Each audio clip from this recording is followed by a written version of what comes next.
You there? Yes. All right, no worries. Let's just go here. Yeah, it's just this guy's got a long. He's had a long history of talking like this to people, and after a while, it becomes more and more questionable because like this isn't the first time he's talked to someone like this. Like this is like a long history. Anyways, oh shit. Okay, I think we're live. I think we're live now. So, yeah. So, sup everybody? HSD live. It's the first time ever. And so I'm going to explain to everyone what we're going to be talking about. We're going to be talking about TateSpeech. I originally did a video on him, and I'm going to do a screen share. It's going to have no audio. So yeah, I originally did a video on him a while back. So if I go to well, not a while back, I think it was like yesterday. So I talked about in this video. So yo, Jerry, there should be no audio, but you can see what I'm looking at, right? Yes. Okay, so yeah, so basically there's not going to be any audio for this one. So basically I just showed the courses that he has on his fucking website and the cost of some of them. And he's selling these absurdly high courses that are way above market value, in my opinion, because of the alternatives you can get. And I'd say some of the alternatives are way better, as well as just his general attitude. So I made a video on that. And today we're going to be responding to some of TateSpeech's other videos. And let's begin. So, one sec. Hey, JMass just texted me. He asked me if we're still streaming or not. I'm telling him yes. Yeah, too bad JMass can't make it, so we're just gonna get rid of that, and we're gonna get rid of the stream. Stop stream. Okay, yeah, there we go. Okay, so now what we're going to be doing, like I said, so we're going to be responding to some of TateSpeech's comments. We will be talking about religion. We will be talking about women. We'll be talking about pickup. We'll be talking about a large number of things and his massive, massive ego. So we're going to go share screen, application, Brave tab. So Celebate in Thailand. All right, Jerry. So are you ready, Jerry? Are you ready? Let me just think, let me get back and prepared because, we got to make sure we get ready to, deal with these people, like you said. Anything I can say, I could say, this shit is, discriminatory towards women and, shit like that. I could say, stuff like that, but I don't have... I wouldn't, honestly, I wouldn't even recommend that. Like I said, if you're going to state a value, you're going to have to state why someone should value that. But, one sec. So, okay, so we're gonna watch the video now. And tell me if you can hear it. Yes. Okay. I am the most celibate man in Thailand. I'm sure I'm the only man who's ever lived in Thailand and gone weeks without fucking. I must be the only man who's ever done it. Every other man I ever know who's ever gone has fucked Thai girls. And they're all like, oh, it's just fun. Or they lie and go, oh, well, I fucked a Thai girl, but she's not a prostitute. Shut up. Guys, it's pretty easy to see, he knows he's not, he knows that there's obviously people out there that do that too, but you can just hear the sense of self-importance in what he says.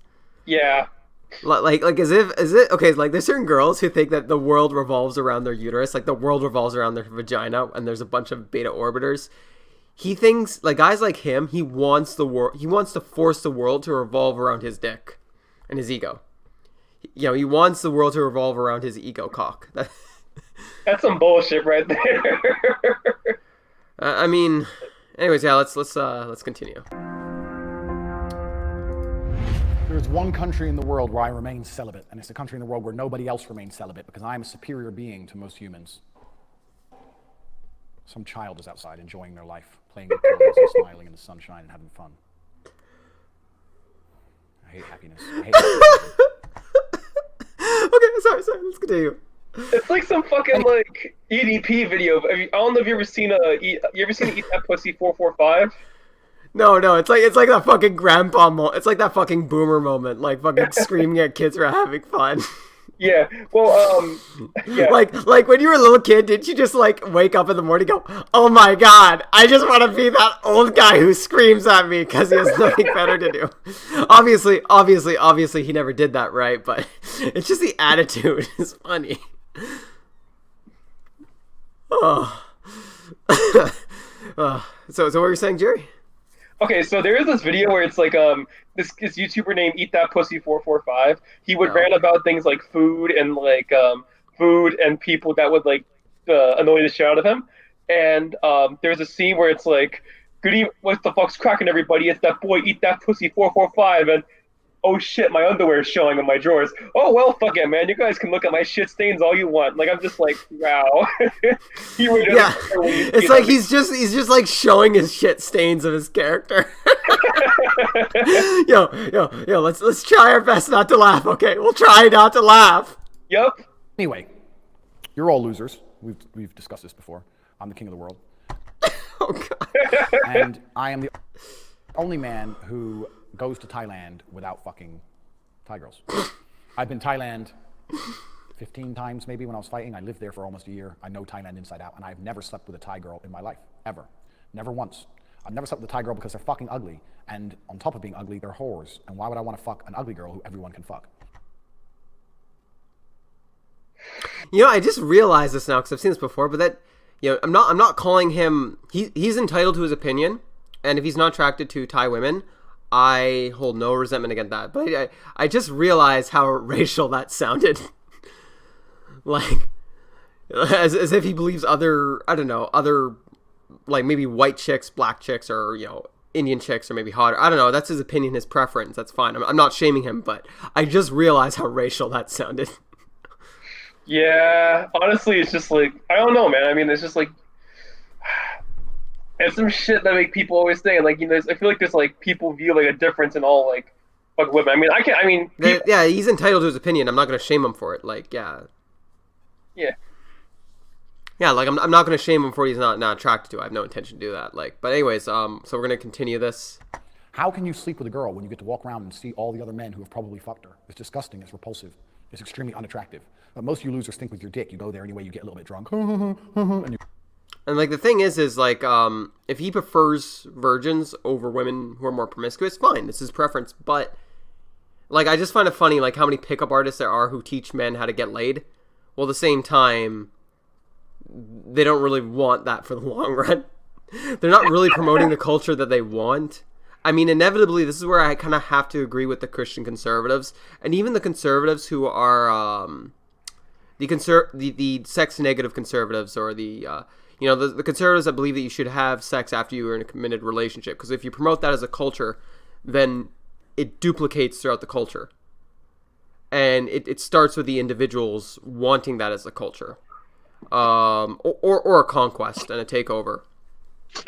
So let's continue. you pay money. Oh, no, sex, I get to have sex. It's embarrassing. Sex is more than just getting your dick wet. Sex is about the woman adoring you and respecting your physical prowess. That's what it's about. I'm not paying some bitch. I've never paid for sex in my life. Never in my life have I ever paid a female to like me. Like, that is so very, it definitely comes across as kind of, like, very self-centered, very narcissistic. Like, once again, he's free to have his preferences, whatever. But, yeah. Anyways, Jerry, did you actually have something to say earlier that I didn't let you speak? Yeah, honestly, I think he's like, I feel like he's someone that's trying to convert people just to, like, have the same belief. I mean, like, obviously he's just trying to convert people to, like, have the same beliefs as him. Like, he's just like, oh, anyone that doesn't have my belief is a fucking dumbass and should go to hell. Like, it's just dumb shit. Yeah, no, you're right. It's basically a large portion of what his content is shaming people into being the way he wants them to be. So, like, a huge thing about who TateSpeech is as an individual is... Oh, shit, I lost track. Oh, yeah, here we go. A huge part of what he is shaming people into the way he wants them to be. So he'll bring you down, he'll talk bad about you, he'll insult you, he'll call you a loser, and then he'll offer you courses on how for you to not be a loser. So what he's doing is he's bringing down your ego, he's bringing down your confidence, and maybe he's even making a good point about... maybe he's making a good argument, because in some of his videos he makes good arguments. There's a number of things I agree with him on. There's a number of things I think he shows actually. I don't think he's stupid. If I had to take a guess, I'd actually say he is intelligent. I think he says some of the most retarded shit for someone who's intelligent. And that's why I love him. I don't hate him. I love him. I can't find anything this TateTarded on the internet. Yeah, so I mean, like, Yeah, so he'll bring you, once he brings you down, he'll offer you the solution, his course. So he's a manipulator, you know, and in that sense, he's an intellectual. Not him as an individual, but him as a persona. What does he exist on the internet? He is a parasite for those who are insecure, because he will, or he's almost, yeah, he's parasitic, because he feeds off of somebody's insecurity, and then he actually gains more from. He's a parasite who doesn't even he's a parasite who contributes by giving you courses if you buy his courses, because he'll bring you down, and that manipulates you, like. And it's a very parasitic type relationship. Like, actually, there's a psychologist on YouTube. I can't remember his name. He actually referred to pickup artists as a relationship between pickup artists and incels to be parasitic, because they'll try to sell these incel courses, and a lot of times they don't really work too well. Not all the time, but once again, let's continue. Okay, we're never gonna get through this, so let's shut up and like watch the video. Okay. Sure. Yeah, I need to shut up too. So I'll pause if we need to laugh. Okay. If you need to laugh, I understand. I understand. You have the urge. Okay, let's continue. Hogan. And I will certainly never start with a fucking ugly Thai chick. When I was in Thailand, the only girls you see which are of acceptable standard are the tourists. Tourists from Russia or Ukraine, because Russian and Ukrainian girls are pretty good looking. But even then, they're not at the same quality they would be in Moscow. If you meet a girl from Moscow in Thailand, her manicure is not on point, she hasn't got a dress on, she's not wearing heels. Like, if I want a Russian girl, I'll go to Moscow. Why the fuck I want to go to Thailand and wait for some tourists to turn up? It's bullshit. Thailand's bullshit. But dudes still go there, and dudes love the place. I love Thailand because it's the only place they can fucking get some female adoration for their tiny budget. Because most of you dudes are not only losers and shit with women, you're also fucking broke. So you add that all together and you combine it, and ta-da, Thailand's the perfect combination. $20 hooker bullshit. I am the most... Oh, I just wanted to say this. For anyone watching, he's actually living in Romania, and if you're not aware, Romania is actually one of the cheaper places to live. So he's a millionaire. He lives in Romania, which is a stretch of his dollar. And that could be one of the reasons. So, yeah. I mean, he's not exactly living in the most expensive part of the world. Like, maybe he loves Romania to death, but once again, just throwing that out there. Celibate man in Thailand. I'm sure I'm the only man who's ever lived in Thailand and gone weeks without fucking. I must be the only man who's ever done it. Every other man I ever know who's ever gone has fucked Thai girls. And they're all like, oh, it's just fun, or they lie and go, oh, well, I fucked a Thai girl, but she's not a prostitute. Shut up. Fucking shut up. They're all prostitutes. They ain't fucking you if they're not a prostitute, you fucking worm. You're a loser. I actually like Thailand as a country. I'm not shitting on Thailand. I don't mind it as a place. The only problem with Thailand is the people who go there. My problem with Thailand is it's full of fucking foreign losers. Thailand is such a unique place, whereas people think they go there and they change somehow. Like, if I go to Spain, I don't come back and pretend I'm a new person. But when people go to Thailand, they come back, oh, I learned so much about myself, and you know, it was like I went to the Buddha and I got burlesque. The Buddha doesn't give a fuck about you. That kid doesn't stop having fun in the middle of my Tate speeches. Buddha doesn't give a fuck about you. Buddha doesn't care. The priest... Time to check that kid like a bitch. Time for big alpha male Tate speech to check that kid like a bitch. Like, just goes out there and starts, hey, kid, shut the fuck up. Like seriously, who the fuck, like, whenever you're around kids, whenever they look up to somebody, like, sure, does he have things that people can look up to? He's done well in martial arts. Has a successful financial career, probably because of possibly because of criminal activity. But, you know, moving that aside, like, who the fuck looks at someone like that as a kid and thinks, wow, you know, this is someone who I want to look up to. This is someone who I want to be. He's got to check that kid like a bitch, like an alpha male. It's just a look at his eyes, too, when he does it. Like, that goddamn kid. Hate kids. Hate everything. He kind of looks like the way you pause. I love how you paused at the right moment where you just look like kind of looks like a fucking retard. I mean, anybody looks like a retard if you pause it to be charitable to him, but you know, he's TateTarded. Remember, let's use the word TateTard and TateTarded because it's YouTube. TateTard. TateTard. Yes. TateTard. Yeah. Okay. Let's continue. How many stupid bimbo, backpacking, broke-ass nomad losers have walked up to the priest and said, bless me, and him just go, 1,000 a day? You think he'd even remember your face? You think if you got cancer, he'd give a solitary shit? He doesn't care about you. I mean, like, a lot of people can go to a place and learn something about themselves and, you know, reflect upon their values being there.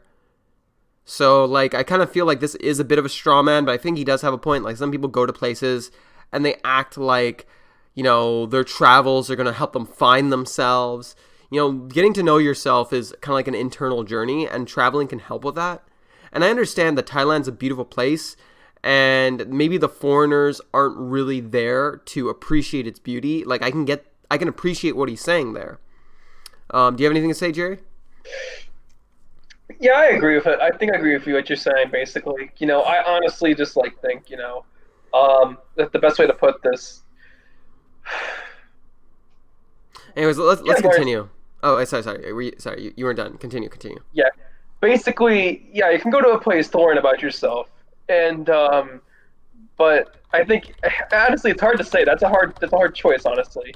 I mean, like, I think like oof, I can't explain this honestly because I don't have a particular value, so I can't say. I guess I just might skip on this. So I don't want to, yeah.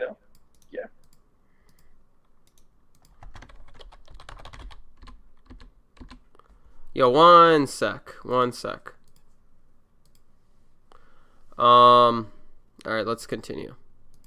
He blessed you with nothing. He just wanted a fucking donation. You want something in the tip jar. You probably didn't even leave a tip because you're a tight ass. These people don't care about you. You're a fucking payday to them. And they're gonna sit there and pretend you learned something. You didn't learn a motherfucking thing. You are the same geek when you come back from Thailand that you were when you fucking landed. You didn't learn anything. And I can't stand people who go there for a variety of reasons. One is the whole spiritual bullshit. Two is the fact that every dude can't resist banging fucking ugly ass chicks because they're not hot. They really aren't. And a caveat to that is that Thailand, especially Bangkok, isn't poor. Bangkok is a very rich city full of millionaires. If you're like a 9 or a 10, if you're a Thai girl and you're legitimately hot and you decide you want to be a prostitute, you're gonna be fucking millionaire Thai guys. You're not fucking some Western dude for $20.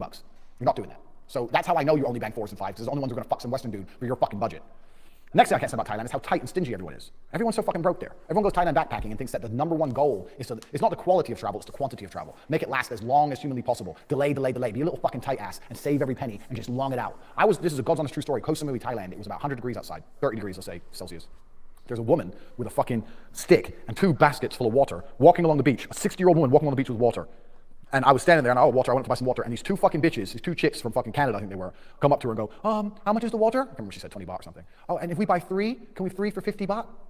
And I turned and said, you're gonna fucking haggle with an old lady carrying water in the hot sun over 10 fucking baht? That's like fucking 30 cents, 30p. You're gonna haggle with an old lady carrying more than you could probably fucking lift in the hot sun up and down the beach? You're gonna haggle her for water? What the fuck is wrong with you? And I said that, and these 2 girls were like, and walked off all like I was the crazy one. So this is something I've noticed that he does. He'll often make, like, whenever he makes an argument from values, he'll sort of do it in a shaming manner or an appeal to emotion. Not always to say it's a fallacy, right? But like, I'm not saying it's necessarily a fallacy, but I'm just saying he makes these value statements while at the same time he always brings down other people's value statements. And he does a terrible job at explaining his value statements or explaining the issues with other people's value statements, generally speaking. Not all the time. Actually, no, I'd say some of the time is a better way to say it. But in particularly, like, so I agree with him. Yeah, people being spiritual, thinking that they've changed when they didn't get to know themselves, sure. People going there for prostitutes, not to appreciate the country, that's fine. And people being stingy, I haven't been to Thailand, but I could easily imagine it. Like, honestly, Western hoes, I'll be very straight. I don't give a fuck what anyone says. Western hoes are often goddamn terrible.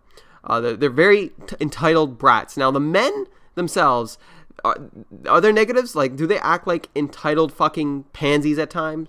Yeah, they do act like entitled pansies themselves. But like, the women also are like really, really spoiled, pampered kids. Now, not all of them, but I'm just saying a lot of people in North America are spoiled, pampered kids. They think everything's going to be sold to them on a silver plate. And like, I can easily imagine what he's saying.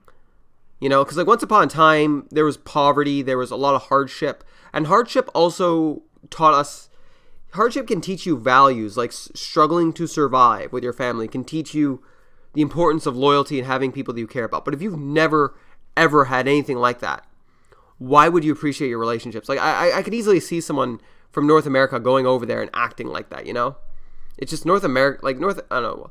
Most people from like the Western rich countries in the world act like very entitled, pampered kids. I don't know. Do you agree with what I said, or you have any thoughts?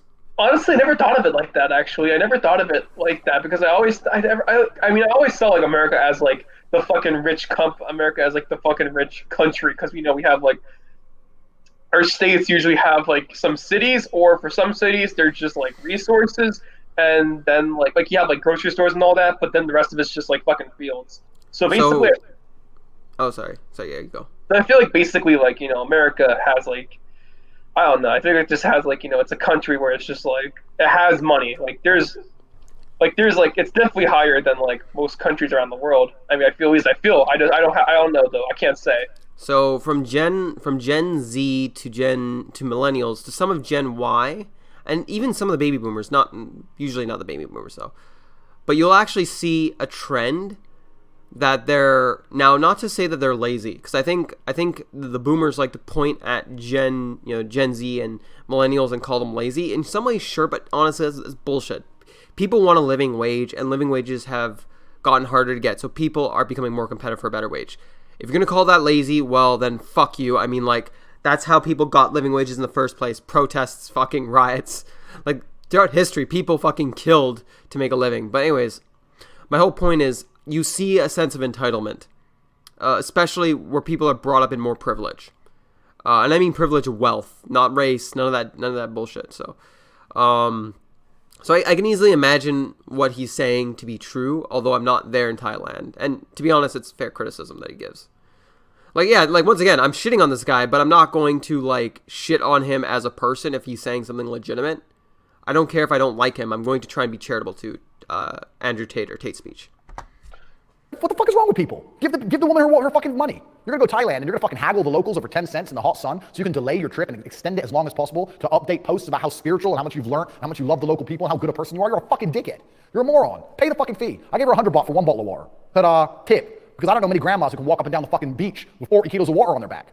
Everyone who goes traveling in Thailand is a fucking dickhead. They're either a stingy-ass moron, or some spiritual-ass hippie bullshit, or they're there drinking whiskey and fucking a bunch of threes who got hepatitis. The whole place it's a beautiful country, and Thai people as a whole are quite nice. They're extremely accommodating considering the bullshit we do there. And I do enjoy visiting it, but I can't stand the Westerners who turn up. When I go to Thailand, I'm celibate. I don't fuck anything, or I import my girl with me. I'll go and I'll fly in 2 or 3 of my girlfriends and I'll meet them there. I train every day. I beat the shit out of people. I look at the pretty nature and then I leave. That's how you enjoy Thailand. So, for anyone watching, I think what TateSpeech here is saying that is a very important golden nugget. I think what he's saying here is, just what he said, that short little bit there, is kind of good in the sense that I think Westerners need to realize that, or maybe not Westerners, I think a lot of tourists need to realize when going to a place in the world, to try and show a little bit of respect for the culture if it's reasonable to do so, and just try to an extent to be somewhat accommodating to people who are so accommodating to you. Like, now obviously, right, like I said, to an extent, but yeah, anyways, let's finish this. Anyone who goes to Thailand and does it any other way other than my way is obviously a failure, because it's my way or the highway. I am the king of earth, and everything I do is correct. If you do it any other way except the exact way I do it, you're a fucking failure. Did you go to Thailand? Oh, somebody went to Thailand and they got married. They found love. You're a fucking failure. You didn't do it TateSpeech's way. You're the loser. You're fucking failing me. You're going to hell, bro. Yeah. You know what? You found love with a rich girl. You're a fucking loser. You're a beta male. You're a loser. You fell in love with a Thai girl from Thailand. You're a loser. You didn't do it my way. You're a loser. You're a loser. Don't you feel sorry for yourself? Oh, you went to Thailand? You hooked up with a foreigner? You're a loser! You're a loser! Anyone doesn't do it my way, I'm fucking God! like, it's this massive ego. Like, honestly, he's like a bad guy cartoon character. Like, he's like that grumpy man. He's like that grumpy man, grumpy, rich, entitled dude with money in like a cartoon. Like, there's lots of caricatures like that. That's what he sounds like. I'm God. I'm better than everyone else. You know what I mean? You kids should feel sorry for yourself. Don't you know that this is never the answer? I swear to God, that little kid out there. I mean, like, seriously, when you're growing up, like, can you even think of one person, just one person, who had that whole get off my lawn attitude, or shut the fuck up kids, or kids stop having fun attitude? Like, obviously he didn't go out and do that, right? So I'm not saying that like he lives to, I'm not saying like he's heartless to kids, but I'm just saying anyone with that attitude, do you ever like look at them? Do kids ever look at that person and think to themselves, wow, I want to grow up and be that person? Like, sometimes when I'm making videos, kids are playing outside, I don't even notice it, I don't pay attention to it, I don't give a fuck. Like, why do I need to care? Anyways, so we're going to be watching Cleaning is for Girls. So, we're going to speed this up once again. I don't know. Any thoughts on the other video?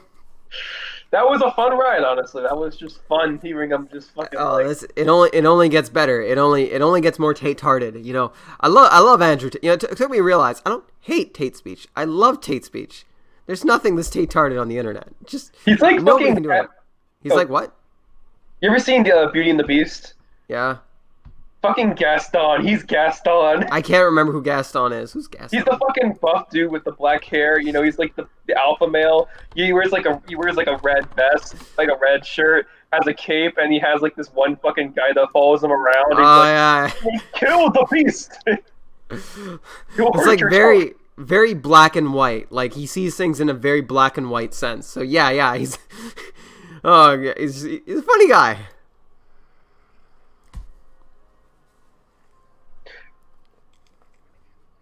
I don't know why it's. Oh fuck! Hold on.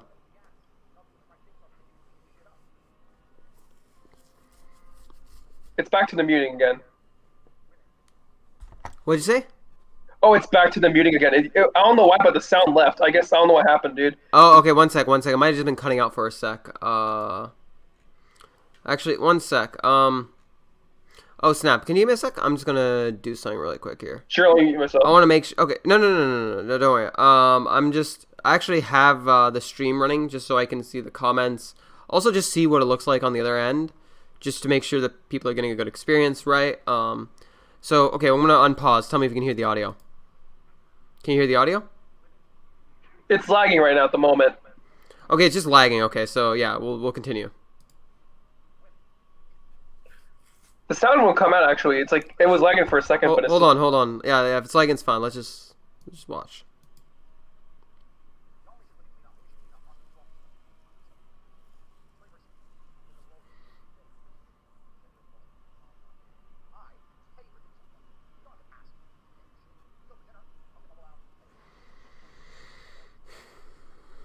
Sound's not coming out still. Dude, just hold up. Let's...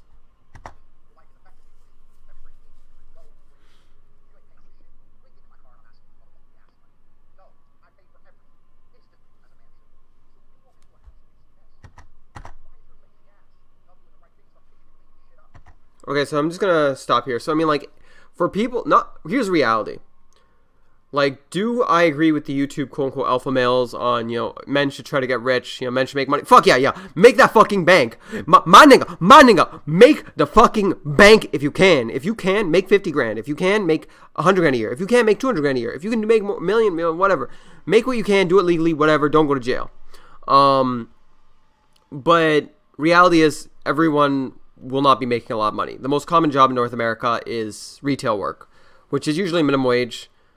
So, I mean, like, in the modern world, especially with the cost of living, cost of housing, it's just not practical for guys to pay for, you know, dates. I mean, like, there's another person in the red pill community called Strong Successful Male. He claims to be an entrepreneur. I don't know if that's true. His advice is to go 50-50. Like, even in the red pill community, men cannot agree if they should pay or not pay. So that's just his opinion.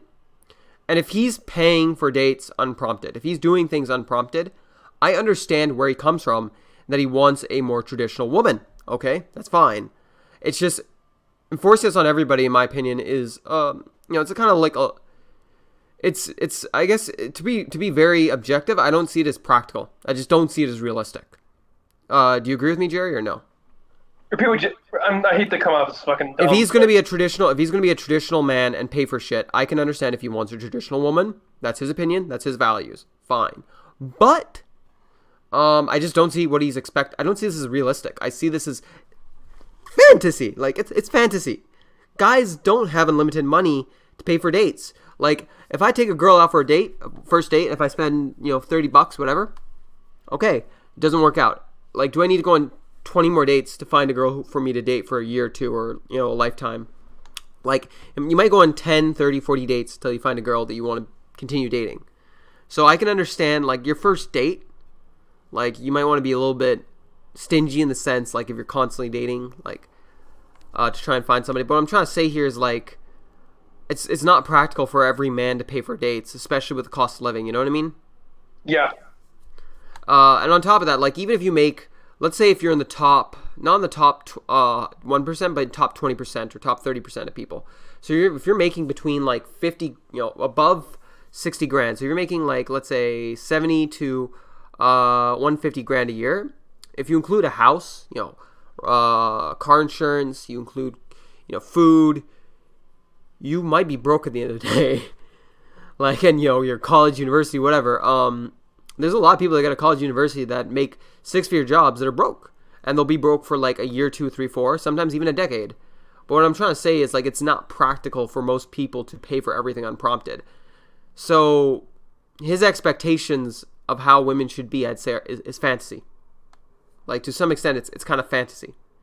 And the whole women should clean thing, if a woman wants a traditional man, bitch, you better, like, honestly, you better be traditional yourself.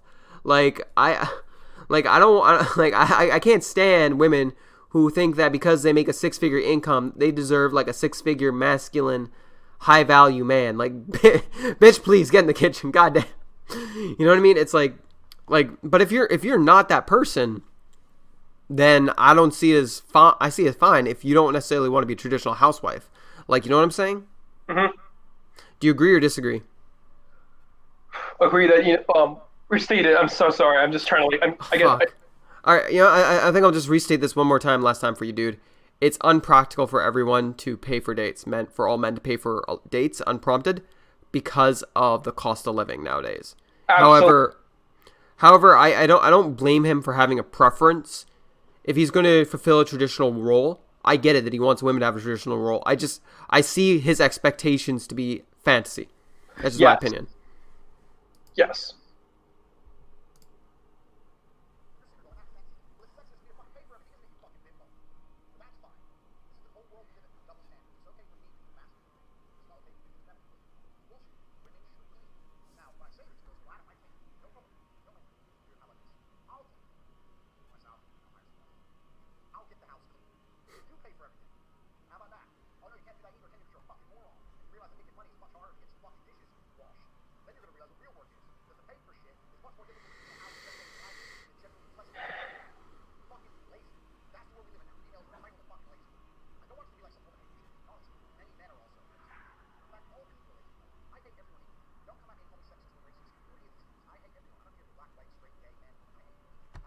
I mean, I'm not shaming him. Technically, it is a sexist it's a sexist gender role. But it's up to your values if you believe it's good or bad. So I mean, I get it. He doesn't want people to call him sexist and shame him. But yeah. But anyways, yeah, I agree with him. A lot of people are entitled. But what was it? Like what was it? If somebody is on Steve Harvey's show, the simp Steve Harvey, or if a girl's talking about her expectations that she wants a man that makes a certain amount of money, blah blah blah blah blah, six-figure income, 6-inch D, if you know what I mean, 6 feet tall. Like, if she says all that, she's not going to be accused of hating men. But if he says he wants a woman to clean, he's going to be accused of hating women. And I'm not saying that there aren't people who will view a woman's sexist standards as misandrous. But the problem is like whenever even a woman has a sexist standard that she values, like gender roles, and I'm not saying this is a bad thing, but if she values that, it's not uncommon for people, especially people on the left, to call her misogynistic, that she hates women. Like, if she's a woman and if she wants more from a man, that's not her hating herself as a woman. If anything, that would be hating men for not providing more. It's so silly. It's so silly. Like, you could say, oh, well, it's misogynistic because it comes from misogynistic culture. Well, it doesn't fucking matter if it does or doesn't. Like, we live in one of the most progressive cultures in North America. Like, sure, yeah, there might be some truth to that, but even then, you could say that about anything. Like, oh yeah, this is a man-hating culture because men have to go to war and men have to be the leader. It's because they all hate men. Like, sure, could you make a point off that? But is the point really that valid? Yeah, I don't know, man. Yeah, it's one of these things that's just so very nebulous. So yeah. Yo, dude. What's up? Yo, what's up, my nigga? So the audio's still not coming out. Should I just play on my phone? Like, I could like. Wait, one sec. It's probably just lagging. 1 sec. It's not the audio. It's been like doing this for a while. Wait, you don't hear the? Are you kidding me? I'm not kidding you, man. Dude, then you should have told me. Yeah, I'm sorry, man. I was like, because I thought it was the lag, but it's not coming out, man. I'm so sorry. Oh God. Okay, so one sec. Let me. Yeah. Oh, you should have interrupted me and told me because I need that. I need you to tell me, or else anyone watching sorry, this. bro. One sec. It is what it is. It is what it is. Okay. Share audio. TateSpeech. Cleaning is for girls. So, one sec. We're gonna just go here. Can you hear it? Women. Yes. Let's cut to the chase here. Women should clean up. Not only should women should clean up unprompted. I'm going to tell you why. It's very, very simple. We live in a world where things need to be fair, 50-50, gender equality, blah, blah. I pay for things unprompted. You don't have to ask me to pay for shit. If we go for dinner, I'll get my wallet out, pay at the end. Don't even check the price of the bill. My card always works. Just bang, out, pay, whatever, no problem. Unprompted. If you're with me, your life is effectively free. Everywhere you eat, everywhere you go, where you sleep, you ain't paying for shit. You ain't getting in my car and I'm asking you for motherfucking gas money. No, I pay for everything, instantly, as a man should. So when you walk into a house and you see mess, why is your lazy ass not doing the right thing and start picking and cleaning shit up? If you're sitting there going, that's sexist. Well, it's sexist for me to fucking pay for everything, isn't it, you fucking bimbo? But that's fine. This is the whole world we live in now, double standards. It's okay for me to do the masculine thing, but it's not okay for you to do the feminine thing. It's bullshit. Women should clean. Now, when I say this, girls go, well, I don't like cleaning. No problem. If you don't like cleaning, how about this? I'll clean. And when I say I'll clean, I mean I'll hire someone else to clean. Anyway, I'll get the house clean. And you pay for everything. How about that? Oh no, you can't do that either, can you? Because you're a fucking moron. And you realize that making money is much harder than getting some fucking dishes washed. Then you're gonna realize what real work is. Because to pay for shit is much more difficult than keeping a house generally tidy and being a generally pleasant female to be around. Fucking lazy. That's the world we live in now. Females are entitled and fucking lazy. I don't want us to be like some woman hating shit, because to be honest, many men are also lazy and entitled. In fact, all people are lazy and entitled. I hate everyone equally. Don't come at me and call me sexist or racist or any of these things. I hate everyone. I don't care if you're black, white, straight, gay, man, woman. I hate you anyway. I hate everybody exactly the same. It's the same universal hate. So I'm a very fair person. But I make something very, very clear to my females. You have a choice. Either you can pay for my $300 steak, or you can make sure that I have a nice coffee in the morning and that cup ain't sitting around with some fucking coffee-stained bullshit, and my house is nice and clean, pristine, the way it should be, and I'll ensure that we're living a good life, because I got more dollars than balls, and I got a whole bunch of balls for you stupid-ass hoes. So, short and summarized, Jerry, you there? Yeah, I watched it. So I think you get my point. Like, one, if he wants to be a traditional male, and if he wants a woman to be traditional, that's fine. Two, I don't think it's practical for everyone, especially with the cost of living. Like I said, I think everyone, if you're a man, go out there and make that bank, boy. Like, go out there, do well in school, whatever, do well in college, university, trade school, whatever. Open a business, sure, yeah, whatever. Like, make your bank, boy. But realistically, it's somewhat realistic for people to try and aim for a 50 grand, 40 grand, 60, 70 grand job. It's possible, but maybe not realistic for everyone to make six figures. But it is very common for just about anybody to work hard to make six figures at a job. Well, maybe not anybody, but like if you're willing to work hard enough. But it's not possible for everyone to be a millionaire or billionaire. It's just what I'm trying to say here is, the cost of living's high. Cost of housing. Student debt. Cost of living's just high. It's not practical for everyone. Every man nowadays to pay for a dinner. It's why so many men just say, fuck it. I'm going to be a bachelor. I'm going to be MGTOW. Just cost of living's too much. The expectations are too much. I can get ahead without, paying for some woman's dinner. So yeah, that's pretty much my take. You there, Jerry?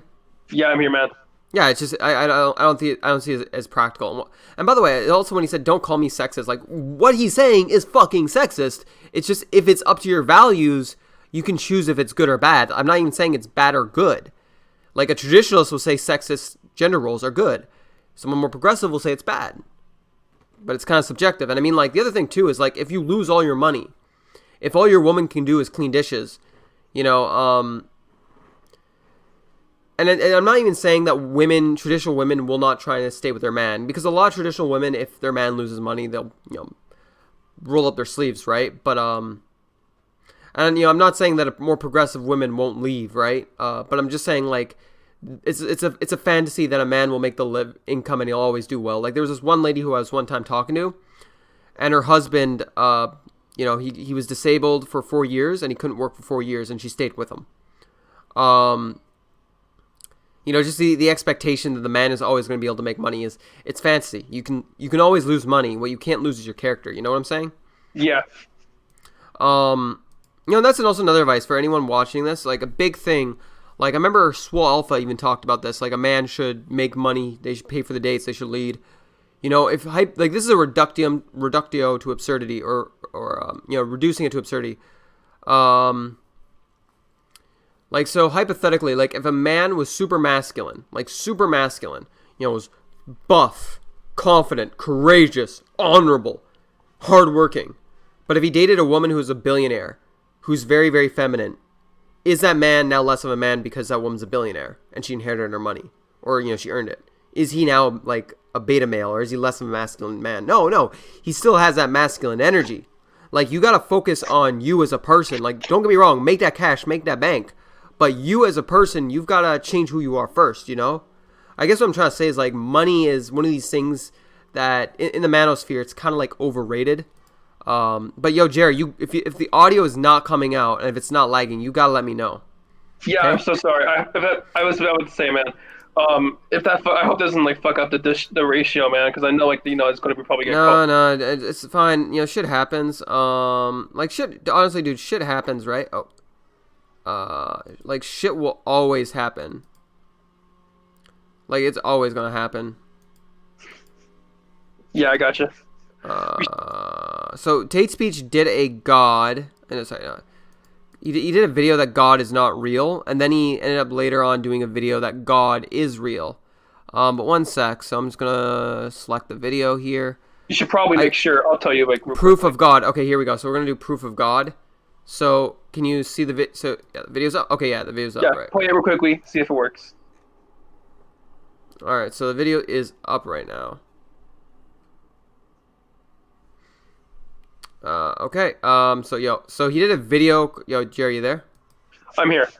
So he made a video a while back called what was it? It's titled Tate, How God is Not Real. I was thinking about playing it, but there's no point in playing it because I pretty much agree with him. Like, he pretty much shows that the burden of proof is on Christians if they're claiming something is true. Like, you know, he said if somebody sends me a love letter, and if I said it's your job to prove it, you know, if somebody said, you know, Angelina Jolie sent me a love letter saying she wants to fuck me, and I said it's your job to prove it, you can go to Angelina and she could deny it and say I didn't do it, and she, you know, and then he could say, well, I hid it somewhere.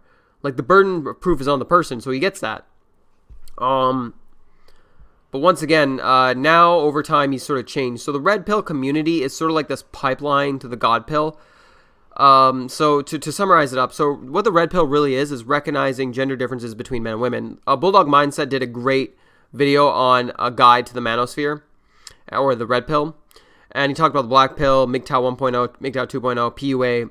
So originally it was pickup artists trying to get laid, and basically what they ended up running into is a lot of them ended up reading books about evolutionary psychology, biology, to try and understand women, to try and get laid.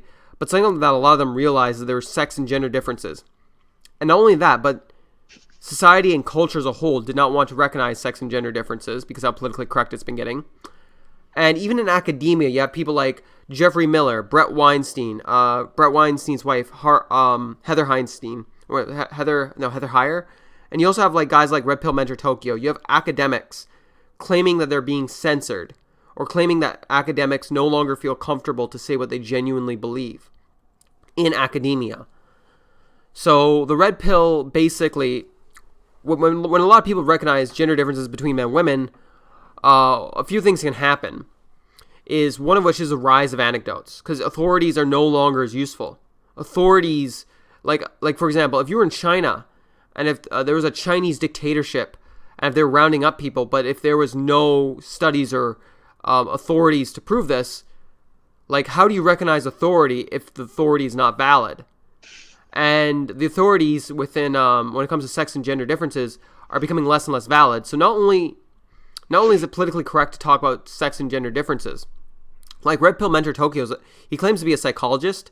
He's anonymous, so we don't know, but he claims to be a psychologist. I believe him. You know, maybe he's lying. I don't know. I doubt it, but in his videos, he has like links in the description. Like, he has lots of information. He's very objective, not emotional at all. And he claims that he actually wanted to put out some papers and some information, some studies. And his university professor said, you know, this is good stuff, but it's not very politically correct. or I can't remember what he said. Like it's something, you're gonna have to change the wording, and he did not want to change the wording, so his professor ghosted him because, he just didn't want to go down like he did. And I was actually talking to him in Discord, and he actually told me like it wasn't uncommon for feminists to sort of try and give him hell if he talked about sex and gender differences. It was quite often, like, he actually said that he had one professor who was a feminist who would inject her values into these conversations. Like, Alexander Grace actually did a video, particularly pertaining towards men getting help from therapists who are women. Now, this is all anecdotal, but this is somewhat useful because anecdotes are becoming, unfortunately, more useful in a world where authorities are becoming less valid because authorities do not want to handle certain politically incorrect conversations. So Alexander Grace had a video where he was talking about how people that he was coaching, that he told to go get mental help, went to female psychologists, and some of the female psychologists shamed them for watching porn, shamed them for masculinity, toxic masculinity. And it was very, like, it's when somebody says toxic masculinity, it's very vague. Like, is that person saying he's beating up a woman? I doubt it. Like, why is he getting shamed for it? But is he shamed for just being masculine in general? I'm going to assume that's what Alexander Grace was talking about. Was he shamed because he was asking in a masculine manner that was perhaps destructive towards people around him? Maybe, but when Alexander Grace is claiming that somebody's being shamed for watching porn from their psychologist, who is injecting their values into a conversation, it's no longer a psychologist trying to trick you into solving your own problems. It's then somebody telling you what you ought to value, especially when it comes to something that's perfectly legal. So Alexander Grace's solution was don't go to female psychologists. A lot of my clients did do that and just didn't work out. I've never had a value problem with female psychologists. I've had a few good female psychologists. I had a few female psychologists who were like fresh out of university who were not good at their job. They were just green. They were not good. Generally, the best psychologists were people who had a lot of experience. Like those people tend to help me the most throughout my life. Really saved me from a dark place a long time ago. But what I'm trying to say here is anecdotes are becoming more and more useful. And not only that, but in a world where anecdotes are useful and where sex and gender differences are not being studied, it's a bit more of a taboo for it to be studied, or at least claimed by a number of professionals. For example, like if the more partners you've had, the more promiscuous sex you've had before you get married, the more likely you are to your marriages to fail. But we don't really know why. We don't know if it's because of association. We don't know if people who are depressed like having sex more often, or if having sex more often makes you more depressed. We don't really know these things. So people are using their anecdotes. They don't really have a map forward on the human mind. And it's going to be more difficult to actually fully understand the human mind. But how this relates to God is that a lot of people end up feeling completely lost. Like, a lot of people end up feeling like they're just going hookup after hookup after hookup after hookup. And they just want to go back to some sort of comfortable normalcy that they personally feel. Like, I guess what I'm trying to say is a lot of people who end up joining a very progressive culture, hookup culture, there's a lot of people that end up going back to religion, like Yogi Obes. Like, Yogi Obes used to be a pickup artist, but now he is he's now a Christian who preaches Christianity. Like, it's not hard to imagine. Like, you're going for hookup after hookup, you're having meaningless relationships. Then all of a sudden you wake up one day and, this religion, this cult is either indoctrinates you, or it's on your doorstep, or maybe your family's involved with it. And you just go there because you want to get away from the very progressive culture. Yo, you there, Jerry? Yeah, I'm here. So, yeah, like, religion has metaphorical truth, but it's factually false. So that's what really drives people towards religion, is because a lot of people see the absurdities with how people behave without it. So they see a pragmatic reason to go back, which is probably one of the better arguments for religion. But even then, I still don't like it, and I'm still against it. But yeah, it's just, if I had to pick one that I think is better, I'd say that probably is. You can hear the sound, right? Yes. I'm going to correct myself. It's not very often I take back an opinion, but I'm gonna take back an opinion. If you look very, very early on in this channel to the depths of Tate speech, I think one of my earliest 10 Tate speeches was how God is not real. And I sat there and I explained how God's not real and don't believe in God and I'm an atheist and blah, blah, blah. It's actually difficult to prove gravity, let alone God, which doesn't exist. You can't prove something isn't there. But I want to change teams because I'm looking at these atheists and they're all just dorks or just nerds or, I mean, Christians are nerds too. It's hard. But all the complete degeneracy you see in the world nowadays is done in the name of atheism. Like, he starts it off with shaming atheists. Like, how emotional do you have to be? Like, the word dork, like, people stop using that when they get out of high school. Because they generally become more mature. Dude, you know, and they just stop most people stop shaming dorks because they realize how immature that is and how immature it is to try and bring someone down just for being a dork. Like, I can get it. Dorks might be socially awkward. Maybe they need to be called out for it. Maybe they need to improve on their behavior. Okay, fine. But, like, what is the point? Like, someone can just say, well, you're a fucking degenerate. You're a degenerate fucking sleazebag who teaches men to get laid. You know, you're not having sex after you get married. You're a fucking heathen. Oh, okay, that's just your value. Like, what is wrong with being heathen? What is wrong with being a dork? You know what I mean? Yeah. He just uses these value words. He doesn't explain why you should value them. He just asserts you should or you ought to. You know, it's very, very silly. You know, maybe he is breaking the is ought problem. I don't know. Probably does a lot. You know, a lot of people do that in the manosphere. But David Hume's is ought. By the way, it's on my channel in basic philosophy playlist. I might actually create a different playlist like logic razors and fallacies. But you know, we'll continue. I don't think that's a good thing. I think that some basic things like family, man, woman, children, etc. That only seems to be the religious people. Only religious people are propagating these ideals. I mean, that's not true. Like, there's atheists out there. Yeah, you there, Jerry? Yeah, I'm here. There's atheists out there that talk about that are conservative as well. There are atheists out there that are relatively culturally conservative.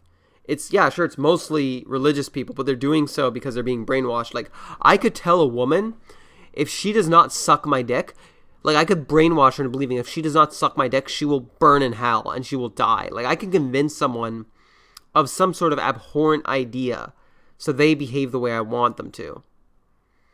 I mean, at that point, you're just choosing lies over truth because you don't like the way how freedom works out. And if freedom isn't working out perfectly, then you just need to criticize the issues with it. I mean, well, that's a terrible way to word it. What I'm trying to say is, if how people behave without religion is degenerate, you know, whatever, toxic, whatever, negative, you just need to bring that up. You just need to mention it. Like, I think a lot of atheists see how pointless hookups are. There's high correlations with depression, anxiety with hookups, high correlations with divorce. People who have constant hookup after hookup, they tend to be more unhappy. Obviously, being an incel forever is probably not happy either, but like, and you know, some people, if they want to have hookups, still fine, whatever, but it's just like, anyways, like, I'm just saying, you can convince anyone of any lie to behave the way you want them to, with his argument.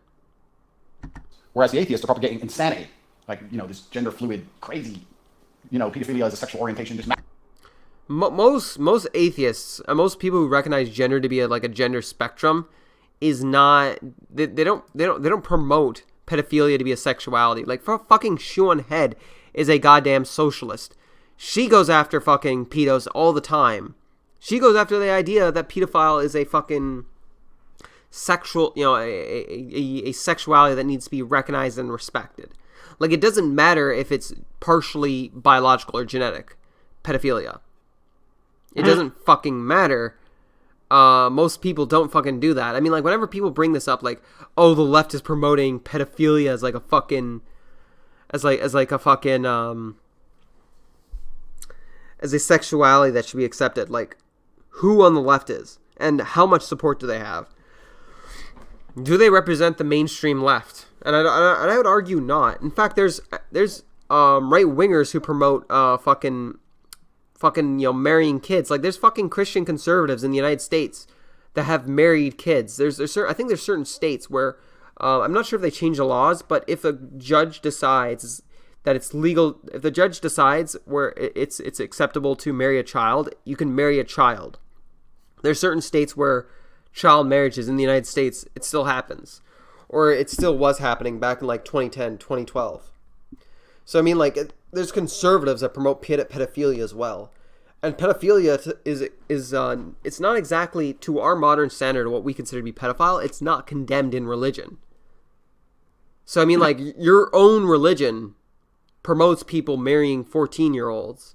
You know, like Muhammad married a fucking 6-year-old, had sex with her at age 9. Anyways, let's continue. Also, like I said, with degeneracy, it's just, all you have to do is try and convince atheists that they're wrong. You don't have to go back to God. Madness. So I don't want to be an atheist anymore. Look what the atheists are doing, and they've just gone nuts. And the truth is that most people are not smart enough to be an atheist. Because as an atheist, what I did is I made myself the center of my universe. But most people are not intelligent.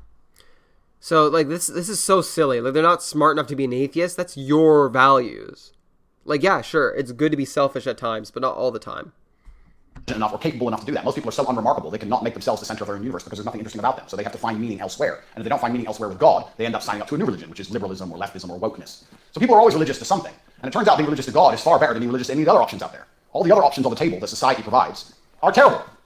So I've decided I no longer want to be an atheist. I'm going to start believing in God.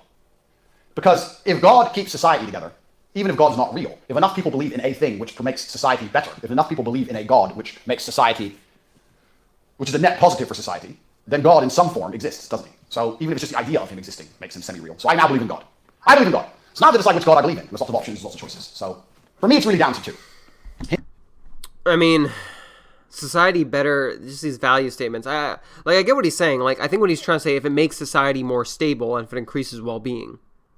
So yeah, like, yo, Jerry, you there? Yeah, I'm here, man. Yeah, okay, so let's continue. Hindu, no. The Sikhs were supposed to be a warrior religion, but I haven't heard about Sikhs fucking up anybody in a long time. Hindus praying to elephants, come on, bro. There are better things to do. Buddhists, please don't hurt me, piss off. So, the Christians haven't been gangster in a long time. The Christians were gangster. You couldn't mess with the Christians. Those vault, they come in, bust down crusade, we're taking Jerusalem, bust places up. The Christians haven't done anything gangster in a long time.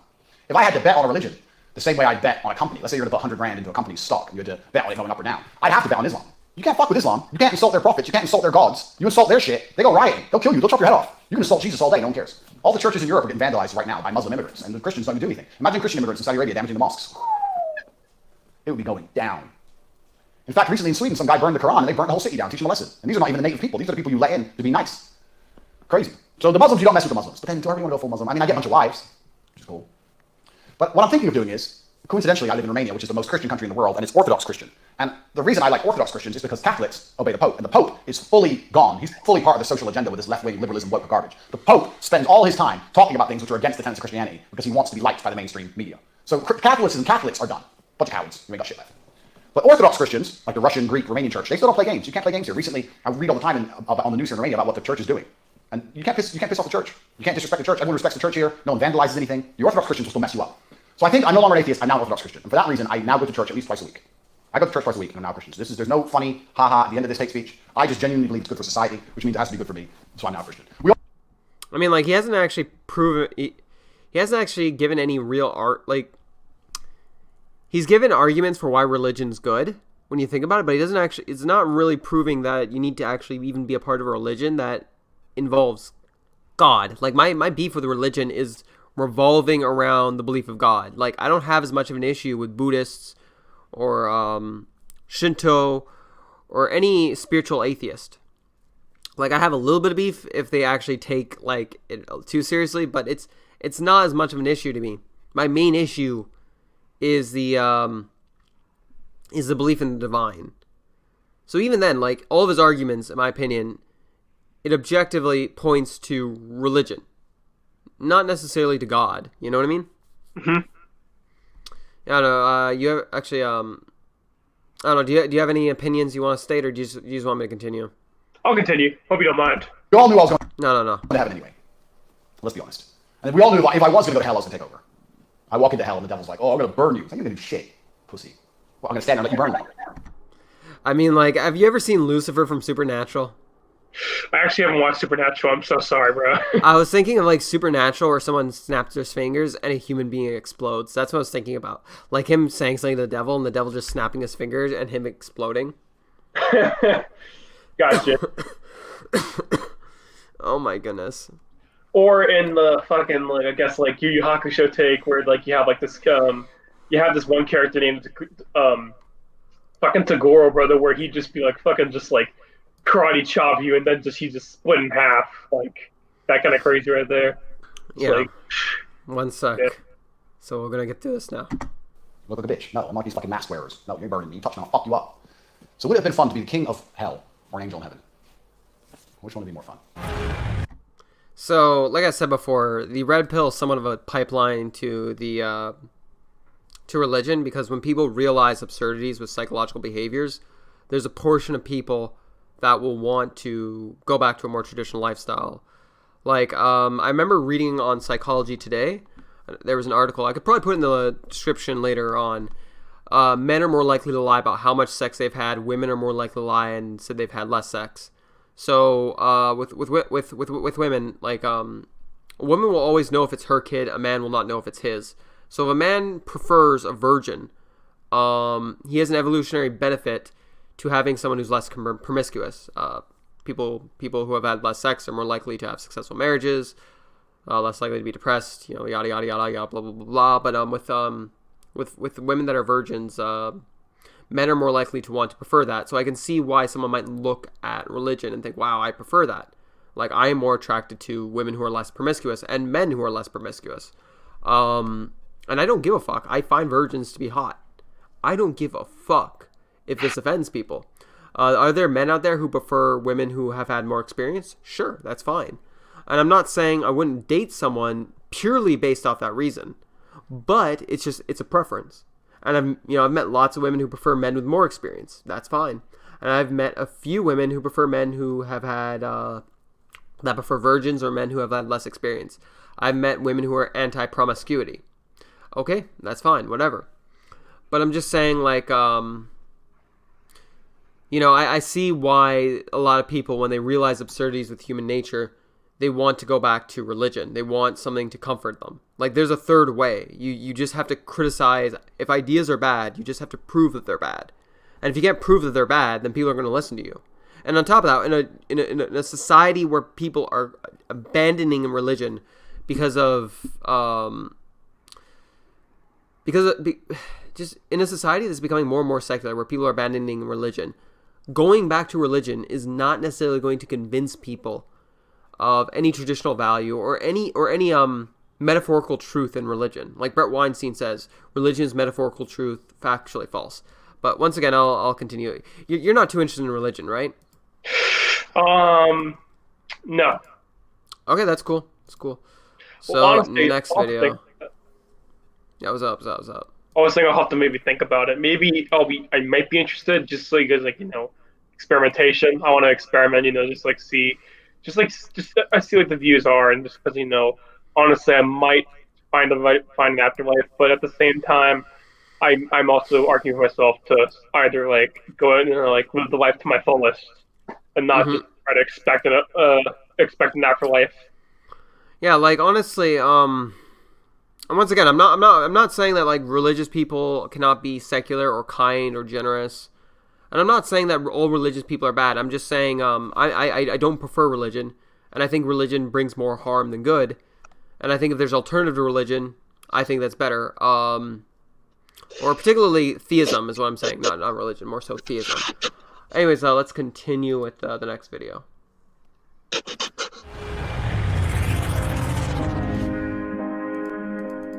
Like, do I have some beef with all religion? Yeah, but it's mostly just theism. I keep getting asked where people can ask me questions, so I'm gonna put an email address here, bang. If you wanna ask me a question, email it in there, and I'll get to it. Today we're gonna talk about ego and why it's super important that you have an ego. In fact, the biggest worms I've met in my life are people who don't have egos. If you don't have an ego, you don't care about how you're perceived. And it's not only how you're perceived by others, but you also don't care about how you perceive yourself. If you're gonna become morbidly obese, you don't have an ego. You can't have an ego and become a morbidly obese person. Now, I think a lot of people get confused with, there's two types of egos. You've got people who have egos. So I'm just going to give my take on this. I might actually clip this up and make this its own video, but like, the ego is a good and a bad thing. Like, you need to be able to destroy your ego to some extent. You need to be able to you gotta learn how to take yourself down a notch, destroy yourself, build yourself anew. But another thing is you also have to be able to embrace your own ego. So does having an ego and accepting it and embracing your own self to some extent help? Sure, yeah. So it like kind of like Bruce Lee. Like Bruce Lee on one hand was very humble. On the other hand, he could act very egotistical. And it's hard to be both because you have to live in a world where you can actually have something to destroy. You can have something that needs to be destroyed at any moment, but at the same time, you have to accept that it's there. It's like a weird balancing act. This type of Zen type balancing act to find like harmony with yourself and to really accept the world. So like, yeah, I get it. You need an ego, but at the same time, like having an ego at a certain point is a bad thing.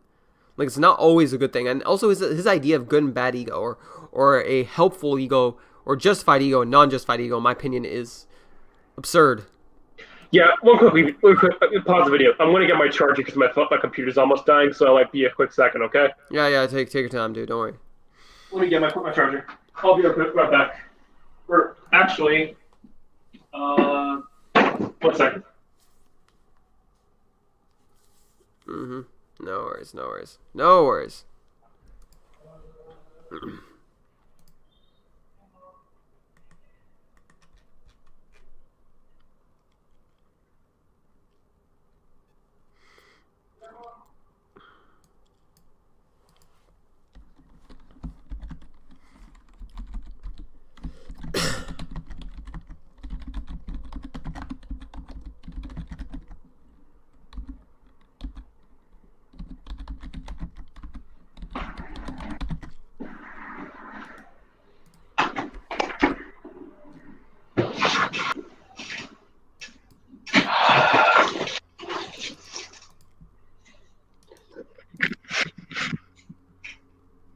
Got it. Okay, I'm back. Hey. So let's continue with the video. So you can hear it, right? Yes. Serve it. There are people who have egos who have earned it and justified it. Mike Tyson had an ego. He's Mike Tyson. There's never any doubt in my mind because I'm the best in the world, even though a lot of you don't like to hear it. It's fact. I'm the best. You know what I mean? Sometimes I don't want to believe it myself, but it's the truth. I'm the best. How dare them even to challenge me, these fighters? You know what I mean? With their primitive boxing skills. You know what I mean? They're as good as dead. I'm the most brutal and vicious and most ruthless champion there's ever been. There's no one can stop me. I'm the best ever. There's never been anybody ruthless. There's no one that can match me. My style is impetuous. My defense is impregnable. And I'm just ferocious. I want your heart. I want to eat your children. Fat dork has an ego. He's a fat dork. So there needs to be some kind of diversification. Okay, so I'm going to show one of the obvious absurdities of what he's talking about. 1 sec, Mike Tyson. Honestly, can I speak on the ego part, actually? So something I want to talk about is there's this YouTube channel. I don't know which video it is. I'm just going to like switch to screen share real quick here. There's this YouTube channel. Shout out to Mind Smash. They're also a recommended channel on this. So I mean, like, we're just gonna go over here. Okay, where is it? Mind Smash. Okay, so yeah, so like Mind Smash, they actually have a few videos on like Ronda Rousey, Mike Tyson. You know, really subscribe to this guy. Great philosophical content about martial arts, and the minds of fighters. But the thing is, you know, Mike Tyson. He actually did a video on Mike Tyson lost and how he struggled to rebuild himself. It's the same thing with Ronda Rousey. Like, she had such a massive ego. And when she lost, her massive ego could not handle a loss. And she couldn't get back up again. Same with Mike Tyson. Like, this is my issue with what he considers to be a justified ego. When you fail and you have a big ego, when you are bringing down others, that ego is going to fall on you. Like, it falls on everyone else. Like, if you think every day you get up that homeless people are losers, they're disgusting people, they all deserve to die. Like, if you literally look at homeless people with disgust, and if you hate them, you know, how are you going to feel if you ever became homeless? And you can tell yourself, oh, well, I'm a millionaire, I'll never be homeless. Well, there's plenty of rich people that have lost their money and become homeless. You know, there's plenty of rich people that have gone billions into debt and that have bounced back, you know, or millions. And there's people that have gone millions or billions into debt and they never bounce back. So, I mean, like, that's just my take on it. Like, even what he considers to be a justified ego is absurd and absolutely it's absurd and it's childish because it doesn't actually cover the reality of what the ego does to an individual. It just, what he's saying doesn't. All right, so yo, Jerry, you there? Yes. Like, do you remember Ronda Rousey losing? Ronda Rousey? You mean you mean the UFC fighter. UFC fighter. UFC. Yeah. Okay, you don't know her. So basically, when she lost her fight, because she had a massive ego, her ego collapsed onto her. Like, you have to have an ego that allows you to actually express yourself, to have energy, to be yourself. Like, you need to actually be able to put some energy out there. Like, you need to be able to express yourself, you know, your mind, your character, who you are as an individual. But at the same time, you need to be humble enough that your ego doesn't, like, fall back onto you. Like, Mike Tyson might not have been the best example. Like, even Mike Tyson said, you know, Mike Tyson's talked about how he didn't even like himself and who he used to be. Who he used to be was involved in drugs, you know, was really full of himself, got into fights, went to jail. Like, Mike Tyson doesn't even consider himself to be the same person anymore. But, you know, let's continue. In the words. We need to Basically, what I'm trying to say is Mike Tyson didn't even like his old ego. come up with some kind of word. Someone out there who is a master of the English language, you need to come up with a difference in the two words for egotistical. But egotistical when it's justified and egotistical when it's not justified. They're different. Cognitive dissonance from the consequences. Or most likely cognitive dissonance from the consequences. There's your definition. There. Maybe not definition, but there's my advice for you. You don't need definition, you need advice. Or just ignorance towards the consequences. Different things. I guess what's going to happen there, now we're going to go down this rabbit hole, is that people are going to start saying, well, his ego doesn't deserve to be justified, and there's going to be an argument of proof, and blah, blah, blah. But whatever, that's not the point. I'm discussing egos of people who deserve them, people who have justified their ego. Because I believe... Or neglect of the consequences. That's another way to put it. I have justified my ego, and I do have a massive ego. I have an ego. I like me. I like that I am me. I think I'm the fucking man. I think I'm cool as fuck. And I'm happy with that, and I'm happy to live my life this way because I find it a source of motivation. I would never let myself get out of shape because then I couldn't view myself the same. I view myself a particular way, and that requires me to be in shape. I would never allow myself to become poor because I view myself a certain way, and that requires me to have financial assets. I view myself in a way that requires me to push hard to succeed, and it makes my life better. People often talk about downward spirals. He got in a downward spiral, he lost his girlfriend, then he started drinking, then he lost his friends, and he drank more, and then in a downward spiral. You know what else is real? An upward spiral.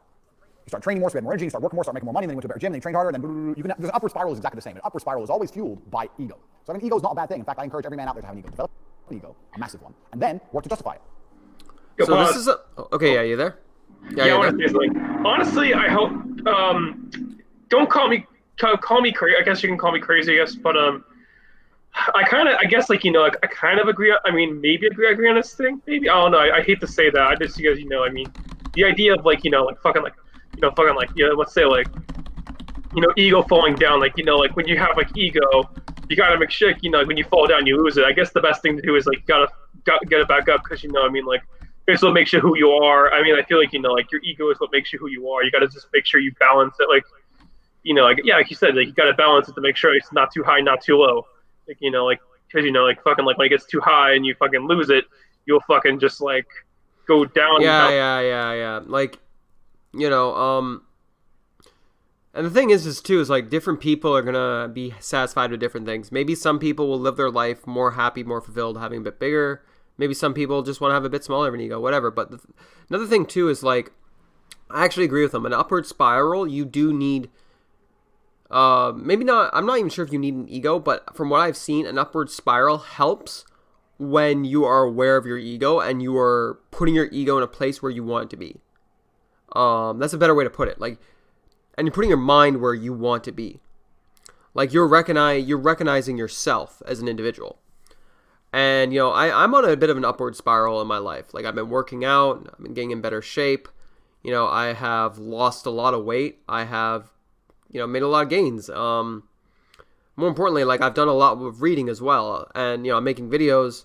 So I'm actually doing something that for the first time in my life, I feel like I'm going in a direction where I feel like I'm going where I want to go. And also I'm doing yoga. So and in some ways, I'm more flexible than when I was a teenager. So I'm feeling good. Like I feel fucking great in comparison in some ways to before.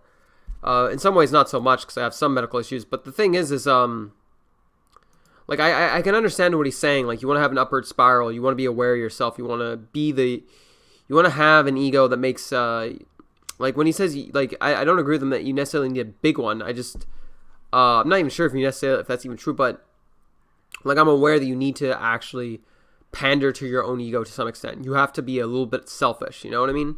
Mm-hmm. Yeah, like you got to be a bit selfish and you got to go out there and be a go-getter and pursue your desires.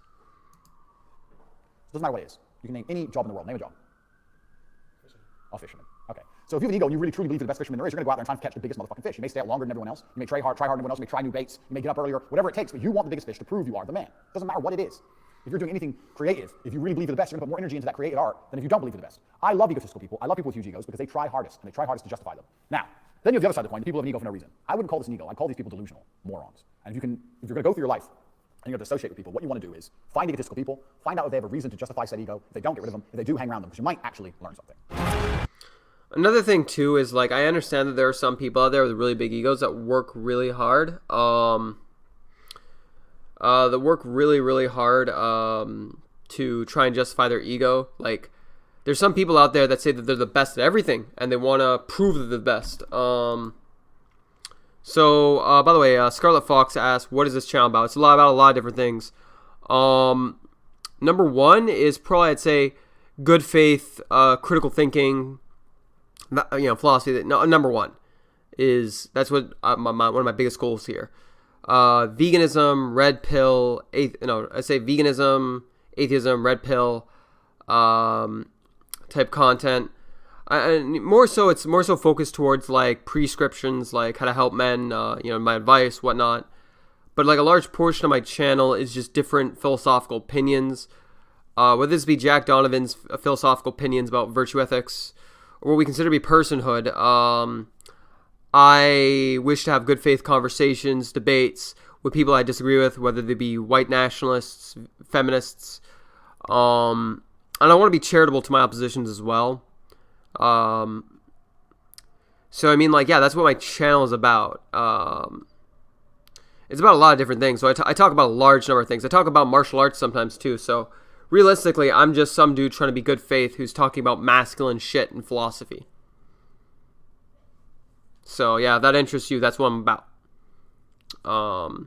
Yeah. So let's move to the next video. By the way, when you get bored and want to leave, just let me know. You don't have to be here, because I got a lot of shit to go through. Alright, TateSpeech on veganism and vegetarianism. Share. Okay, so yo, you there, buddy?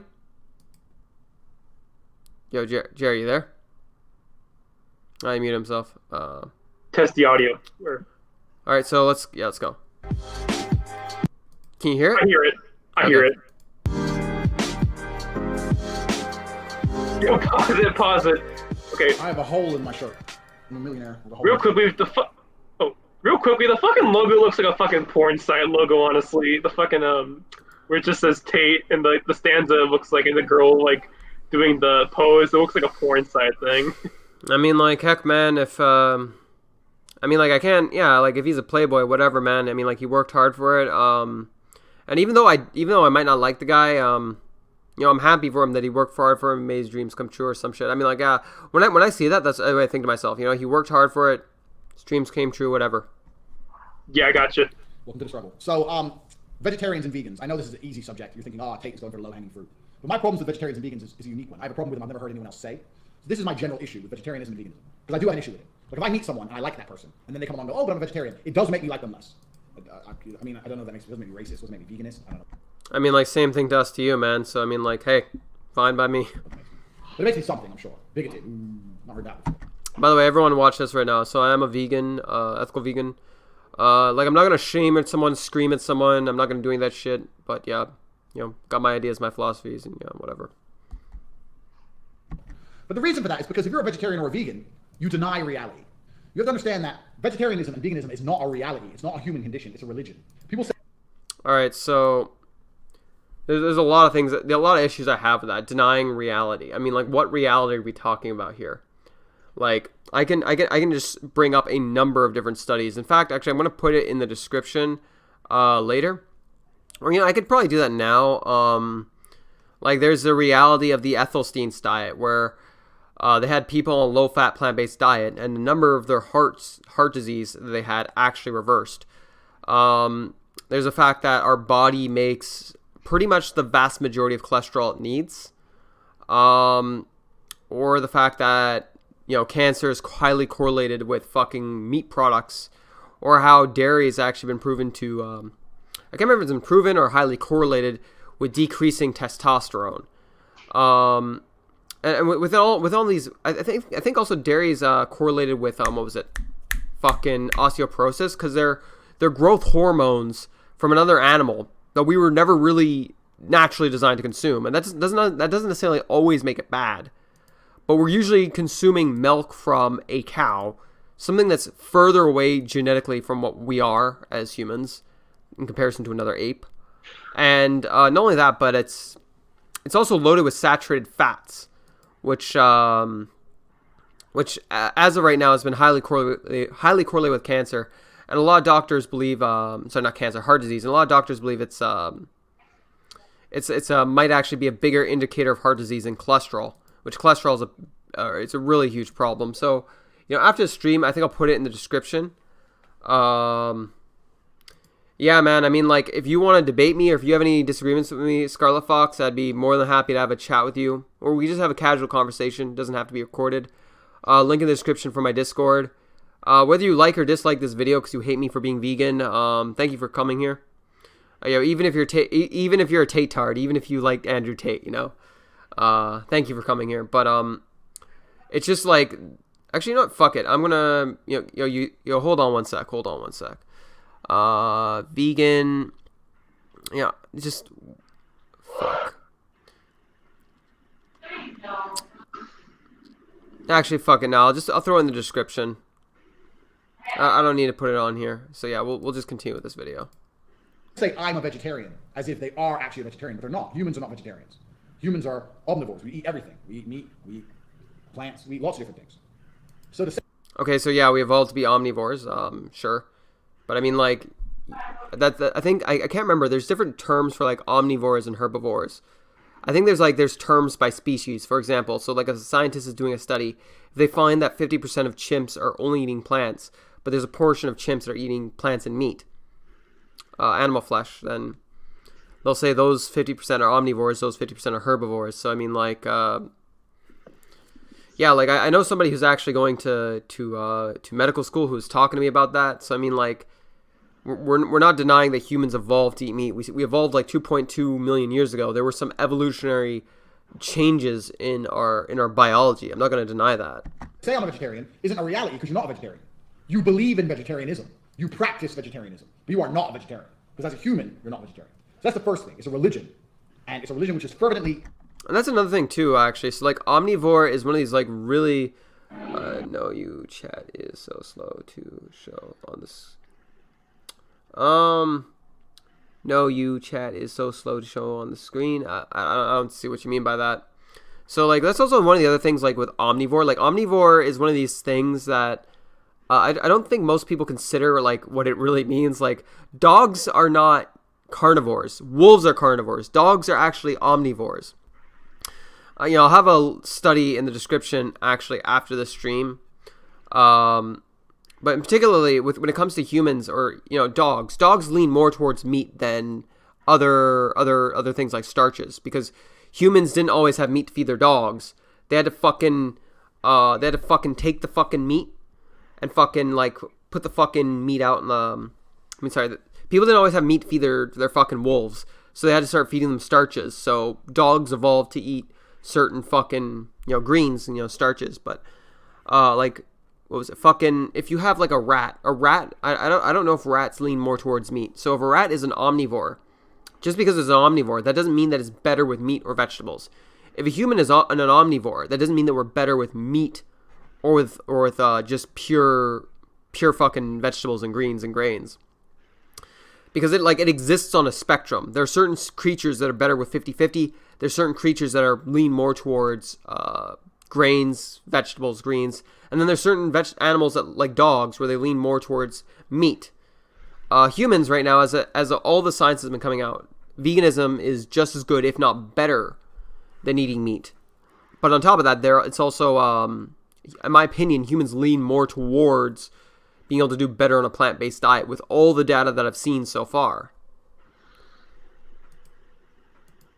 Protected and defended and propagated as some kind of ethical life choice. I think it's awfully pathetic to be a grown-up and judge your entire self-worth or to purport your personality based purely on what you do and don't put in your mouth. Like, well, oh, my name's... You know, he just contradicted himself.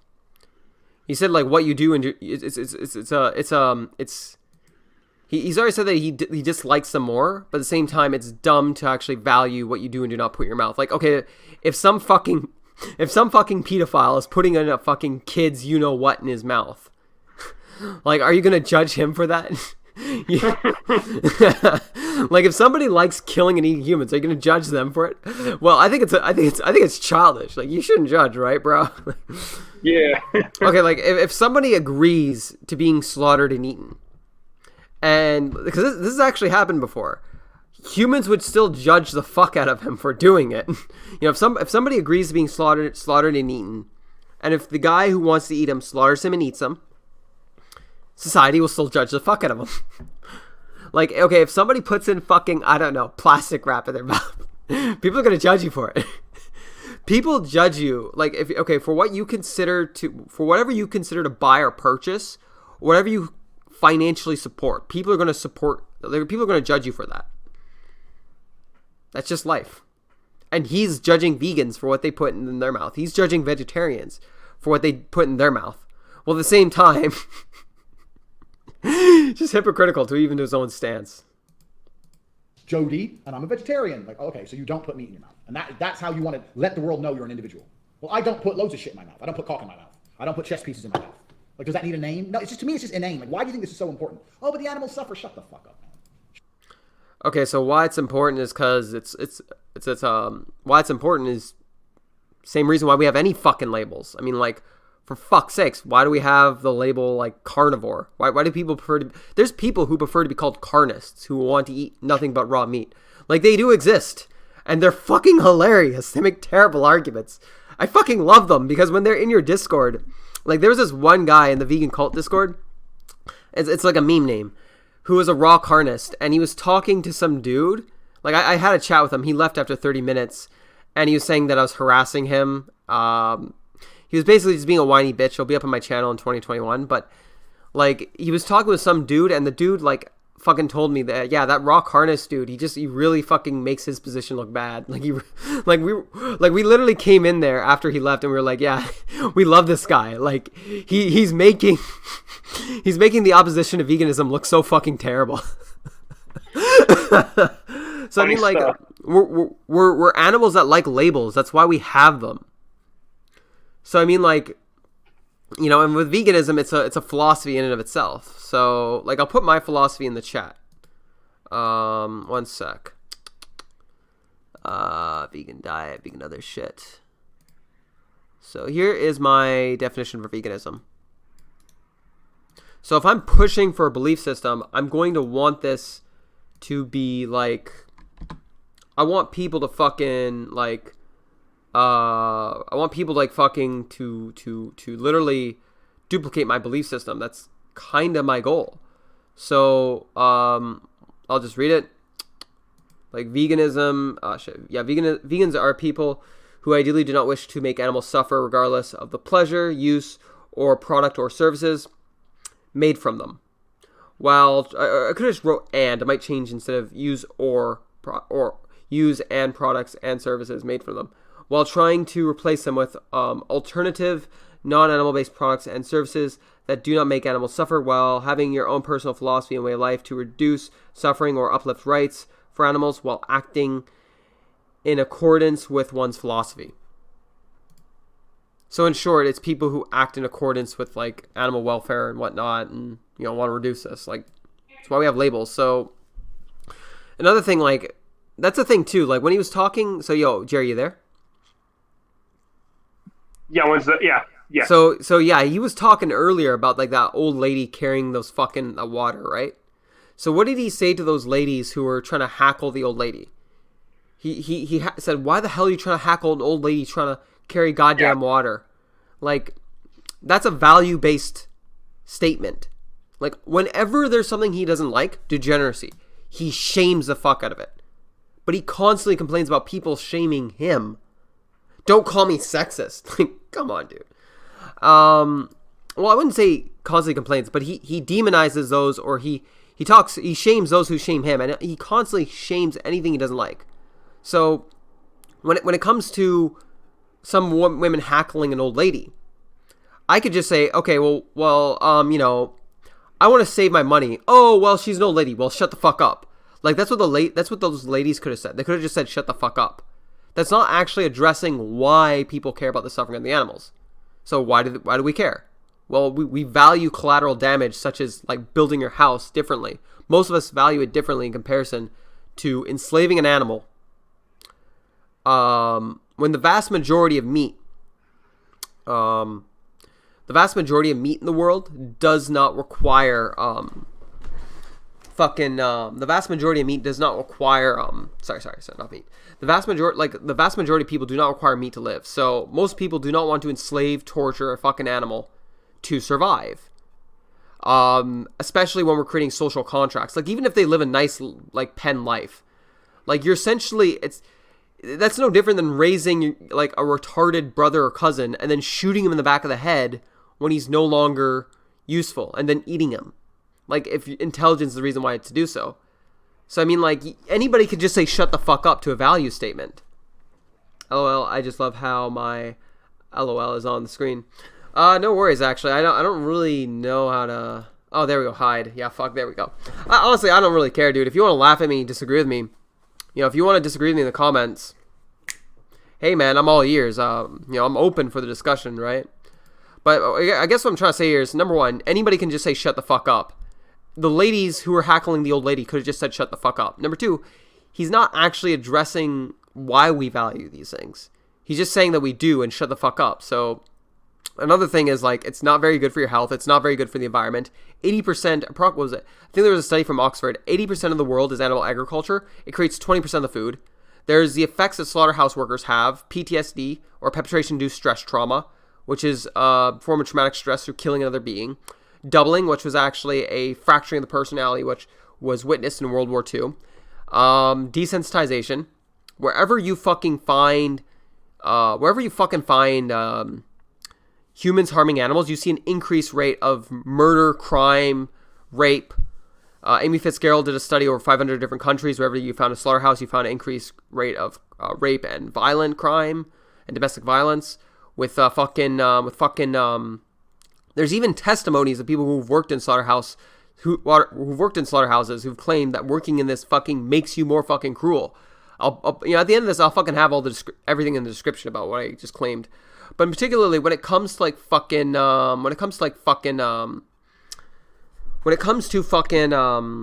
also like animals, like wherever you find people who abuse animals with there's a huge correlation with people who abuse pets. So wherever you find people who abuse pets, they're more likely to abuse their spouse, their children, child neglect. So overall, it's either abusing animals brings out the aggression in you. That is the best case scenario. What I think is the most likely case scenario, I think it has the potential, abusing animals, it has the potential to desensitize people to harming other sentient beings and to killing them. Like, fucking, for children to harm small animals, they're at risk for conduct disorder, anti-personality disorder. It's interesting stuff on how it affects the mind. So we're convincing people to eat meat at a young age, which doesn't really affect the slaughterhouse workers very nicely, especially with the fact that it's a fucking really dangerous job. It mentally fucks them up. They're not going to be compensated like fucking soldiers. It's not really good for the environment. It's not good for the greenhouse emissions. It requires an insane amount of gallons to fucking let these animals grow. And it would internationally decrease the cost of crops. Like Cornell University did a study, was it 1997 or something? If everyone in the United States went vegan, they'd be able to feed 800 million people, or make $80 billion, $100 billion by just selling those crops overseas. Like, people bitch and whine about illegals all the time because of the cost of them, which is fine. If you don't like illegals in your country, fucking, that is fine. That is the law. That's your opinion. But $100 billion that could be saved if everyone just went vegan. No one really gives a fuck. Especially with the fact that it's not really that great for your health. Shut up. The world is suffering. Everyone suffers. You suffer, I suffer, everybody suffers. And if you gave a shit about animals, which you don't anyway, because you give a shit about the cute ones, we don't give a shit about the cockroaches. So you're just a hypocrite to start with. I mean, there's so many fucking mistakes in it. Anyway. That's subjective. A lot of vegans do care. And even then, cockroaches, like anything like pests, they exist in my realm, in a completely different realm of moral consideration. Animals that have a lot of diseases that spread really quickly, that cannot be reasoned with, that spread diseases cannot be reasoned with. Spread diseases cannot be reasoned with, breed really quickly, that harm your property. These animals, in my opinion, you have the right to kill. In other words, pests, parasites, yada yada. Yeah, it makes sense. Yeah. Like, I'm not going to give a human being the same amount of moral value as a rat that's inside my house, that's breeding, destroying my house. I cannot reason with. It could try and attack me. Most likely won't. It could literally chew up a wire and put the whole place up in flames. So yeah, it's just like it is what it is. They deny reality, and the reason they deny reality is this. We don't deny reality. Vegans do not deny reality. And in fact, a lot of vegans are willing to have conversations around just about fucking anything. And yeah, like I said, I left your LOL up on the screen. I found that stupid. But yeah, we're willing to have conversations. Like, I'm willing to talk to TateSpeech. Like, if he wants to have a conversation, sit down and talk, that's fine. And explain to me how I'm denying reality. It's like this guy is just either strawmanning vegans or not even recognizing that his own arguments could be used against him to just to literally devalue any opinion he has. Something to live, and for something to prosper, and for something to survive, something else must die. Yes, I totally fucking agree. We just disagree on what has to die. That's it. It's just what people choose to value is subjective. So yeah, are there vegans out there that are very naive and childish? Sure, yeah, whatever. But I mean, like, this is also one of the problems I have with issues with people when it comes to any of these philosophical discussions. People will often take a betrayal of a group based off what mainstream media will put out there. Or, otherwise known as a fallacy by composition, or like what he's doing here is a fallacy by composition. Or at absolute best, he's claiming a nut fallacy. At absolute best. But I think as a whole, this is a fallacy by composition. He's saying because, actually, one second, I'll put it in the chat.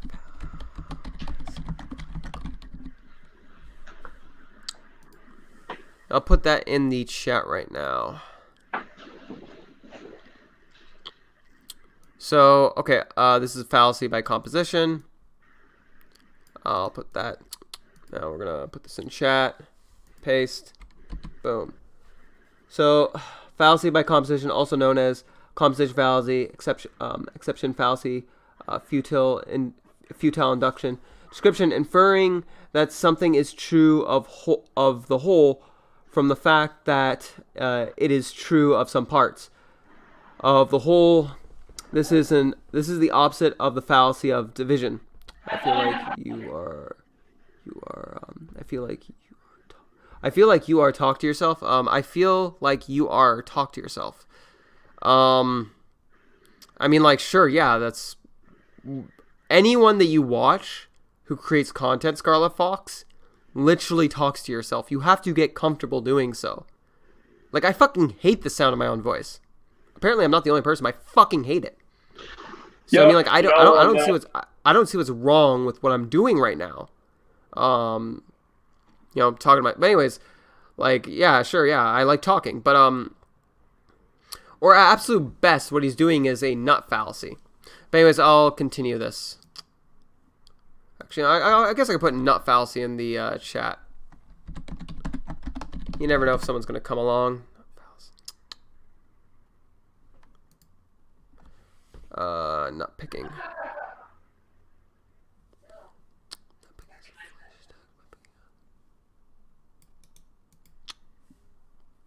So, anyways, we'll continue the video. Let's continue this video. This is a constant, it's a universal truth, and it's always been true.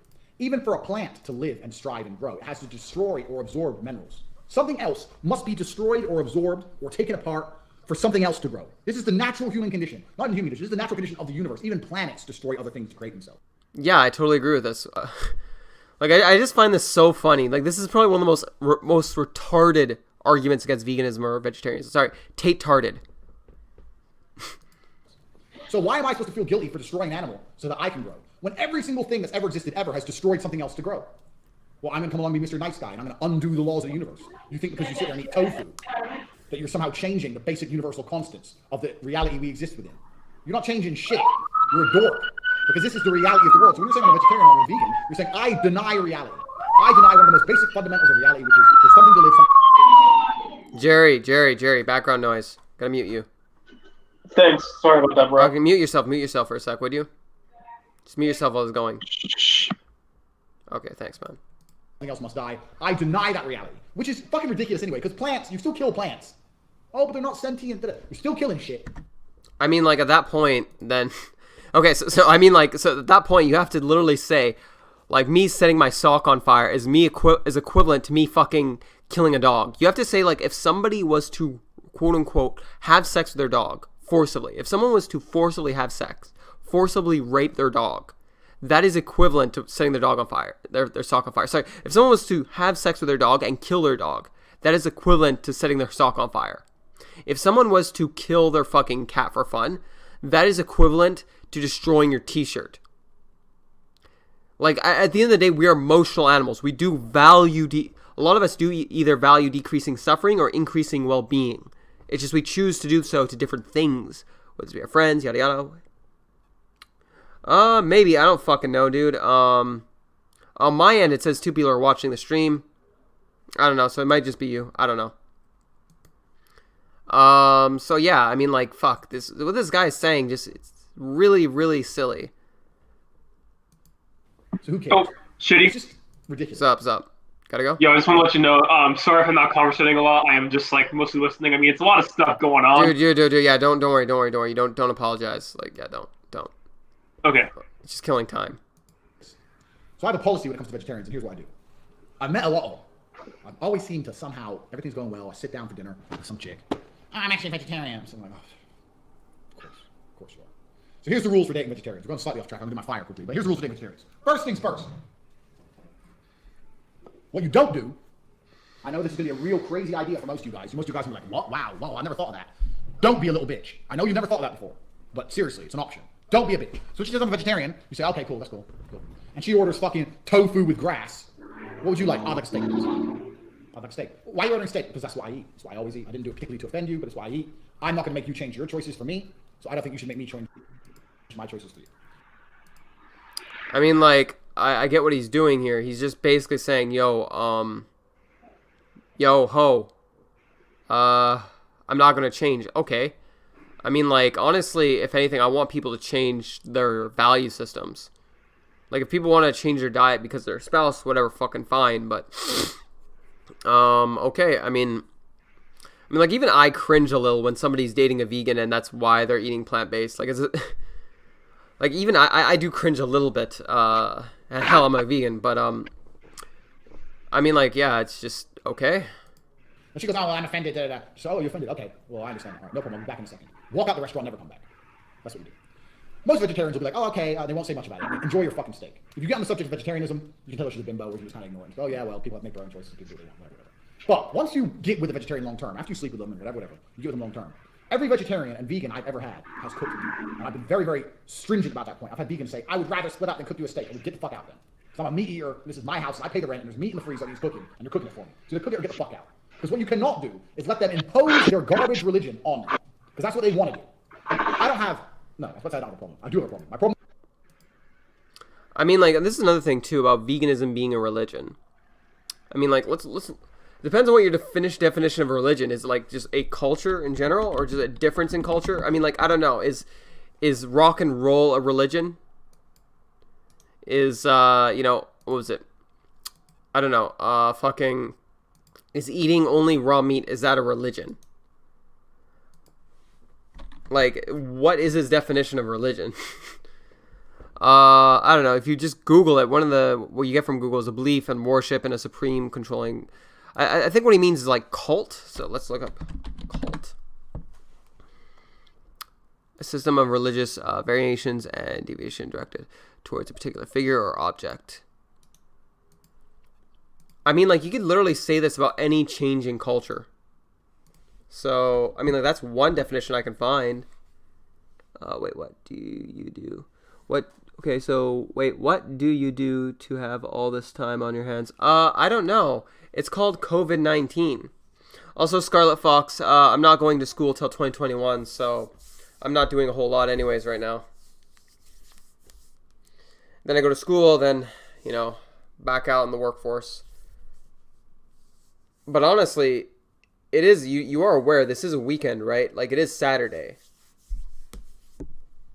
Scarlet Fox. You know, also, I'm not trying to be patronizing. It is a weekend. A lot of people are free. With vegans and vegetarians, I've just explained they deny reality. That's fine. But one thing... No, you didn't. You just claimed that. Now you're saying you explained it. You claim that they deny reality, so you completely strawman vegans and vegetarians in a very dishonest, fucking shameful manner. And now you're moving forward about how it's talking about how it's a religion and everything. Oh God. Thing I will certainly never allow happen is someone who denies reality, forcing their garbage version of existence upon me. Oh God. I will never deny reality for anybody. So if you want to deny reality and you want to eat grass and live on carrots, good. This is coming from the person who went back to religion just because he doesn't like progressive culture. And honestly, if you don't like progressive culture, then actually, here's a good tip for you. Actually have a conversation you disagree with. Like, have a conversation with someone you disagree with. Like, if you do not like a conservative, sit down and talk to them. This guy, in one of his first videos, he perfectly explains the faults with religion and how the burden of proof is on religion. Theism, or God. God's not real. He perfectly explains it. And the reason why he believes in religion isn't necessarily because he believes in God. It's just that he likes how it affects society. That's it. And you know, if that's what he values, that's what he values. But there's always another, you can choose to try and convince people of an opposition. So in other words, what I'm trying to say is you don't have to go back to religion to convince someone that what they're doing is absurd. But when I want a steak, bitch, you're gonna cook it. All right, that is that.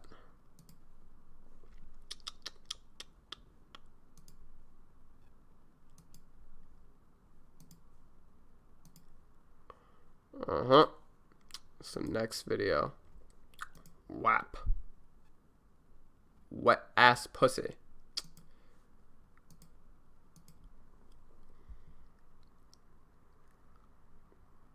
In mind, people are right. People are complaining. There's a new song out, WAP. I think that stands for wet ass pussy. Is that what it stands for? Yeah. So by Cardi B and some of the other one, the Stallion or some shit. Beat it up, baby, catch a charge. Extra large and extra hard. And everyone's complaining about the lyric. Oh yeah, I just want to say, since what he was talking about vegetarian and vegans, like, I mean, like, even white nationalists or ethno-nationalists, they choose to value different things. Hell, Nazis choose to value, everyone chooses to value different things, what they do believe should and should not suffer. Moral consideration, personhood is subjective.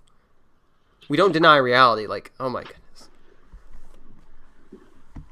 So I listen to the song, I listen to the lyrics. Everyone's saying they're degenerate and they're disgusting. I guess what I'm trying to say is, like, you could be a Nazi and you could technically still acknowledge reality, objectively. That's what women want. WAP, is a sex manual for men. She's telling you exactly how to fuck so that women don't leave you and don't cheat on you. So if you listen to these lyrics and you're like, oh, I can't believe she said what? Oh my God, and you're offended by it. Well, then you're a little bitch. There's some whores in this house. There's some whores in this house. There's some whores in this house. Ben Shapiro. Wet ass pussy. Okay, I talked to my wife, okay? Like, she said a woman will never have, like, a pussy that wet, okay? Like, and everyone's, like, making fun of me, and, like, my wife said, like, okay, like, I asked her, like, if the sex was good. She said, like, okay, like, the sex was fine, and, like, I was like, okay, yeah, I think that's good. Yeah, I think that's good. But, okay, so jokes aside, there's gonna be some controversial things in here that I kind of do agree with. That's why your girl cheats on you, you little homo. I was listening to it, don't you? Yeah, obviously. Yeah, obviously. I was like, duh. That's what they want. That's what they've always wanted. So for once, a woman's been honest about what she wants in bed, and now all the dudes are freaking out. If you're a dude and you're freaking out about the lyrics to WAP, you're a pussy. The real G's out here are like, yeah, I know. I've known for a long fucking time. How are these girls singing? Isn't it better that women are honest than... I mean, there's a lot of guys out there that are players as well that don't enjoy the song. I think one of the biggest issues with the song that people have is the sense of entitlement. Like, ain't I don't cook, I don't clean, but I still got that ring. But yeah, like, honestly, another thing too is, like, this is just so subjective, right? Like, there's also pickup artists who fucking shame women for being promiscuous. So, I mean, like, if someone was to shame her, and, you know, you can say it's sexist, whatever, but if someone was to do that, that doesn't necessarily mean that they're bad at sex or something. It's like, is this very manipulation he does. He sort of puts down other people to get people to agree with him and to empathize with his position. No, the best song was 34 plus. That equals 65. 6. Okay, so let's continue. Singing about shit they don't want. I want a man who cares about my feelings. If only I could meet a guy who had true meanings. And they got stuff. And dudes are out here listening and doesn't get anywhere. Cardi B's come along. She told you the truth. So yeah, this is something I do agree with. At least Cardi B is just being straight up honest. Like, you know, Jerry, have you ever seen any of those romantic comedies or those comedies where a guy like goes above and beyond to get the girl's attention and like constantly harasses her? Have you ever seen something like that? I'm guessing something like this. So like, dude, like there was a bunch of like sappy movies back in the 90s. And I knew girls were like, oh my God, I want a guy like that. And the moment a guy acts like that, like I did this when I was in high school. I tried acting like that a few times. It creeps women the fuck out. Yo, it's creeping me out too, man. Like, I mean, yeah, like their pussy, it becomes a desert. Like, and sometimes, honestly, even when girls act like really, like they're really hitting on a guy, like if they act like they need him too much, to some guys, that can also, generally can be a turn on, but at a certain point, that can also be a turn off. Like being obsessive, it can come across as like yandere type shit, you know? So like I see what he's saying here. At least he's being honest. Like I get that. Mm-hmm. I can't remember the lyrics off the top of my head. Let's read some lyrics. Let me confirm to you which parts are true. This is, I guess like a comedy. I guess it could possibly be like that. Honestly, a comedy that could be like that would be probably like Anchorman too. The Anchorman, the first movie. You ever seen those? Oh, like, I didn't see it. But like, I want a good guy. I want a nice guy. Dates douchebags. But obviously, not all girls are like that, right? But like, I think you guys know what I'm saying. It's yeah. At least Cardi B's she's saying what she wants. Like, you know, got to give her props for that. I get that. Which parts are lies? I didn't detect any lies. Here we go. But even with that being said, I still don't like the song just because of the entitlement it kind of shows. I said certified freak. 7 days a week. Wet and gushy. Make that Pull out game week. Yeah, okay. Sped up is this is like something different. Yeah. It's true. It's what they want. Beat it up, nigga. Catch a charge. Extra large and extra hard. Put this pussy right in your face. Swipe your nose with a credit card. You know what? I'm starting to like Cardi B. She's so ignorant. I like her. She's so stupid. I like Cardi B as an individual. She's exactly what you expect her to be. Cardi B is exactly what it says in the pin. She ain't fake. Cardi B is Cardi B. Now, she's obviously a moron, and she's a Democrat, and she's a leftist, and she's stupid. Well, of course she's stupid. She's a trash hoe. You can't expect to have a smart trash hoe. Oh God. I mean, like, yeah, Cardi B, you know, she's taking her ex-husband for alimony when she has millions in the bank. You know, she used to be a stripper who robbed people for money, and then she gets to play a stripper who robs people for money. So I mean, like, you know, it's not like they're kind of glorifying it a little bit, but I mean, like, if it was the other way around, dude, I don't think it'd be going so well. Like, I don't think Bill Cosby is gonna get to play Bill Cosby in a movie anytime soon. Oh yeah, dude. What? When you hear something fucking stupid, What was up? Cardi B has fucking moments where she doesn't even know what she wants to be. Like she goes from like she acts sometimes like she's like, you know, like she hates on children, but then goes to like saying like she wants to be a role model and says that her friends from like, you know, the fucking like ghetto are the reason why she acts like that. Which honestly, that's just, I don't know how to act in that, honestly. I mean, like, honestly, this is where I have to agree with him. She is a trash hoe. Like, from everything from what I've seen from Cardi B, like, her husband has less money than she does, and they're both millionaires, and she's taking him for alimony and child support. Like, she is robbing his, like, she is divorce divorce forcefully fucking her ex. You know, she's divorce forcibly effing her ex. You know what I mean? So yeah, she's a trash hoe. Like, I can't deny there. But like the whole Democrat thing, like, this is another thing too. Like values. Like, if it is the case that you're Democrat, you are a, you know, you are a fucking an idiot. Okay, well, I mean, like, that's just your opinion, right? Like, it's like he makes all these value-based statements, but he doesn't actually really convince. Rarely does he actually sit down to convince you of his values. And, you know, that's fine. You know, he's a YouTube alpha male. I'm going to give you some advice. I'll put you down. After I put you down, you feel like shit. I'm going to offer you an overpriced course. And after you take that overpriced course, you could have gotten more if you actually invested that money into things that helped you and found cheaper or free resources. So, I mean, like, I get what he is. But at least she ain't a trash hoe pretending she ain't a trash hoe. Or at least she ain't some public schoolgirl pretending she's a trash hoe. At least she's just a trash hoe. She's a trash hoe. Beat it up, catch a charge. Let me tell you something. I will catch a charge. No problem. I don't have remorse. Girls mean, yeah, beat it up. I'm like, oh, yeah, okay, cool. No, I mean it. No, bitch. I mean it. I guarantee I changed the way you look at sex forever. You're going to be fucking crying. I won't cry. I bet you cry, bitch. I bet you fucking cry. Don't challenge me. You're effectively challenging me to a fight now. Like, look at the fucking look in his eyes when he says that. Like, if a girl, like, if you're with a girl and she says, oh, you can't make me cry. Like, it's one thing to, like, try and prove her wrong to some extent. But if he's saying he feels challenged, like, that's fucking scary. It fucking challenges your ego for some girl to say, oh, you can't make me cry. Like, what? I've never, like, out of all the guys I know, like, the players, everyone I've met, I've never met anybody who just says the shit that Tate's does. Like he's a world champion kickboxer, and just wait for what he says next. You're saying I wouldn't cry. You're challenging me to a fight. You're saying I can't hurt you. You're out of your fucking mind? Because it's not going to be like, oh, hurt them enough so they enjoy it. No, I'm just going to straight hurt you. I don't even have to fuck you. Forget the sex part. That's a distraction. My dick can stay in my pants. I'll start beating the shit out of you. How about that? We walk in the bedroom. I start kicking your ass. No sex. No sex involved. But you cry then? Yeah, you want distraction from the dick? Well, that distracts me. I'm trying to fucking fight. No, I just want to fight. Say that shit to me again. These hoes out of control. Can I say this on YouTube? Yeah, I can say this on YouTube. I've legitimately done that. Girls run their mouth. I start beating the fuck out of them. I'm not even having sex. They love it more than ever. They like it more. The less sex you have, them, the better. So what he just said there was, like, very, very, very concerning to some extent. Because, like, on one hand, you can interpret it all as a joke. Like, you could interpret everything he said, that he'll keep his dick in his pants and just beat the shit out of the hoe. Like, he said, if, like, there's some fucking hoe out there who says some shit, like, you know, if there's some hoe out there who's claiming that she cannot, you know, fucking, if there's some hoe claiming that she cannot, you know, get him off or some shit, one sec.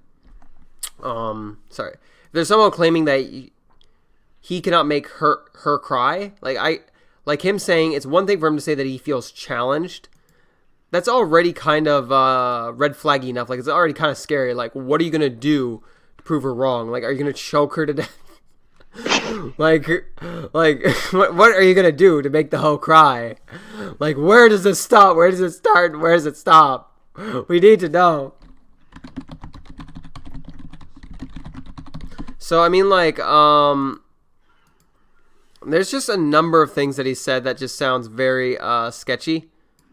One sec, I'm going to try and find something.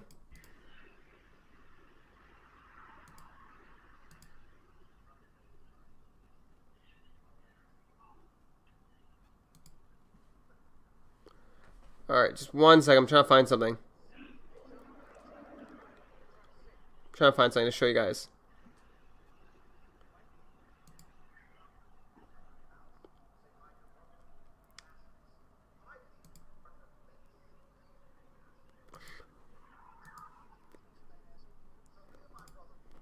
Alright, so I'm going to show you something. Like, this is somebody who made a response video to him.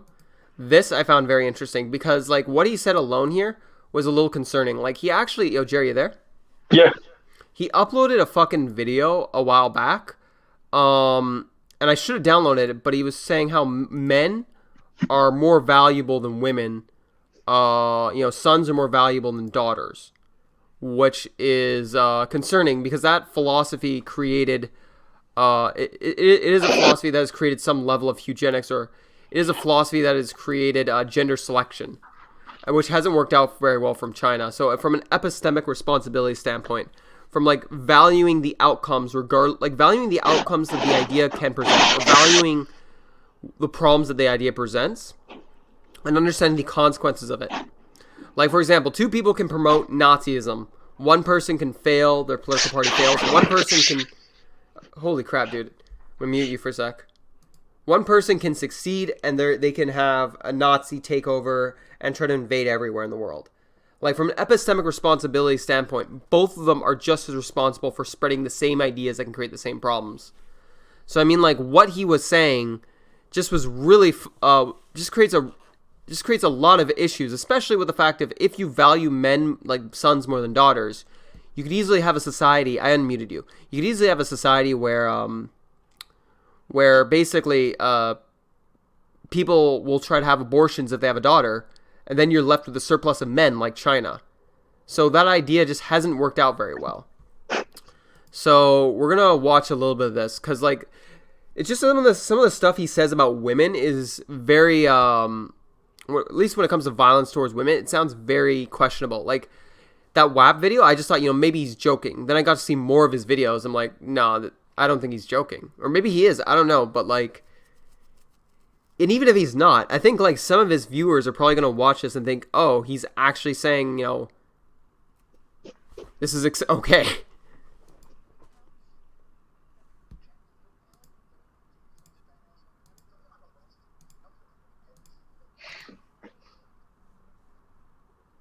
Yo, dude. Hold on. Wait, you gonna go?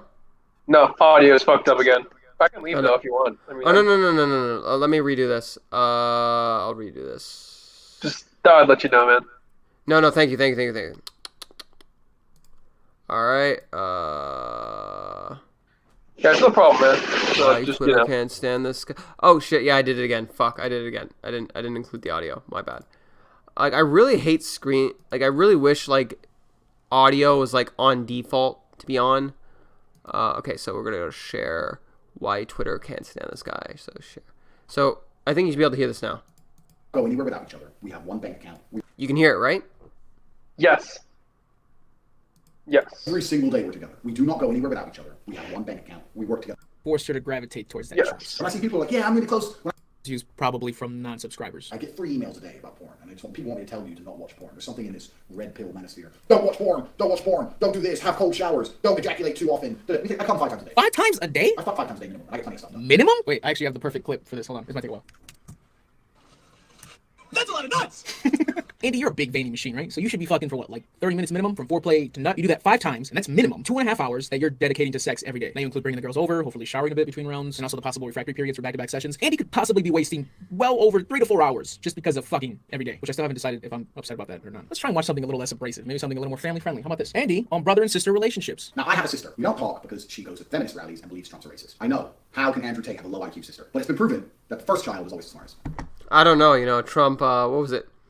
He let out that sheriff who was actually proven... He actually pardoned that sheriff who was proven to illegally... who's illegally discriminating against Mexicans.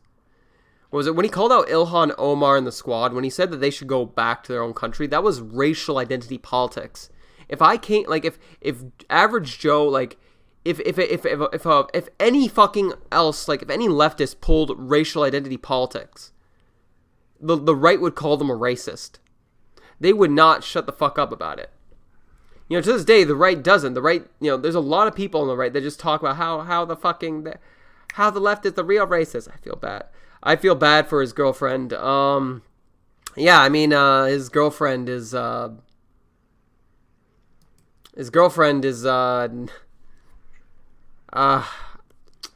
don't know, man. I mean, oof. I mean, like, she got what she got what she signed up for. But no, I'm serious. Like, so there is legitimate reasons to call Trump a racist, and you can use that same argument against someone else. Like, if you were racially discriminating against someone in your country and telling them to go back to their home country, especially when they're born citizens, and it's pretty obvious he's saying this to them because they're not white. Maybe he would have said it to white people as well, but like I doubt it. Like, honestly, it's racial identity politics. I really hate how the right or left does this. And like even then, he's denying the racial identity politics Trump has pulled out because he supports Trump. And then the left tries to downplay racial identity politics. It's all my tribe, you know, this bullshit. She's like the third. She's the fucking third. Hey, you son of a bitch. I'm the third child in the family. What are you trying to say? Huh? A fight? I'll have you know, I've seen a lot of fights online, so I've been ready for this since day one. Okay. To give you context, that TateSpeech was saying, like, I watch, like, terror shooting movies to desensitize myself. That way, when a terrorist shows up, I'll fucking be ready for it. Like, go watch this guy's channel, and you know what? Go subscribe to him. I have not seen his shit, so I don't know if I believe in him, but Mr. Gigi, go over there, give him a view. If you like his stuff, maybe sub to him, yeah. Like, I don't know if he's worth subscribing to. I'm subscribed to him, but I just recently found him. Spoiler alert, he hates his sister and publicly ridicules her for being a feminist. And I wonder if a certain brother's behavior forced her to gravitate towards that choice. I see people like, yeah, I'm really close. Well, usually girls, I mean. Oh, and I live with my brother. To me, that's instant just weird. It's like, isn't your brother like fucking girls and shit? Like, you're asleep in bed listening to your brother pound vag. Or, well, I'm gonna fuck you. I'm gonna come around your house, say hi to your brother, and mash your pussy up. I believe in general, a brother and sister relationship. You can get along with your sister, you can talk to your sister. But when I see brothers and sisters who are really close, it's super weird. I just love that Big Daddy Tate is allowing us to speak to our sisters and have a cordial relationship with them. If it goes any further, will you like hearing her moans in the next room or something, you fucking weirdo? What do you look, fairy boy? Like playing with her makeup palettes? Like her new Jaclyn Hill palette? Like looking at James Charles fat ass on Twitter? So me and my... So something I want to say really quick here is, like, when it comes down to it, like, a lot of big brothers have to basically be the dad. Like, they have to be the father figure. There's some big brothers out there, big sisters, that raise their younger siblings. And they have a really close relationship with them. Like, that's also the nature of being the leader of the household, is you start to have a close relationship with a lot of the people in the household. My brother, we're obviously extremely close. If you know either of us, you know that every single day we're together. We do not go anywhere without each other. We have one bank account. We work together, train together, live together. It's going to be that way for the rest of our lives. If my girlfriend said, choose between me and your brother, before she finished the sentence, I would slap that bitch so hard in her face, she would never even ask me again. Women like fun. You can do anything you want to a woman. You can even be horrible to a woman. Not that I ever win someone nice guy. Slap that bitch. I don't care if my brother fucks my girl. I don't care if he crashes my car. I don't care if he sets my house on fire. He is my brother. For life. Very recently, I dated a girl. She said, me and my brother are best friends. What do you talk about? I have nothing to talk to women about besides either sleeping with them or... wait. Yeah, that's it. Because I cannot think of the last time I sat across the dinner table with a woman and I wasn't doing anything other than laying down game. Andy, I gotta be... Like, I agree with what he says in the next part. Like, it does sound really boring, and it sounds like he has really meaningless relationship. I don't know what Jerry's doing. If he's making too much noise, I'm still here. Yeah, Sorry. yeah. Just be careful, background noise, my man. So yeah, I don't remember exactly what you agreed with, a few minutes ago, but yeah, whatever. Because he said true, so I'm not too sure what you mean by that, but yeah, I'm sorry about Jerry's background noise. We all make mistakes. Don't worry about Jerry. But the thing is like, so what this dude was saying, right? Like, so not only has he said that he'd slap a bitch across the face if she disagreed with him. Not only has he done that, but there's other controversial shit that Andrew Tate has done, or a Tate speech. So he's also said that if a woman said that he won't make her cry, he's literally said that he would fucking keep his dick in his pants and beat the crap out of the hoe. So even if this is stuff he wouldn't do, it makes it sound like he's promoting violence towards women. You know, that's how it comes across. And to someone who doesn't know Andrew Tate, like to someone who just does not know this guy, someone who does not know this guy, someone who maybe doesn't understand that this guy is just joking around. Wait, what? Okay, one sec. I gotta do something here.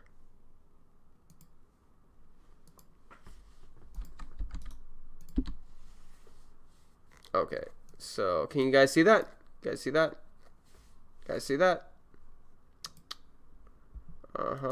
Yo, dude, do you see the, yeah, okay, you guys see the metro, okay. Okay, so, I'm not sure if he actually tweeted this out, because his Twitter constantly kept getting banned and unbanned, whatever. He kept making new ones, so, there's actually an article that came out. Some people strawman his position, but it depends. Actually, I don't really know if it is, because, okay, so, these are some tweets that he has actually sent out. Secondly, Harvey, creep, obviously, but women have been exchanging sex for opportunity for a very long time. Some did this, weren't abused. Okay, yeah, I understand that. You know, good old blowjob under the table for the promotion. Next point, if you put yourself in a position to be raped, you must bear some responsibility. I'm not saying it's okay you got raped. I mean, like, that's very subjective. If I said, okay, well, you bear some responsibility for walking down Rape Me Back Alley in a very sketchy city in, like, a fucking crime capital of your country. Okay, that's one thing. Now, it's another thing to say it's her responsibility. Like, are you saying it's legally her responsibility? And this is another tweet that he had. If you go out, meet a guy, take his drinks all night, go to his apartment drunk, start to kiss him, then he grabs your tits, not harassment. So there's multiple articles that actually have been written about these comments that he's made. Yo, Jerry, you still here? Yo, Jerry? Jerry, you still here? So there's multiple articles that have been written about some of Tate's controversial stuff that he said about women with Harvey Weinstein. So I mean, like, let's put this on the opposite end. So if it's a if a man has some level of responsibility, if he's accused of rape, like, or no, I'm not gonna throw this on the opposite end yet. My bad. So like hypothetically, let's just hypothetically say some guy pays for a girl's drink, they go back to his place, and she all suddenly decides that she does not want to have sex with him. Well, if he just says, no, fuck you, I want to have sex with you, I don't care, and if he forces himself to have sex with her, like, at that point, then you basically legalize rape. Like, if you go out, meet a guy, take his drinks all night, go to his apartment drunk, start to kiss him, then he grabs your tits, not harassment. I mean, like, maybe these are all lies, but I honestly, I doubt that they're going to quote him and lie.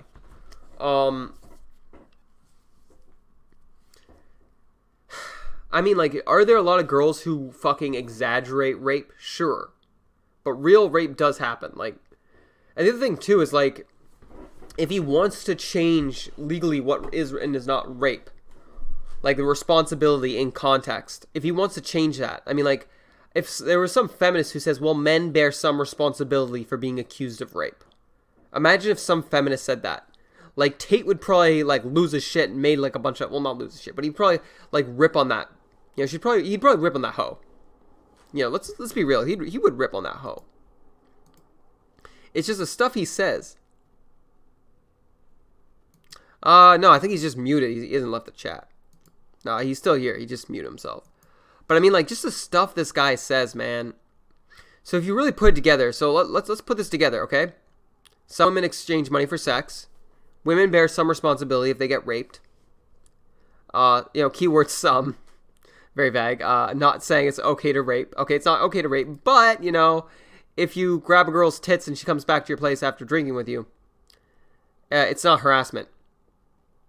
I mean, like, are there some girls who like that aggressive male who just, like, throws himself on her? Are there some guys who like that aggressive female? Yeah, you know, there's going to be fetishes out there, right? Not going to deny that, but, I mean, like, there's still a thing called consent. You know, you ask a girl if she says yes, and then you can be fucking dominant in bed. Then you can be the fucking man. It's just, it's the way it works. You ask a girl, she says no, she says no. You know, and if a guy says yes, and if he changes his mind and says, you know, I'm done, he's done. If a girl says yes, and if she changes her mind halfway through sex, guess what? She's done. That's it. Obviously, maybe use safe words, right? But, like, it's just the constant reoccurrence of his attitude towards women and what it sort of entails.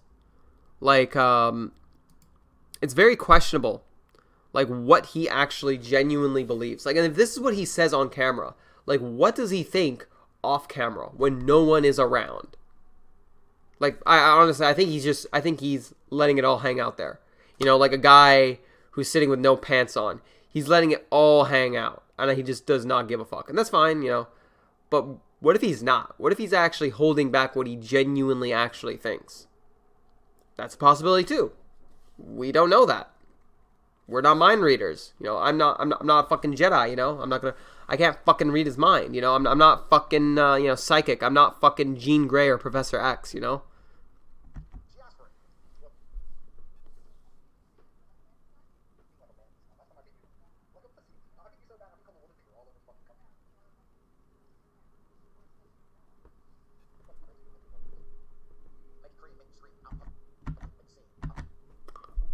Okay, yeah, sure, yeah, I get that.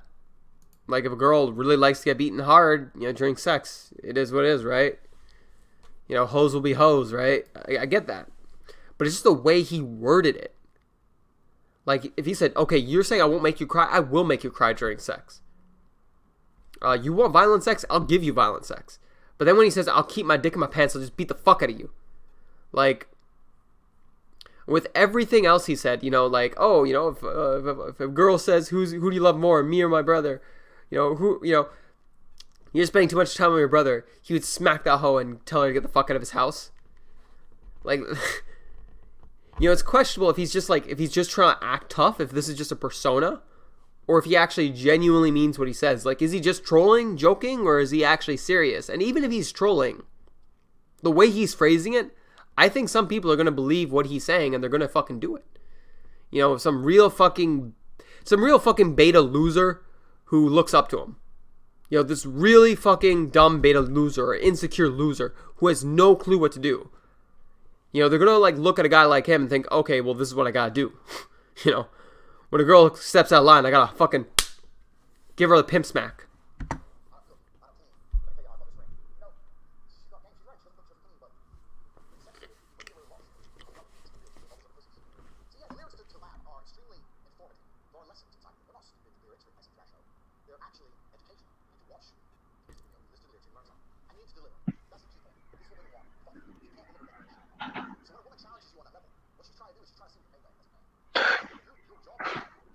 Yo, dude. What's up? Audio again. Just thought I'd let you know. I hope I'm not. Oh, shit. I'll go back a little bit. Fuck. Yeah, don't worry. It's only been a couple seconds though. It's just been like 2, 3. It's actually more than that when you're going with what I'm going with. One sec. Let me screen share. Brave. WAP. Share audio. Boom. It's started like now. Again. Yeah. You hear now, right? Yeah, it was just only for a couple seconds. Control. Yeah. So it was only for a couple seconds for what's happening. Yeah. Yeah, I can say this on YouTube. I've legitimately done that. Girls run their mouth. I start beating the fuck out and let them have sex. They love it more than ever. They like it more. The less sex you have, the better. She asked for it. Look.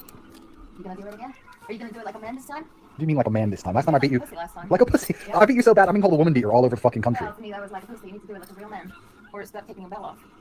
You're fucking crazy. You have mental problems. Make it cream, make me scream, out in public, make a scene. I don't cook, I don't clean. But let me tell you how I got this ring. She's got game. She's right. She doesn't cook, she doesn't clean, but the sex is good. Women get away with a lot of shit. I mean, not with me, because I'm a real G, but all these other pussies. So yeah, the lyrics to WAP are extremely informative. There are lessons inside of them. They're not stupid lyrics written by some trash hoe. They're actually educational. You need to watch the music video, you listen to the lyrics, you learn something. And you need to deliver. That's the key point. This is what women want. Fucking deliver. If you can't deliver, then you're in shit. So when a woman challenges you on that level, what she's trying to do is she's trying to see... Goddamn, Jerry. Yikes, man. You gotta watch out for that. What you're made of as a man.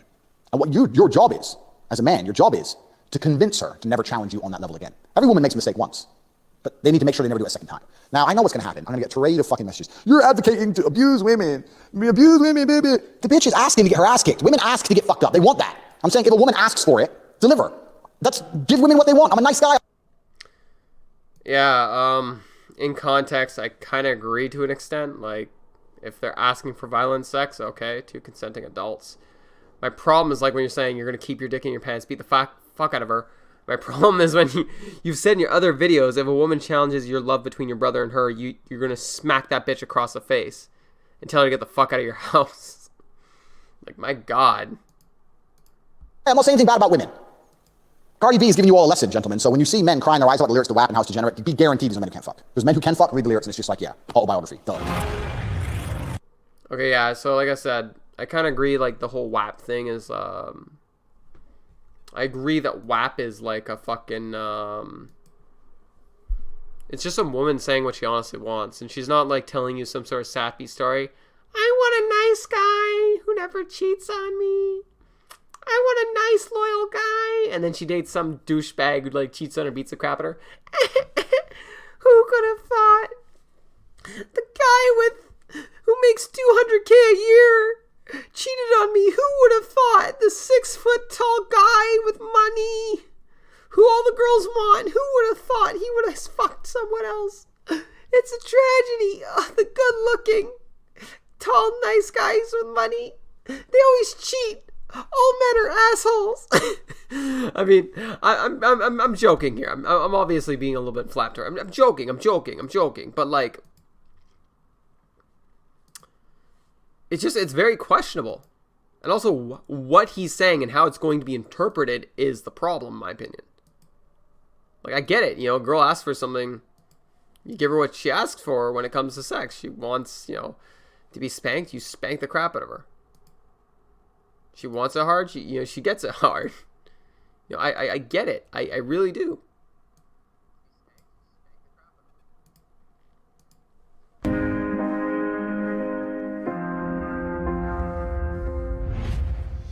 So we're going to talk about the statues. I didn't want to talk about the statues. I didn't want to talk about this, but in the world we live in, which is getting more and more crazy, more and more people are doing dumb shit. So I have to spend more and more of my time pointing out the obvious. And it's very obvious to point out that holding historical figures to current moralistic standards is stupid. The morals of today are ever changing. Things that were fine 5 years ago, like blackface, which isn't even offensive. It's paint. Who cares? But things that were fine 5 years ago are now no longer fine. So the fact that the moral standards of today are forever changing, I guess we have to go through cities in the West, look at every single monument, and constantly review if at any point anything they ever did in their life was offensive to somebody. In the past, basically everyone was sexist because in the past people were realistic. And we know women, they can't do shit properly. So tear down every statue. It's crazy. But this has nothing to actually do with statues. Because talking about statues is stupid. Anyone who tries to argue for tearing down a statue because said person did something bad is petulant. And they're low IQ. And I have family members who are low IQ. Because I'm half black, half white. And some of my family members are low IQ individuals. And they believe that statue is offensive. You could erect a statue. Like, he literally just confirms race realism there. Like, amazing. Like, some of my family are black. And they have low IQ. Oh my god. I'll probably have something in the link in the description below for race realism. Oh my god. The pseudoscience. You know, people need to learn about falsifiability. It's not about proving what is true. It's about proving what is false with science. You know, the whole race being real, it's been proven to be false. You know, maybe something in the future might come out there and show that the current science is wrong, but from everything I understand, it was proven to be false. You know, and I'm actually going to see how many videos we've gone through today that was on the list. We got through a lot. I know that for sure. We got through 7. So, honestly, you know what? We can watch this one, and, you know, tomorrow or some other day, I could actually go through some more videos that he's done. Yeah, sure. Okay, so I think I'm going to delete all my other pages just about. And this will be the final one for tonight. But, yo, did you hear the race realist shit that he just said there? Some of it, I mean, it was speeding through a little bit too fast, but I was trying listening to some of the stuff, yes. So you literally said, you know, I have some family members that are low. I have some family members that are black. So I have some family members that are low IQ. Like, he literally fucking said that. Wow. Yeah, I know. This guy's, like, fucking just amazing. Like, the thing is like, in right-wing circles, there are a portion of right-wingers that are alt-right, and there's a portion of people that are really empathetic, sympathetic, or just crypto alt-right. So they're hidden fascists or hidden Nazis or hidden white nationalists. Mm-hmm. So something that's sort of an idea that has sort of been spread, a meme, and I mean Richard Dawkins memes, like idea that has been spread in alt-right circles, is race realism. That there is genetic differences between races when it comes to IQ differences. And Andrew Tate believes in that bullshit, which is quite... Actually, you know what? No, fuck it. I'm going to watch more videos tonight. It is quite unfortunate. But the thing is at least maybe 2 or 3 more videos. But the thing is, when it comes to race realism, like, one of the links I'll actually leave in the description is that there was actually a study that was done between half-white kids that were German. Sorry, half-white, half-black kids that were German and pure German kids after World War II. And their IQ scores were about the same. The boys slightly got less than the white boys. You know, the half-black, half-white boys got slightly less. But I think the half-black girls scored higher than the pure white girls on average. So the IQ scores were almost completely identical. And that was actually one of the first indicators that race is probably not real. Now, as time has gone on, I don't believe any actual legitimate scientist believes race is fucking real. And don't get me wrong, I know academia is getting politically correct. It's very unfortunate. Like, I'm not against people researching the differences between different ethnicity groups or races. I'm fine with that. If we learn something, that's great. I don't care if it's uncomfortable. Or if it makes people racist. I don't care, so long as it's factually true. But it's just what he's saying. Like, there's this guy called Stefan Molyneux who's sort of been promoting race realism in right-wing circles for a while. And a lot of fucking idiots that don't actually challenge their belief systems just take it as fact. Saying Tate is a dickhead on the corner of every single city in the Western world. And I wouldn't tear down one. I don't give a fuck. I don't care. Nelson Mandela has statues. He was a legitimate terrorist. He killed people. What if you're one of the descendants of a person he killed? You gonna tear down his statue? No. Nelson Mandela was a great man who did some bad things. I am a great man who's done some bad things. Most great men have done something in the eyes of someone which is abhorrent. The tearing down statues is asinine. It's insane. Now, for my low IQ family members and low IQ friends who think these statues are particularly offensive, what they really need to do is take a long, hard look in the mirror and understand that their petulance. That's what we're really talking about here. Because I'm so logical and I can remove myself from situations. And what I can do is I can look at things from an aerial view. Like, it doesn't matter how I feel, I can look at the broader picture. If I ever found myself offended by a statue, I would sit and look at the mirror and realize, wow, Andrew, you are petulant. You're childish. Even if I couldn't get over my hatred for said statue, I would have to accept I'm a childish individual. But these... So Andrew Tate is right about something. It's called the historian fallacy. I'll give a description of it in the live stream chat. So the historian fallacy is judging a person's decision in light of new information not available at the time. So I mean, like, yeah, I agree with him. The historian fallacy is unfortunately very common when it comes to how we judge past warlords of millions of years ago. Like, do I dislike Islam and Muhammad? Sure. Do I dislike what he did? Fuck yeah, he was terrible. He was he had sex with a child. He was a pedophile. He was a conqueror. I don't like the guy. I would want to remove that statue maybe because I just don't like religion. I don't know. But even then, I wouldn't want to destroy it. It should be put in a museum, if anything. The destruction of statues I find to be very scary. It very much so reminds me of book burning, during fascist or communist regime takeovers. It's very concerning, very uncomfortable. That's for sure. So anyways, yeah, let's continue. These people don't want to accept the charge. I'm not childish because the guy in the past... No, you are very, very childish. In the past, he did some things. Man, if a statue of you was erected when you're dead, I guarantee you can go through your life and realize you were a hoe! So we're gonna tear that down? Bitch, because you suck too much dick? You did wrong shit, too. So it's fucking stupid. Now, what's really interesting about this is that it's a Western phenomenon. Back in 2014, I fought in China. And when I fought in China, they called me last minute and they had American fighters against Chinese special forces. And we were all supposed to lose. I won. And when I fought in China, afterwards, you kind of kept in this little camp, like a hotel very far away from everything. And I was sitting there watching the Chinese news. And the Chinese news is just news clip after news clip after news clip of the West and them discussing how the West is a shit place to live. That's all they talk about. And I know they're having a field day with these protests because all of this stuff is a Western phenomenon. Do you think the Mongols tear down statues of Genghis Khan? He was a rapist. He pillaged the whole world was on fire because of Genghis Khan. If you look back in history, in fact, any man who made his name well enough to be remembered and immortalized in a statue likely did so with violence. So I can kind of agree somewhat. Well, maybe not agree, but I'm open to the argument that maybe statues should be put in. Maybe we should put these statues in like fucking. What was it called again?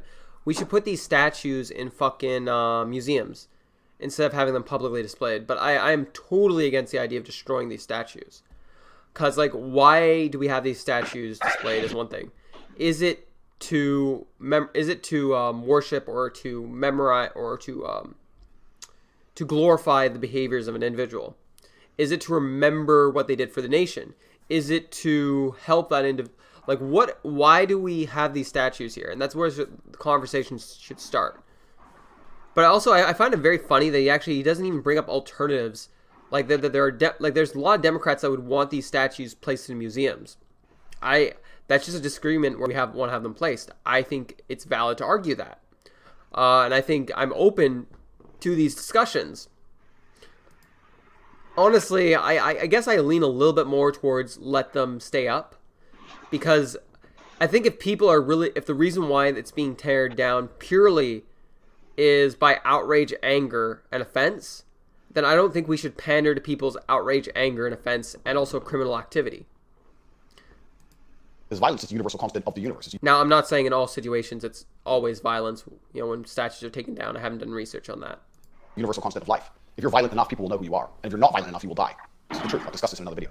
So one of the only ways to even get statues through violence. But the Mongols aren't tearing down the statues of Genghis Khan. The Chinese ain't tearing down their statues. The Russians aren't tearing down their statues. Only the West. Only in the West are people tearing down statues. Because the West is full of people which hate it. It's incredible. Every empire declines. Everyone knows this. If you look at the fall of Rome, the fall of the British Empire, blah, blah, blah. Every single empire has a certain amount of time. And the West's time is up. It's over. Because it's full of people that don't appreciate it. They hate everything about it. God, I hate shit like this. I really fucking do. Like, this whole, oh, the West is declining. Like, okay, yeah. Can you make some arguments for that? Birth rate's going down? Sure. Incel violence? Sure. Single motherhood? Sure. Like, I was talking to Sandre the teacher, and he's actually far left. Like, he's very far left. Like, he's usually on Compass tests, he's considered to be a libertarian socialist. Very, very smart guy, scientist, great guy. Go check out his YouTube channel, Sandre the teacher. But something that he said to me was something that's an even higher indicator than poverty or crime for civilization collapse is actually the lack of fathers. And this also does concern me a bit too. You know, especially in the modern world where, with how dating is going right now, and how the fact that a lot of the modern dating within Western society is creating a large amount of single mothers, with fathers that are not involved in their lives, whether this be because they're violent, deadbeat, I don't know. But now, obviously, this can be a good thing, not having the father around if he's too violent, right? But this is concerning, that's for sure. I forgot what I was gonna say. Yeah, I forgot my point. Goddamn, lost track. I was talking about single mothers. Oh yeah, right. The whole destruction of the West. I feel like a lot of right wingers exaggerate the destruction of the West. Like, these countries economically are, for the most part, still pretty good, still pretty prosperous. This idea that we're declining and being destroyed is kind of silly. Like, overall, yeah, is the birth rate going down, but the birth rate internationally has to fucking go down. It's not sustainable. Like, if internationally the birth rate just went up and up and up and up, I can't see humanity. I can't imagine what would happen. It would probably just lead to, like, mass wars and people running out of resources. You know, population decline is going to be a future problem for humanity. But what will be the biggest? What could be a bigger problem is overpopulation. So I guess what I'm trying to say is, yes, are there issues with the first world countries with population going down? Yes, but it's not the end of the world. Could it be? Sure. But I think right-wingers over-exaggerate it without actually thinking about any of the counter-arguments. About it. They hate its history. They hate how it came to be. If you speak to the average American liberal, the white man came and stole all the land from Native Americans, then they made slaves, now they hate all the blacks, and the white man, and tear down statues. Why do you live here? Move. No, because I love America. You obviously don't. The way how he does it too, like, it's so fucking emotional. It's okay. So he said that they hate America, but then the people he's talking about, he claims that they claim they love it. I love my country in some ways, but at the same time, I hate it in some ways. I hate how men are treated in the legal system. I hate the fact that there's common law marriage. I hate the fact that if you live with a woman long enough, she owns half your shit, and she can fucking take you through the ringer, take you through the cleaners, and get alimony from you just because you lived with her, and you didn't even sign any papers. Like, I hate the fact of how gynocentric the West is. Now, if someone is living in Canada and that they hate it, but they want to change it, I don't see anything wrong with that. If they don't like it, they don't have to move. Everyone hates something about their country. Everyone wants to improve something about their country. Conservatives hate certain things about North America that they would like to change and improve on, that they perceive would be improvement. Liberals or progressives, left-leaning people, there's things that they see and perceive that they don't like, that they would like to change. That is inevitable. Like, for both parties, to me, that's just a terrible argument. If you don't like the way the country is, then just move. It's subjective. So subjective. It's like all of his values, man. He just doesn't really prove his values very well. Don't love anything about America. And these liberals, which hate the country, are roughing it from the inside out. And they're all childish and they're all petulant because they've never had their ass beat. And that's why they're upset about fucking statue. Let me give you another example. I mean, like, as much as I hate Stefan Molyneux, he does bring up a good point. Like, wherever you see child abuse, you see increased rates of depression, anxiety, more likely to drop out of school, more likely to, you know, he didn't say for their parents to beat the children. He said they never got their ass kicked. Like, kids that get abused are more likely to drink, more likely to get involved in drugs, more likely to drop out, more likely to have unsuccessful relationships and to have teen pregnancies, more likely to end up becoming a single parent or to have a divorced wife or girlfriend. I mean, or well, not divorced, but like a broken up wife or girlfriend. Or basically, wherever you see people getting their ass kicked, they're more likely to fuck up in every fucking thing. This idea that beating the fuck out of kids is going to make them tougher or better is so stupid. Yo, Jared, you have any opinions? Oh, okay. There was a lot of stuff. There was a lot of stuff going through. Sorry, man. I think no disrespect. I hope I'm not being rude, but I might could go on. Is that okay? Or should I stay here? No, you're a prisoner here. I'll never let you leave. No, you can get going. Thank you so much, apologize. Shitty. No, I had a don't good worry. time. No, I hope you did. Yeah, I did. Don't worry. I'll be committing Subaku on stream. Don't worry. Yeah. Okay, though, man. You have a good day. Yeah, you too. Let's continue the stream. Let's talk about supercars. I love supercars. I have a Lamborghini. I'm driving my Lamborghini. I'm flexing. I'm driving fast, looking sexy as fuck. Normal story. Every day. Then one day I go turn the Lamborghini on. It just doesn't work. Why? It's a Lambo. Sometimes it doesn't work. I can't complain that my Lambo's unreliable while also having all the benefits of the Lambo. I mean, you can complain about something about your vehicle while liking your vehicle. Why can you not complain? Like, why? Is it because it sounds like a whiny bitch? Okay, if it sounds like a whiny bitch, why should someone perceive that to be a whiny bitch? Maybe they'll have a different definition of what a whiny bitch. If I have a car, and if I sometimes complain, I don't really like the seat too much, but you know, it's alright. Or, I really don't like these seats, but everything else is good. Like, why? Like, he makes these value statements, but he just does not really prove his values very well. Certain things go hand in hand. And you can't complain about all of the history of the West while living in the most prosperous nations on earth and enjoying the life in the West. You can't separate the two. And the harder you try, the more of an idiot you're going to look. When I speak to liberals, their answer for everything is always either more destruction, riots, protests, tear things down, or more laws. We're going to outlaw racism. What? Isn't that, what? More laws are not going to fix anything. More laws cannot change human nature. All we're going to end up doing is trying to put people in jail for mind crime, for things they thought or may have acted in a certain way because of. I agree with him. You know, thought crimes is a pretty bad thing. Let's not have thought crimes. People have the freedom to think, right? Freedom of speech. Also, once again, if nobody go over to his channel and flag his videos. Nobody fucking do that shit. If you go over to his video and flag his fucking channel or something, there's a good chance I will fucking ban you from this channel. Like, don't do that shit. Like, even with all the shit that he said about beating up women, I'm not sure, because on one hand, it could be perceived as comedy.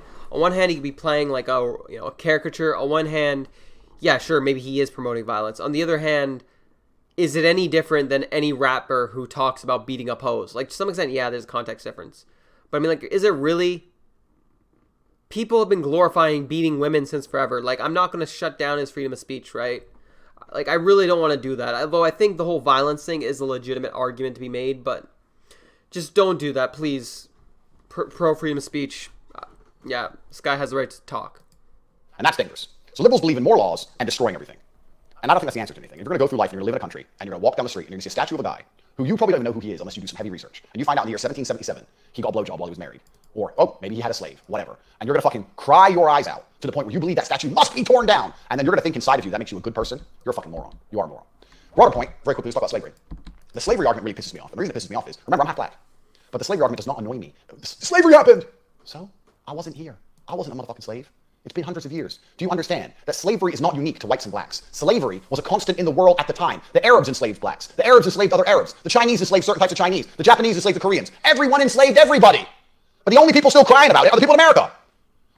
Well, no, it's internationally. It's, people are, honestly, I wouldn't say it's just America. Brazil, Canada, United States, blah, blah, blah, blah, blah.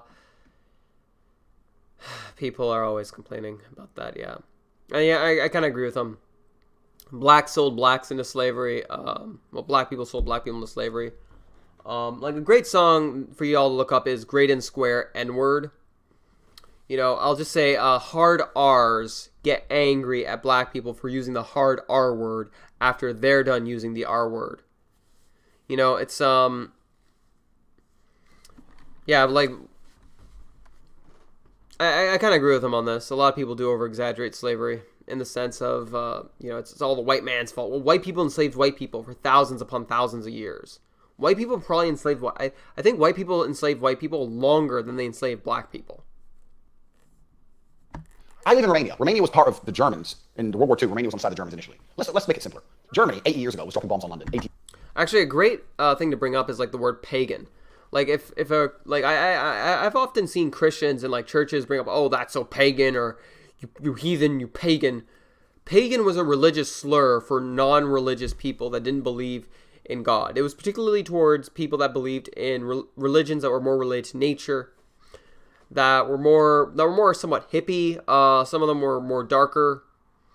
They would call Wiccans pagans, a bunch of different people. But the people that actually, so there's a bunch of different religions that are called pagan. Nowadays, there is actually a religion called paganism, which encompasses a lot of different religions, except for there's certain differences between paganism and Wiccanism. Basically, paganism is a shaming slur word that religions cooked up. It's religious marketing, right? They want to market themselves as the best religion. So they cooked up that religious slur word, pagan. What is ridiculous about that religious slur word is to this day, people are still using it, even though that slur word was used to justify a genocide of millions upon millions of people, from Islam to Judaism to Christianity. The non-believers. Yet, no one really seems to get as offended about the word pagan as they do about slavery in the modern day and era. Now, can you say paganism, pagans were, they've not been discriminated for as long a period of time? You can claim that, but honestly, I would disagree. I've known people that have actually considered themselves pagan, and even Wiccan, that have actually received threats of violence from Christians because they're deemed to be Satanists. Some people have actually had people try to harm them because of their beliefs, like physically assault them. Basically, what I'm trying to say here is one of my biggest issues with modern social justice is that it tends to pander towards the largest amount of people crying or getting offended. It's not about the epistemology and the reasons of offense. Or maybe not epistemology. No. I think, it's not about the epistemology of what we consider to be offensive and being fair for everything we consider to be offensive. It's about gravitating towards the biggest amount of people, that the largest amount of people that are offended. It's almost like looking at it from a utilitarian standpoint, not from a principled linguistic standpoint. So it's almost more about improving well-being or decreasing suffering to their perspective. It's not about what is fair or what is equal treatment of linguistics. Years ago, killing innocent people. Now I can go to Germany, no one gives a fuck. People have grown up, people have moved on. But the slaves, 400 years ago, they're still crying their eyes out, demanding trillions. Tear down the statues. The reason you're getting nowhere in your life is not because of institutional racism and statues, it's because you're petulant enough to be upset by a statue. If you were a fucking grown up, you'd get somewhere in life, and you'd stop giving a shit. So this is the open invitation. I openly invite everyone who watches this video, and hopefully there's someone out there with too much money, time to waste, to erect statues insulting to me. Anything you could think of. Insult me, insult my father, insult my family, insult everything you could think of, be as nasty and degenerate as you can, and erect them. And let's see if I tear them down, or if I, like an adult, don't give a fuck. While we're talking about slavery, I want you all to understand that ain't shit changed. During the slavery years, let's talk about the American slavery years, which were actually not nearly as brutal as other slavery regimes. That's what's so hypocritical about this. I'm not aware of American slavery, right? I'm from Canada, I'm just some beaver up here. People are stupid. You know what? People are so stupid. I can sit there and explain to a liberal that everyone was slaves. Yeah, but when I was a slave in America. Like, they're just kids in their mind. They're mentally retarded. Everyone was slaves. Anyway, when you were a slave, you worked your ass off in exchange for food and a house. Somewhere to sleep, something to eat, when you worked. Nowadays, most people working minimum wage jobs can pay the rent and afford food, and that's about it. So slavery ain't changed. They just put money in the middle, and they print that unlimited. The Federal Reserve prints unlimited money, and they just use it to enslave you. So nothing's changed anyway. Modern day slavery is exactly the same with money in the middle. Dubai is built on slavery. Nobody cares. Nobody protests Dubai. Absolutely insane. But if you want to break free from slavery, you have to find a way to make more money than you should have. Because you have to understand, okay, we're jumping from subjects here, but there's something I want most people to understand. Slavery always has and always will be the people at the bottom of the economic bracket. Maybe in the past they didn't get paid anything, now you get paid minimum wage. But slavery always will and always has and always will be people at the bottom of the economic bracket. Most of you watching this are slaves. You may get paid a little bit of money in your bank, but you are a slave. You do shit you don't want to do, and you can't afford to do anything but eat and sleep. So you're a slave. Yeah, financial slavery, yeah. I've heard of that term before, yeah. The slavery never ended. It was just expanded to include everybody, financially. And if you're at the bottom of the economic bracket, you will stay a slave. So you have to find a way to escape it. And I can teach you. So what I'm going to do, because I'm very nice, is there's a webinar, a 2-hour webinar, which can explain to you exactly how to escape slavery and make money. And the link for it is in the description below. Honestly, I think this is... When he sells it like this, I think it sounds way better. Like, were there some dumb shit that he said here and there in this video? Yes, but for the most part, this is probably one of his better videos. And the way at the end, he never really shamed you, called you a loser, called you a worm. He just explained that you are a slave, and if you were there, you should want to escape it. You know, I can show you how. You know, that calm, subtle approach, in my opinion, I find it to be much more charming. And to be honest, way better when it comes to selling. You know, the whole shaming you into buying something. It works for people who are very insecure. But the moment people start criticizing you, kind of makes you look desperate to get their cash. Not to say that he is. He probably is. He probably does have money in the bank. I haven't really looked into it too much, though. So, next video. Oh, goodness. Okay. Yeah, sorry, everybody. Just give me a sec.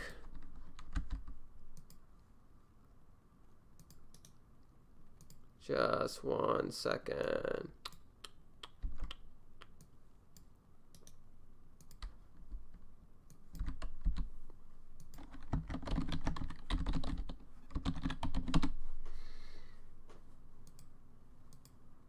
Okay, so yeah, here we go. Getting ready for the next one. Getting ready for the next one. Here we go, here we go.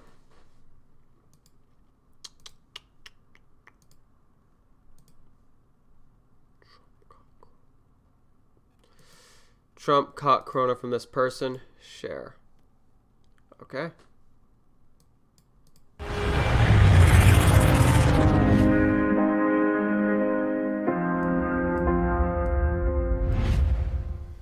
So Trump has COVID. I was sitting, having a massage, chilling. Now Trump has COVID, so I have to do a Tate speech about Trump having COVID. Everyone knows what I think about this COVID thing. If you don't know what I think about this COVID thing, you probably haven't been following me very long, or you haven't been following my Twitter. But on my Twitter account, when COVID first kicked off, I went to Sweden to prove a point. See, everyone's now come along saying, oh, COVID's bullshit. Everyone now is saying it's bullshit. But at the beginning, everyone was pussies except me. I was the guy at the start saying... Man, I mean, like, I don't mind people pragmatically talking from time to time, but this is like...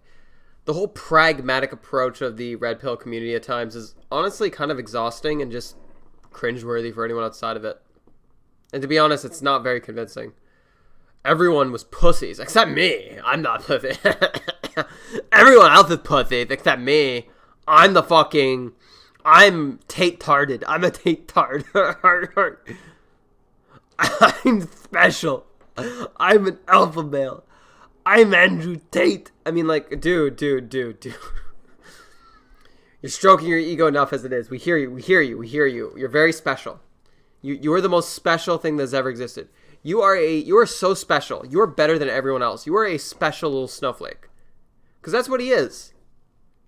Not the special snowflake you think of when you think of, like, someone who is hypersensitive, over-emotional. He's the other type of special snowflake. He's someone who's undersensitive. Someone who thinks he's so much better than everyone else. He thinks he's special.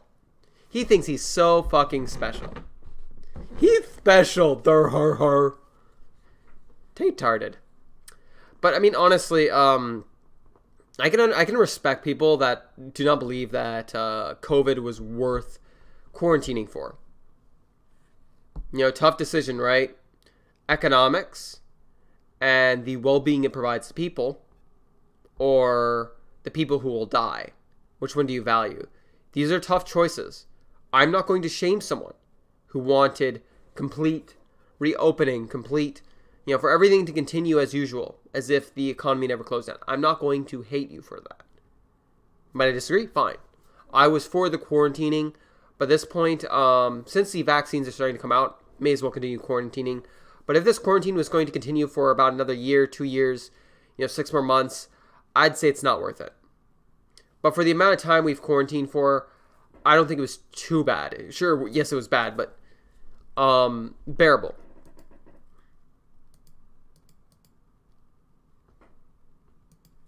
Let's continue the video. It's bullshit. Never wearing a mask, never obeying the rules, never complying. That was me at the start. All you pussies were listening. And that's how we ended up in this situation.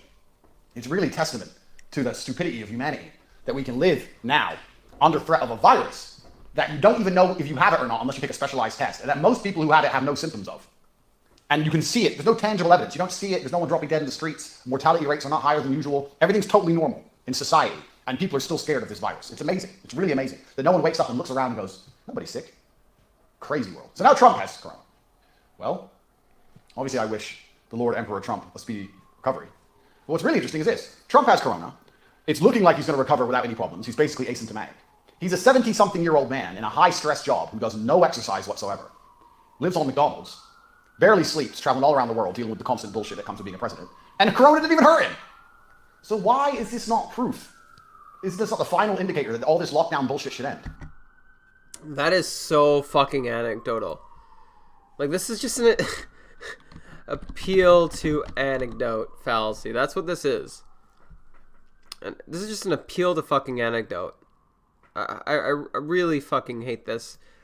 Like, just because you have an anecdote, it doesn't prove something to be true. Like, goddamn.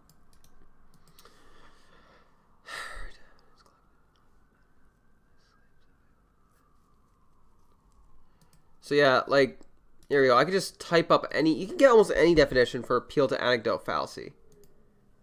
There we go. That's an appeal to anecdote fallacy right there. I mean, for fuck's sakes,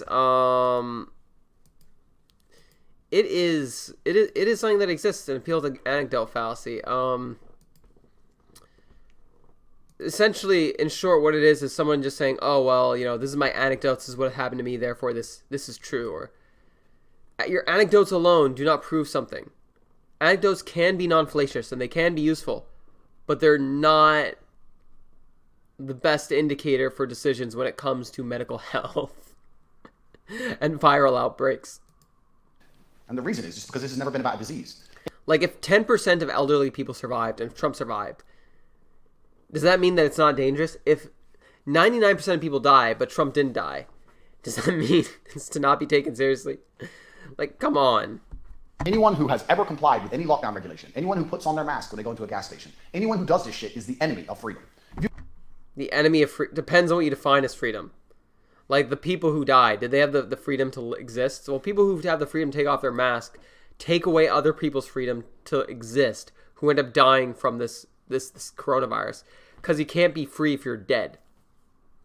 Like, this idea of freedom in a society is this weird paradox where, yes, there are freedoms, and yes, certain societies may be more free overall, but society is not free. There come social contracts. And social contracts need to be maintained, or else they fall apart in one way or another. You go, oh, I'll just wear the mask. Oh, I'll just put it on. It's bigger than that. Because the people who are telling you to do things know it's not for a virus, it's for control. They want to control you, and you're complying. And you're complying know that the virus isn't real. You're complying knowing you have nothing to be afraid of besides the rules themselves. So they can make up any bullshit reason to give you a rule, and you're going to listen. And the people who are at the top making the rules aren't listening to the rules. This is why I never wear a mask. I've refused to wear a mask at every point. I was recently in Germany. I was in Germany last week. And they were like, oh, excuse me, sir. I was in a 5-star hotel. Excuse me, sir, would you like a mask? No, I wouldn't like a mask, thanks. Oh, my God. But you need to wear one. No, I don't need to wear one, thank you. I just kept walking. What are they going to do? Call the police? They can do nothing. But what happens when they come up to you? Excuse me, would you like a mask? Oh, sorry. You're all complicit. Pathetic people. If people were like me, if everyone's like, no, I don't wear a mask. No, I don't wear one. Why? Because I don't want to. Thanks. Bye. Then the whole thing would collapse. But it doesn't collapse because you're all cowards. You're all cowards. All of you. I've never seen in history a government take power from people and then give it back. I've never seen that. And it's not going to happen anytime soon. And if you don't think this virus is about really, what it's truly about is the elites and the poor. Everything's always been about this. Sexism is not about sexism. It's not about men and women. It's about the rich and the poor. Race is not about race. It's about the rich and the poor. This virus is about the rich and the poor. It always has been. I said this to a feminist. She's like, oh yeah, but women are exploited. I said, no. Poor women are exploited.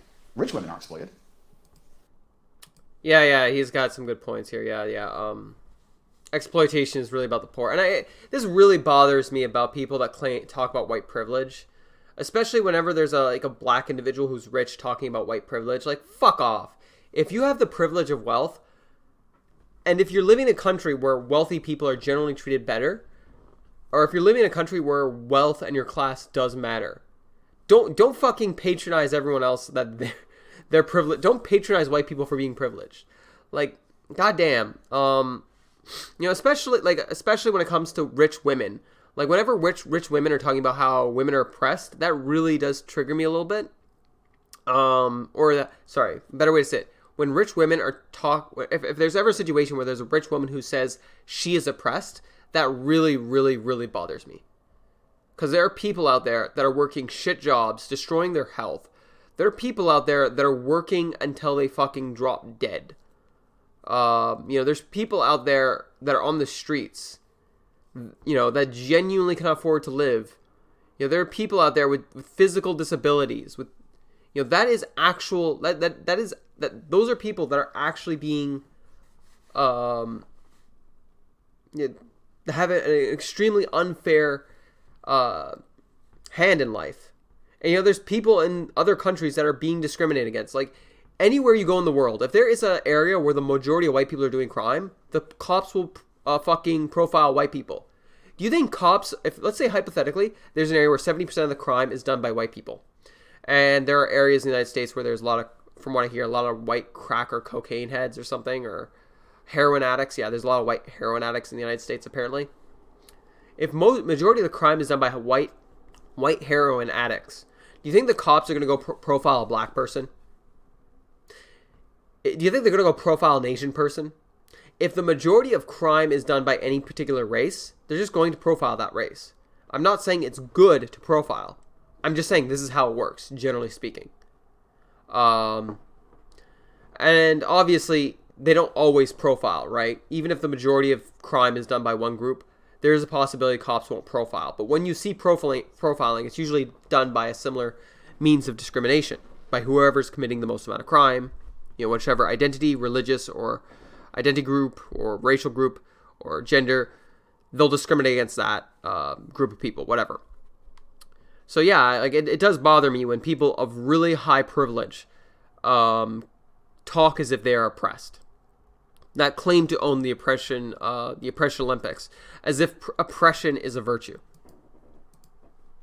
And poor men are exploited. Poor men are in the coal mines, and poor women are prostitutes because they're poor. And rich men and rich women are not doing those things. It's about rich and poor. Same with race. You think when a white billionaire meets a black billionaire, he goes, I don't like black people. Of course not. He doesn't care. That's a billionaire. It's always been about rich and poor. I flew private a few weeks ago. When I flew private, no one asked me to wear a mask. My pilot wasn't wearing a mask. At the private airport, there was no masks. I flew to no corona airport, no corona paperwork when I landed. No masks when I landed at Biggin Hill. So when you fly private, you spend big money. There's no masks, no corona, no paperwork. You fly commercial, you got to fill in papers. Fill in your track and trace act. I mean, like, if you fly public, you're around way more people. If you fly private, you maybe are around 5 people, 6 people. Maybe 7, 8, I don't know, 10. Like, you're around drastically less people. So right there, you can actually make a different argument. To get to the UK, wear your mask on the plane. Do you not see? Can you not see that the elites are not listening to these rules they're giving to you peasants? Can you not see that all the stupid people you see complying are the reason this system is not completely destroyed? It's propagated by the fear of losers. By people who are too cowardly to sit and say, no, I do not believe I need a mask, so I will not wear one. I'd rather have corona, because I don't think I'm going to hide from a virus for the rest of my human life.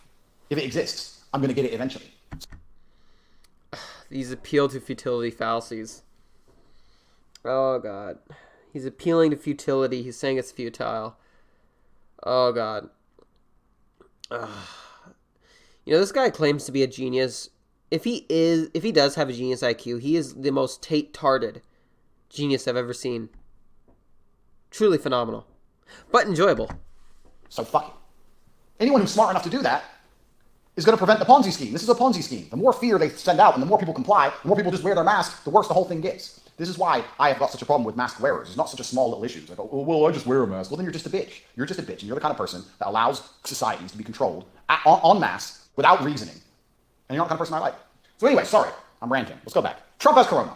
My prediction is as follows. Trump's going to be fine in 3 to 4 days. Now, what I want to see is if Trump comes out in 3 to 4 days, what would really piss the liberals off is when he returns, like Jesus after 3 days of rest, when he is born again, when he goes back into the Oval Office. I really genuinely hope he says, that wasn't so bad, let's open up everything. That'd be gangster.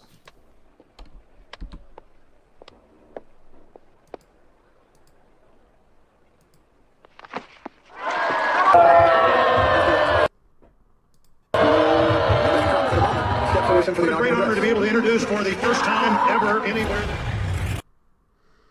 Oh, God. This guy's existence is like this giant. Oh my goodness. My goodness. This guy. This guy is quite the character. You know, he uploaded a video titled Corona Party. Screen share. And, you know, it's just him partying during coronavirus time. I'm not sure if I include the audio. Fuck, let me redo that. Screen share, brave, Corona Party, share audio, boom. You're on the news. Tristan. I told you guys. On the news. Yeah. No, I'm here to stop. These fucking car configurations. Why don't they have an option? Wait, you just click. Why are you looking at this? Okay, damn. Copyrighted music, probably. So, yeah, I mean, like, he has, like, a party during coronavirus, whatever, right? Oh, God, this guy's like a meme. This guy's like a right-wing meme. This is, like, one of the issues of the right pill. It's like this right-wing echo chamber. Like, generally, when you talk to most people, it's about different sexual dynamics between men and women.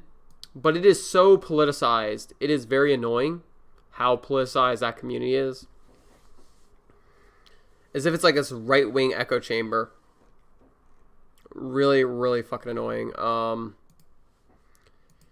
So, oh gosh. So, okay, one sec. Let me share screen. You're Forrest Gump. Share audio. Okay.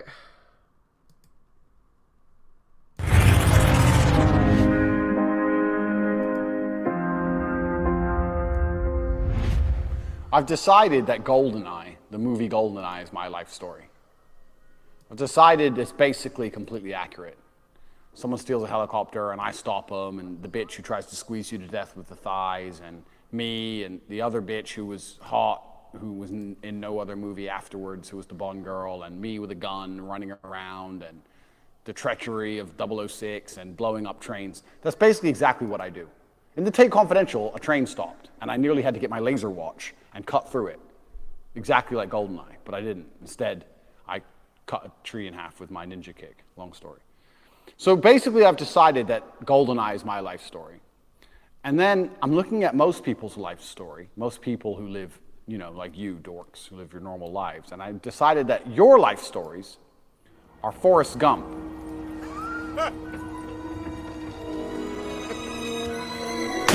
Now, I know you're thinking, oh, Forrest Gump, that's not too bad a choice, actually, because I get to become a shrimp billionaire and do all these interesting things. But no. Are you stupid or something? Forrest Gump is actually the story of a man who is very interesting. If you watch Forrest Gump, I remember this specifically, because the beginning scene is a feather. I do not remember Forrest Gump. Like, it was a long time ago I watched it. It was an okay movie, yeah. And it's a feather flying through the wind in the air. And what they're trying to show with that feather is that Forrest is the feather, and that life has blown him in all these strange directions. And he has no real control over the directions. He kind of just... He's lucky and unlucky. He's fortunate and misfortunate. And he just kind of, his life is just the result of being blown in all these random directions. And he doesn't actually have any influence over his life. If you look at GoldenEye, Bond makes things happen. That's who I am. I make shit happen. You guys are just feathers in the wind. Do. You might land here and it's good. You might land here and it's bad. Who knows? Because you have no genuine grit and no ability to fight through the outside life forces. But the reason Forrest Gump is your life story is because... Okay, if somebody gets run over, do they have the ability to fight through? I mean, this is also one of the other things about YouTube alpha males. A lot of them over-exaggerate free will and your ability to change your life. You can only change so much about your life to an extent. Because Forrest Gump is the story of a man who falls in love with some bitch who runs off to be a hoe, and then, once he's a shrimp billionaire, she comes back as a single mom with AIDS, and he fucks her and gets AIDS. That's the end. This is the unspoken ending of Forrest Gump. That bitch dies, and it's him and his son at the end of the bus. Oh, I'm going to put you on the bus, son. It's supposed to be a happy ending. Anyone with a brain is actually sitting there thinking, no, now Forrest is going to die. Now he has AIDS, and that's going to be an orphan kid. What a sad story. What a shit life. You finally become a shrimp billionaire, and because you couldn't resist that used up pussy from the drug addict, you're now got AIDS. You literally got AIDS. Not like it as in making it will give you AIDS. Like, actually, you got them. So Forrest Gump is the story of a man with no serious life control, fell in love with a hoe, and the hoe ruins his life. Literally ruins his life completely. So if my life is GoldenEye, your life is Forrest Gump. I mean, like, this brings up what is determinism, what is free will. Like, you're just being blown in the wind. You're just being blown in a different direction. Oh my god, all these people out there. Like, one of the most comedic things I find about humans is how special they think they are. How intelligent and how special they think they are. Humans think they're so fucking special. Like, we're all just like the biggest special snowflake that has ever existed on this planet.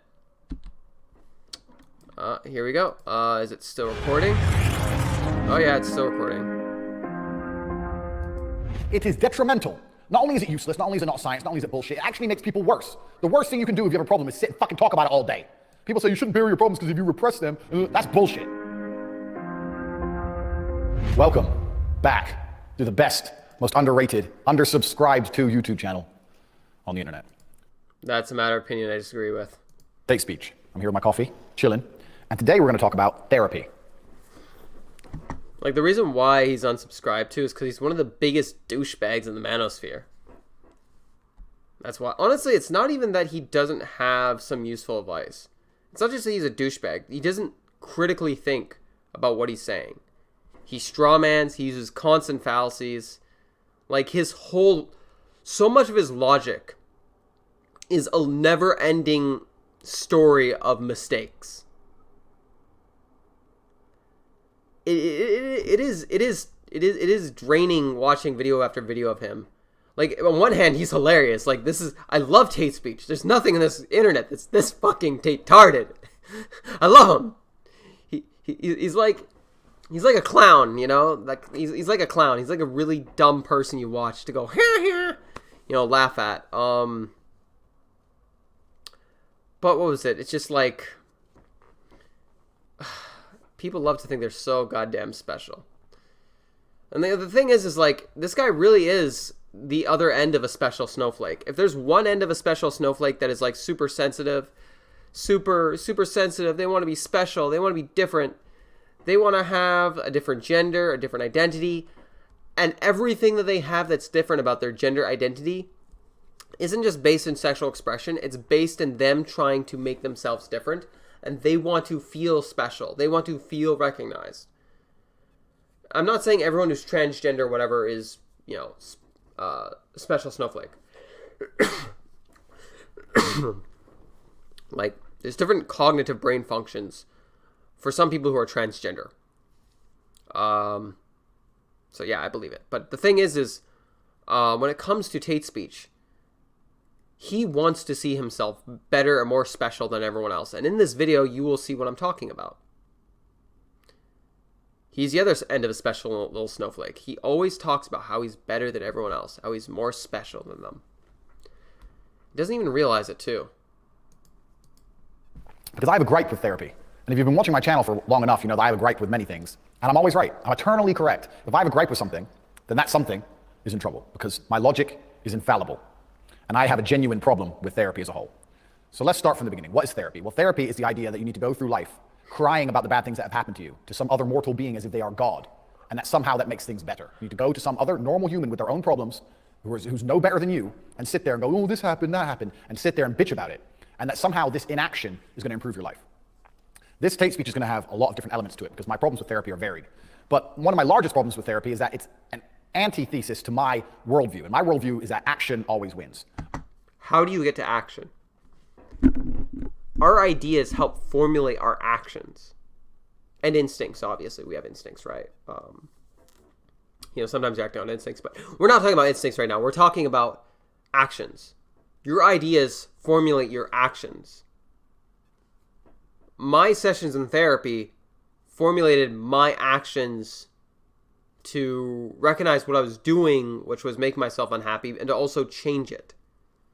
What I experienced, what I went through in therapy, it helped me for the rest of my life to take actions to deal with my depression. So therapy in and of itself isn't completely against your thesis. If your thesis is if the core base of its actions, but it's probably more than that. Momentum, speed, power, forward. Anyone who's done business with me knows the first thing I say is, okay, good idea. How quickly is it done?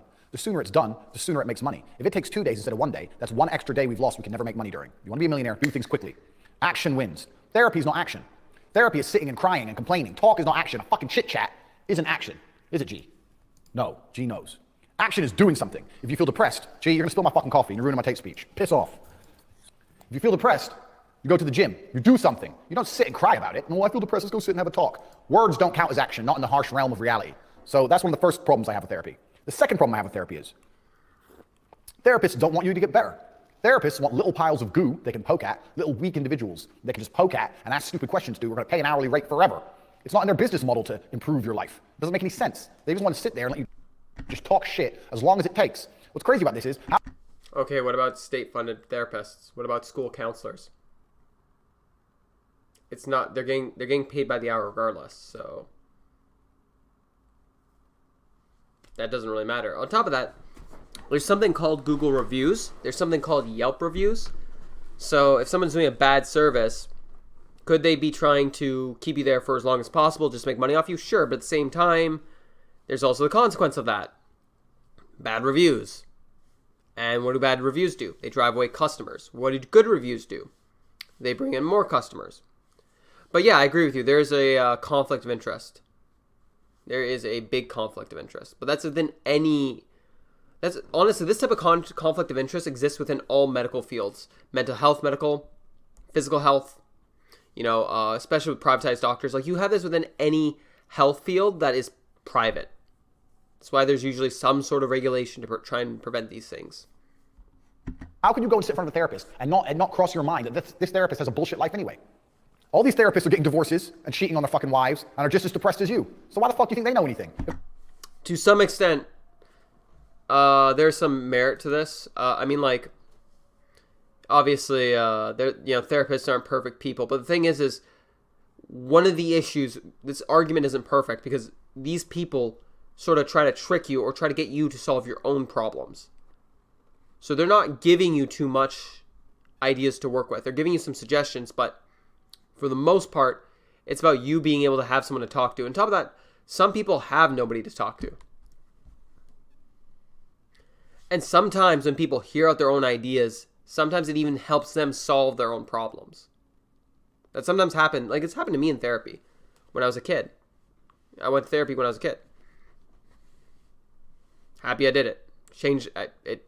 It made me take responsible actions as a mature adult throughout the rest of my life to deal with my problems. It showed me how to solve them.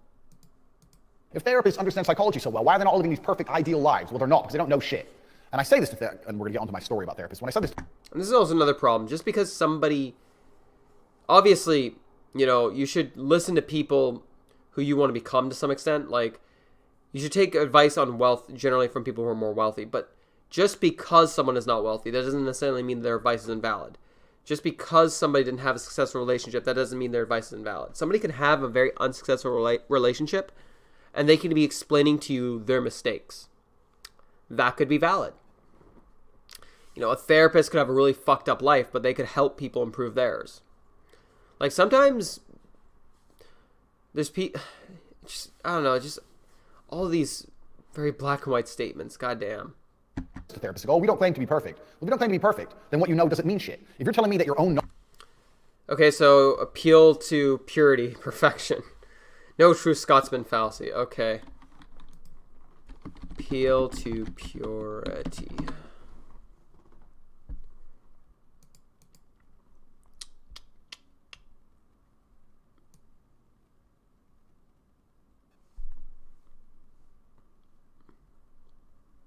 One sec.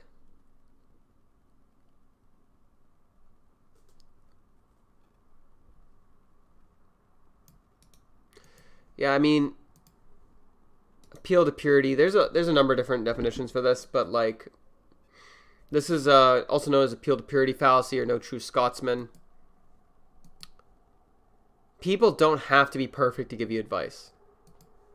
Knowledge cannot be applied to yourself to provide yourself with the perfect life, then you cannot provide anyone else with a perfect life. Therefore, who gives a fuck what you think? You're an idiot. The idea that therapy is somehow necessary or mandatory is just new age Western garbage. I actually watched a really interesting documentary about a girl in the 1970s who was in a plane crash in Brazil, I think it was, somewhere in South America. And the plane crashed and everyone died except for her. And when she woke up, the plane crashed, she was knocked out. She woke up, still in the seat, next to her decapitated mother and dead bodies all around her. She got up, she foraged for food, she had some cuts and bruises, one of them got an infection. For 4 days she was surviving the jungle before she was succumbing to the fever she had from the infection. She laid down ready to die and got found by some local people which nursed her back to health. She ended up going back to Germany. She was a German girl. And they said, well, what happened afterwards? She goes, well, I went to Germany and my dad obviously thought I was dead, but I wasn't, so he told me to get a job, and I got a job, and that's it. Carried on with life. And literally they asked her, well, didn't you go to therapy? She saw her decapitated mother next to her after a fucking plane crash. And her reply was, no, in those days we didn't do therapy. She just carried on with life. Now you're telling me that she can carry on with life and get on with things after seeing her decapitated mother, after fucking nearly dying from some jungle fever bullshit. But you need therapy because people say mean words to you on the fucking internet? You're a pussy. The thing with all this new age shit is that some things should be universal across the human condition. Okay, before the whole universal condition, I'm going to go back a little bit.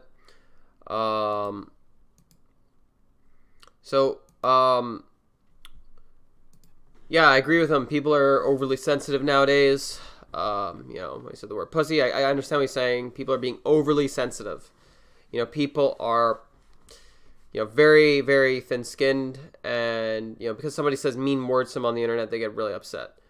It's a whole, there's the argument, sticks and stones that break my bones, but words will never hurt me. Words will be some of the things that will hurt you the most in life. Like, you can have friends die. Like, I had this one friend where he actually had a friend die on him when he was 5 years old.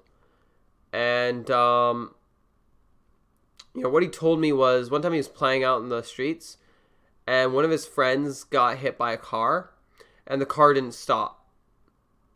And he told me, like, when he was 4 or 5, he thought his friend just teleported or something. Like, he didn't comprehend death at that age. That was pretty terrible. I said some things to that friend that put him in tears, that made him say it was one of the saddest days of his life. Humans are emotional animals. You're an emotional animal, Tate. I am too. Now, what I'm trying to say here is, words are going to upset you at some point, but the thing is if you need to try and act, or you need to try and limit how much words offend you, or else words will always hurt you. And if words will always hurt you, people will always have control over you.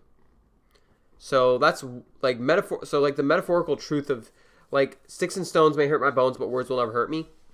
Metaphorically true, factually false. It is metaphorically true. Like, if you value living a good life, if you value increasing your well-being, and so if it is the case, it is the case that having a thick skin will allow you to not be manipulated by other people's insults. And if you value not being manipulated by people's insults, you ought not to you ought to try and thicken your skin and to not let people's words get to you. So I mean, like, you need to try your best to not let words get to you. Anyways, so I agree with him. People are overly sensitive, way overly sensitive. Now you're telling me that she can carry on with life and get on with things after seeing her decapitated mother, after fucking nearly dying from some jungle fever bullshit. But you need therapy because people say mean words to you on the fucking internet? You're a pussy. The thing with all this new age shit is that some things should be universal across the human condition. If therapy was so necessary, it would have been necessary forever. I mean, it would have been necessary since forever, right? There's some very interesting things that he said on Twitter that I'll bring up later. My goodness. The idea of things being universal throughout the human condition, it's, to me, yeah, that's called science, like biological science. Like, that's not psychological. Psychology is a soft science. It's not really 100% objective. It's like economics. Things can turn, like, you could have multiple problems, but things aren't always going to end the same way with economics. And it's, and economics might become a hard science one day. I don't know, but, let's continue. The fact that it wasn't necessary before and is now necessary means it's new think, new age, and you've been conditioned to believe that you need it. Okay, so, I mean, like, I could say the same thing about medicine. Medicine is new age. It's a new thing. And you've been conditioned to think that you need it. You don't need medicine. I don't care if you're going to die tomorrow. You don't need medicine. You've been conditioned, bro. You need to wake up, bro. You need to see the globalist new age agenda, bro. Oh my God. The stuff this guy says. People survived without it for a very, very long time. Therapy is not necessary. That bitch from Germany in the plane has been through more shit than you will ever go through, more shit than I've ever been through. And she didn't need fucking therapy, so why do you need therapy? Because you're a pussy. Now, I've actually sat across from therapists 3 distinct times. 3 individual times I have been forced to attend some psychoanalyst bullshit. I'm going to tell you what happened. So for these 3 times I had to see a psychoanalyst were all for TV shows. I've been on a variety of reality TV shows. Genuinely 8 of you. Genuinely 8 of you are the piss taking. I'm telling you what I've seen. From what I've seen, 8 of you. Snakes, you know, snakes. Not arguing with someone to their face and sliding them up to the diary.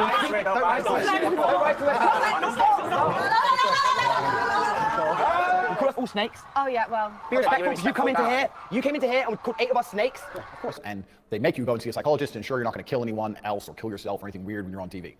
So I'm sitting in front of this psychologist. I sit down, he goes, oh, hi, what's your name? I'm talking to him. We're having a little bit of a chit chat. And then I say to him, he asked me, oh, why'd you become a kickboxer? Thinks he's fucking smart, Mr. fucking pen and paper. Why'd you become a kickboxer? Violent tendencies, he likes to appear masculine. Fuck knows what he was writing down. Some gay, stupid shit. Because you know these people are fucking idiots. Why'd you become a kickboxer? I said, why'd you become a therapist? He goes, well, I really found it interesting. I said, yeah, but it's not science, is it? And he goes, well, why do you say that? I said, well, 1 + 1 is always 2.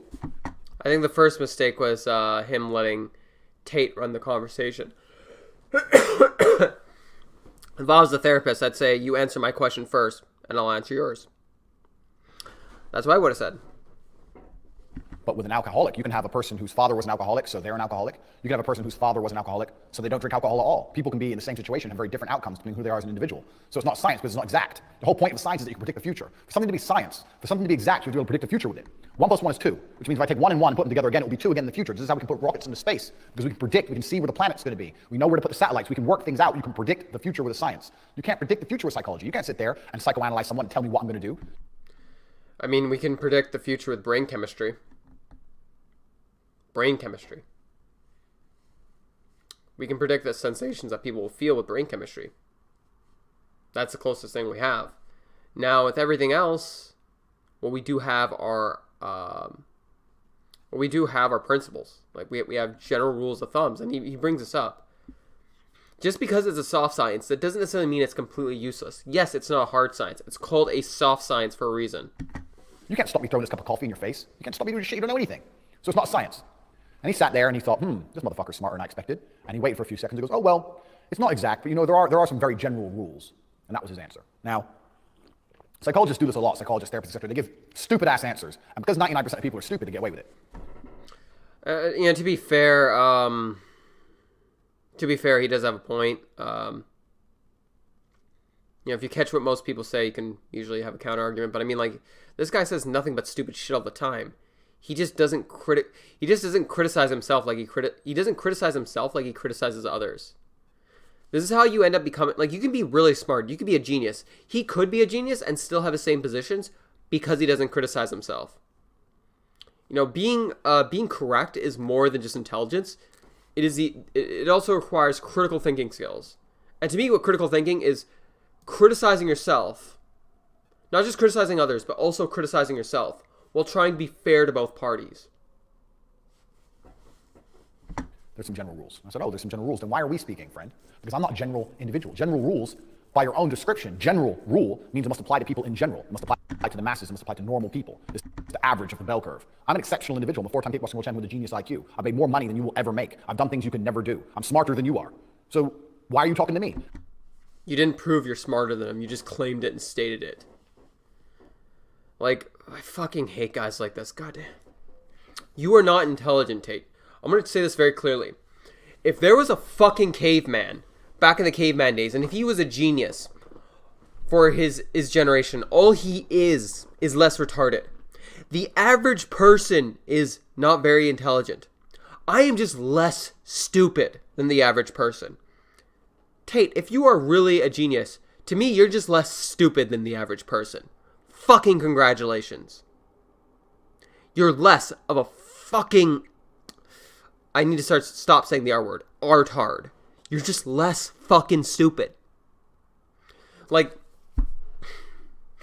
if there was an alien race that was more advanced than us, and if they looked down on us, if they looked down on you, there's a very good chance they would not see you as intelligent. They would just see you as less stupid. When we see a dog that's smarter than other dogs, we don't think to ourselves, wow, this dog is a genius. We just think, wow, this dog's smart for a dog. It's really smart for a dog. It's less stupid. So at the end of the day, you're just smart for a human. Like, we like to think we're so fucking special. So fucking special. Disgusts me. So fucking special. People need to get intellectually, people need to get their butts kicked. Oh my goodness. Intellectually. All of your general rules do not apply to exceptional people. Otherwise, they'd be rules for the exceptions. You just said general rules. You have just admitted you are not qualified to interview me. No, all these general rules still apply to you because you still are part of the human condition. Intelligence is calculated into that education. Is it true or false? True or fucking false? He just admitted general It's false. rules for general idiots. You're clearly above everyone, Andrew Tate. You're the Lord of Earth, so I don't know shit about you. He didn't say general rules. He said general rules. He didn't say general rules for general idiots. He said general rules that could apply for anyone of any intelligence. Certain emotional reactions. There are certain emotions that are universal across the human condition. Love, compassion. And for some people, some people can't feel these emotions, whatever. Jealousy, anger, hatred, pain. It doesn't matter how smart you are. You're still going to have a psychological process that is human. So long as you're not at a certain level of mental disabilities, you're going to have the exact same process as everyone else. So he sits there with his pen. Or at least a very fucking similar. Doesn't know what to say because I'm correct, and just starts writing things down. So he's writing things down, and eventually I got tired of writing things down, so I stood up. Just stood up really quick. And as I stood up, he shat himself and dropped his pen. I stood up and he went and dropped his pen. These are your masters. These are the therapists you worship. These are your lords. Tate, you come across as a violent person. Like, I'm going to be very straight with you. Like, the way you talk as if you see everyone beneath you. So as you see other people beneath you, there's some people out there where if they see other people truly beneath them, and they see themselves as exceptional, better than everyone else, they might use that mindset to justify violence towards other people for fun. Some people do it, some won't. I mean, like, Tate, you come across as a unsettling character. In some ways. Like, you know, what I showed earlier where you're talking about the WAP, where you're saying, you know, you're going to keep your dick in your pants, you'll just beat the crap out of the hoe. Like, I get it. If she's consenting to violent sex, whatever, right? You go have fun, right? Then, in another video, you said you'd smack a bitch if she asked you what's more important, her hoe ass or your brother. Like, don't get me wrong, respect for you for choosing your brother, but, you saying you'd smack a bitch.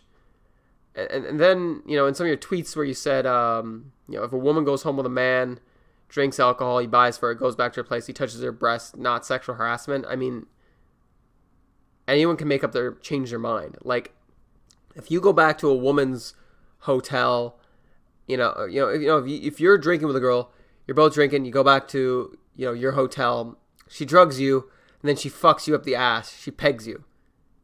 Is that not, so to your own definition, that might not be rape. That might not be sexual harassment. Like, well, actually, no, there's difference because there's a drug. I don't know. I don't know if she knows jujitsu and if she chokes a guy out. Well, it's not rape. You know, if she uses jujitsu to fucking choke a guy out and then fucking pegs him, not rape. And I mean, like, guys and girls will leave themselves in vulnerable positions when they're you know, getting jiggy with it, you know, fucking the hoes, you know, fucking each other. But it's just like, man, the shit that this guy says, you come across as unsettling. You come across someone with a superiority complex, maybe even narcissistic. Although personally I wouldn't say narcissistic. I'd say more so you just come across as someone with a superiority complex who looks down on others. And you're capable of violence. And you just, you talk to people as if they're ants compared to you. So some people might ask themselves, well, then why don't you step on the ants? Maybe you would, maybe you wouldn't. I don't know. When I stand up, he shits himself. Don't hurt me like a fucking pussy. Therapist. I just looked at him. He had genuine shame in his eyes. He knew he fucked up. Him and I know. I guarantee I changed the trajectory of his career for the rest of his life. He will never forget the day he met Andrew Tate. Not only did he get out-argued, not only did he get embarrassed, but he felt shame when he dropped his pen. And I said, his pen was on the floor. I said, you dropped your pen. And I walked out the room. He didn't call me back. He didn't want to see me again. I never saw that report. I don't know what he wrote down. And I'm sure he made up a whole bunch of shit. Oh, aggressive, oh, this, oh, that. Try to like make himself feel better by writing bad things on a piece of paper. But the reality is he could not defend his own profession. And in the harsh reality of the world, he shat himself. Now, why did he shit himself? I'll tell you why. Because when I said at the beginning of this video, action versus inaction. Therapists live in a world of inaction. To sit and chit-chat and talk and discuss. Maybe, tell me when you were 12, that time you had that orange juice. Like, who gives a shit? I live in a world of action. You know what action is? Physical force. He was afraid I was going to attack him. Now, I'm not a violent man. But because I embarrassed him, because I destroyed his worldview so brutally, he was left in a state of childlike fear. He was left in a state where he was sitting there feeling vulnerable. So when I stood up and he saw my pure physical prowess, he shat himself. A vulnerable man in a vulnerable state with supreme force moving quickly in front of him. Of course he dropped his pen. What else is he going to do?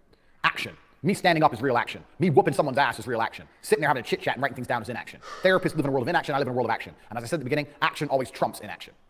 My final point on therapy. Talking about your problem. It's not a physical action, but it is an action itself. So you're wrong. To re-steel man in your position it is physical action versus physical inaction. When people are going to therapy, some of them are taking the actions to get better, and some people do. Therapy is as follows. It is detrimental. Not only is it useless, not only is it not science, not only is it bullshit, it actually makes people worse. The worst thing you can do if you have a problem is sit and fucking talk about it all day. People say you shouldn't bury your problems because if you repress them, that's bullshit. World War II. I mean, if you're not in war, I'm like, okay, so if you're in war, I would say, yeah, repressing your emotions, maybe a good time to do so. Fucking yeah, repress your emotions. But like, if you are not in war, it might not be a good place. If you are a family man and if you're repressing your emotions and if they're exploding out on your family, then yeah, it's not a good fucking idea. Like, confront your emotions, deal with your emotions, and get over it. Like, if all you can do is repress your emotions, that's just immature. See, this guy thinks he's such a big alpha, big TateSpeech, big guy. But in reality, to me, he just kind of sounds immature. That's how he sounds to me. Very immature. How many people died?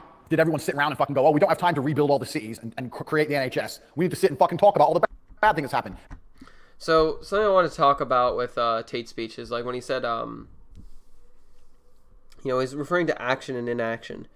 Like, he doesn't recognize the actions that other people do to get better. What other people do to get better can be many different things. For me, one time it was therapy.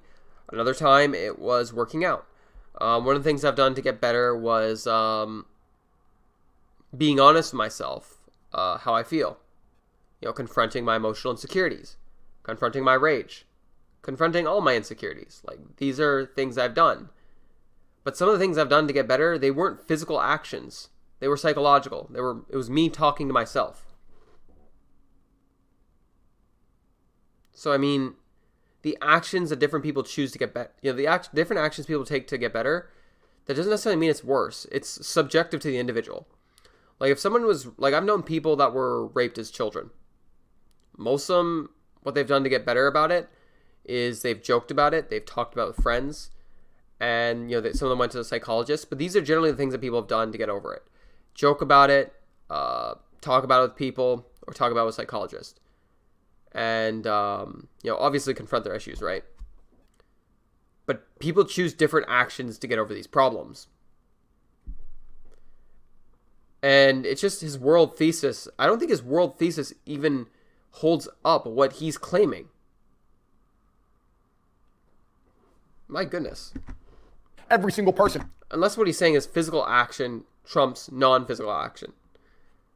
It's, I would say that's a very immature mindset.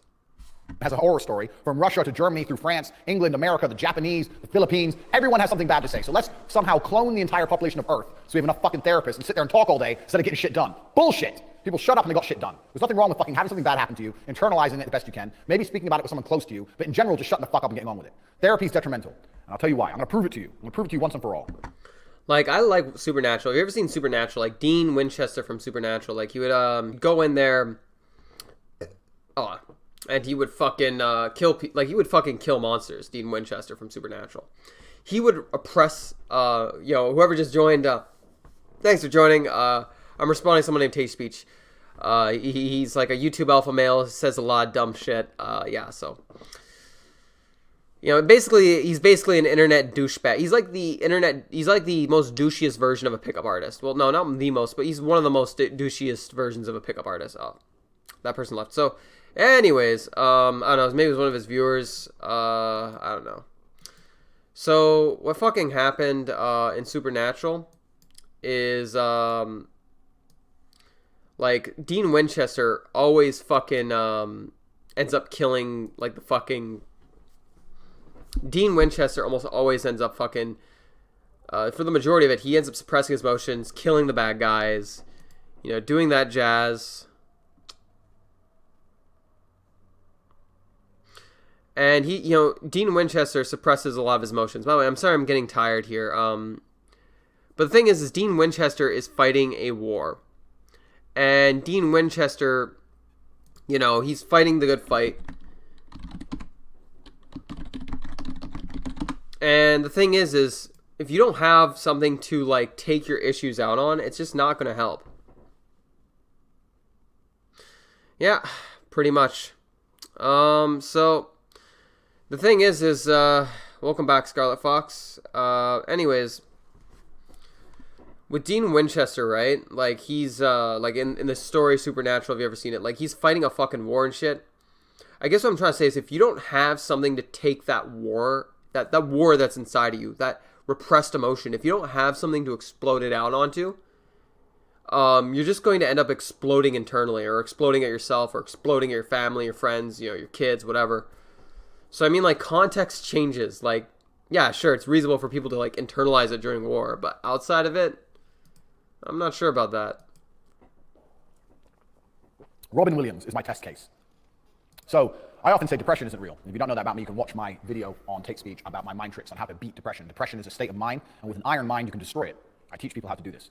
But Robin Williams... He forgets to mention that's going to cost you hundreds of dollars, if not... I can't remember if Iron Mind was thousands of dollars.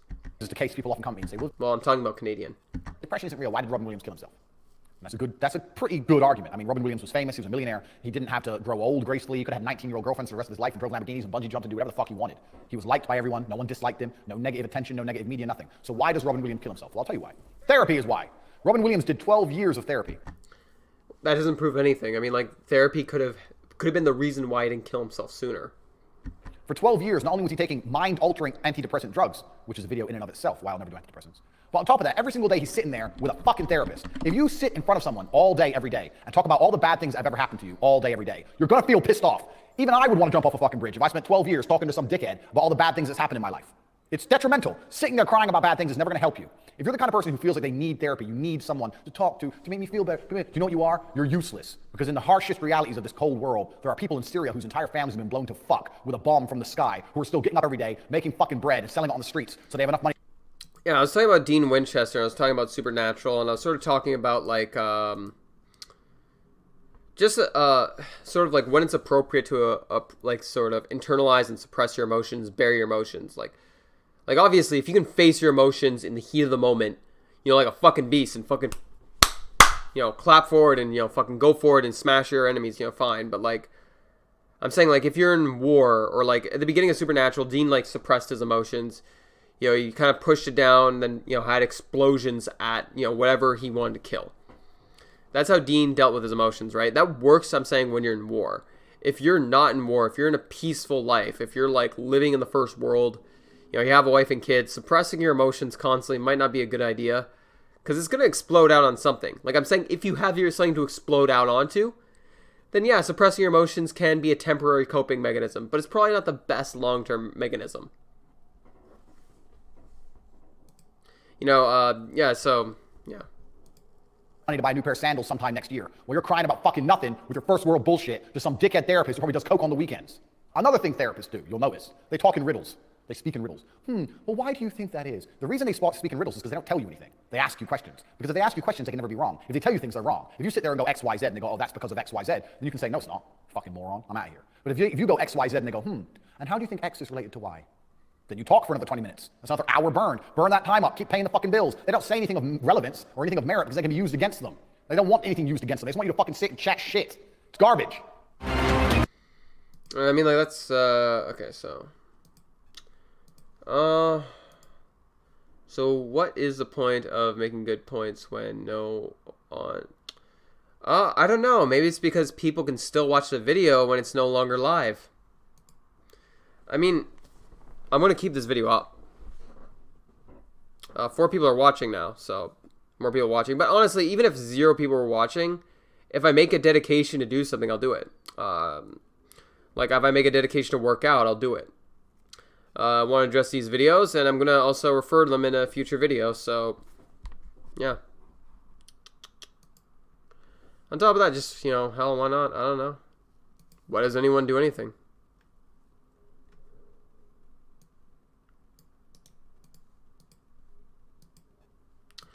But honestly,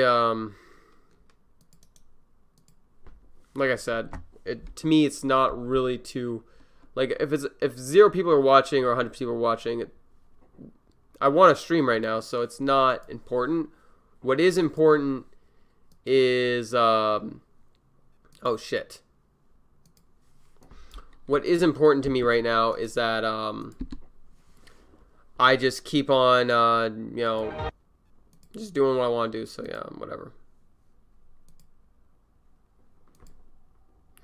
So, here we go, next one. So, for all you don't know, I've worked in construction, I've worked in, like, I've worked in, like, construction, I've worked in hospitality, I've worked in a lot of different fields, and, you know, customer service, so I kind of take some issues with what he's going to say here. I don't know what it is about being a chef, but as soon as I meet a chef, they talk about how difficult it is. Oh, but the pressure in the kitchen, and Gordon Ramsay screams at you, and it's on MasterChef, and you have to make a chef, you have to make it quickly, running out of time, make the food. Being a chef is not that hard. It's not like being in the SAS, it's not like being a soldier. Every time I have a chef sit there and tell me how difficult his job is, as a 4-time kickboxing world champion, I sit there and think, you're full of shit. I make my girlfriend cook for me every day. It's fine. She's under pressure. She doesn't want to fuck up for Big Daddy Tate. She's under pressure. She still provides the meal on time. So why are you trying to pretend it's so difficult? I had some chef idiot tell me about addiction within the kitchen and everyone's high on coke because it's so hard, such a high pressure environment. You motherfuckers don't know what pressure is. If you think being a chef is pressure, I absolutely and utterly recommend you to join Special Forces or be a professional fighter or do nearly anything other than fucking toasting bread and cooking and whipping up mashed potatoes. You know what fucking pressure is. Chefs seriously need to get over themselves. Being a chef is not difficult at all. So, when it comes to cooking in the hospitality industry, it is probably one of the most stressful fucking things I've ever done in my fucking life. Cooking, like, it's not always stressful, right? Cooking's not always stressful. But what really makes cooking stressful is the high-pace, high-speed type of environment that it is. It is a very high-pace, high-speed environment. And basically, to put this into perspective, generally, if you do not do things well enough, you are screamed at, you are yelled at. It's a very fast job. If you don't keep up, you'll get fired. And it's not like most of them have a lot of savings, so they fucking need their goddamn job. Because guess what? It's not a fucking great job. Yeah, chefs are good. So I mean, like with like being a chef is like one of the most stressful fucking things. Like being a cook was one of the most stressful things I've ever done. Like when I used to spar with my friends, I used to spar, like, you know, I've done sparring before, I've done martial arts. I find that way less stressful than, you know, I used to spar in my own backyard and with no rules. My friend would poke my eyes, kick me in the balls. Obviously, he wouldn't poke my eyes too hard. I'm not blind, but he did actually kick me in the balls. Not too hard. He didn't shatter them, but the guy was bigger than me. I would normally just get slaughtered. You know, it took me, my sparring partner, who was one of my friends, he was a close friend at the time. It took me nearly 3 years to be able to beat him once. 3 fucking years of him, and he was like twice my size, just fucking beating the living shit out of me. But each time I was slowly getting better and better, and he even commented I was getting better and better. I did a long time ago. I wasn't vegan back then, so I mean, like, that was like a long time ago. To be honest with you, one of my favorite memories, which is gonna sound sociopathic, was actually crushing crabs' skulls in. I actually really enjoyed it, but then again, I'm pretty fucking crazy. I'm well, maybe not crazy, like nutty. I don't know, but I wouldn't do it again, obviously. But in particularly, when it came to like working in the hospitality industry, it was just an incredibly stressful job. Like, I've met people that, like, actually, Obviously, if you met someone who's been to war, they're going to say it's more stressful. There's always a job that's more stressful. Like, no matter what you do, there's always going to be something that's more stressful. Well, if you're in war, well, being captured in war and being tortured is more stressful. Something is always more stressful. Being in a hospitality industry is stressful. Like, all he's doing is, he's claiming that there's something worse.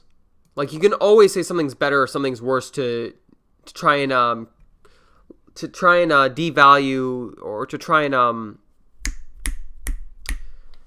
reduce the value of what someone has done or what someone is doing.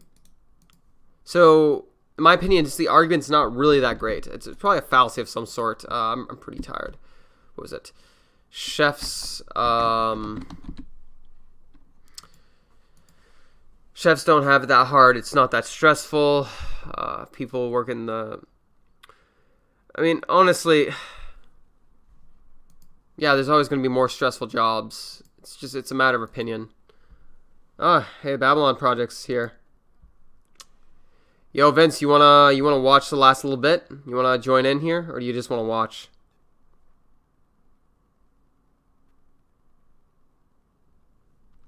I mean, honestly, Scarlet Fox, if you weren't watching, there's a few points where there's 4 people watching. Because I have the screen playing on my end, so I've been watching my own stream. You've been, for the most part, the only person watching. Now the Babylon Project's watching, so... Yo, Babylon, Vince, you gonna pop in? I'm waiting on you. Say something. Okay, whatever. Just gonna continue. But yeah, like I said, the argument he gave essentially... The argument that he gave, essentially, it could just... Anyone can say that for any job. Being a soldier is not that hard because being a soldier who's being tortured is harder. That doesn't mean that being a soldier is a fucking hard job.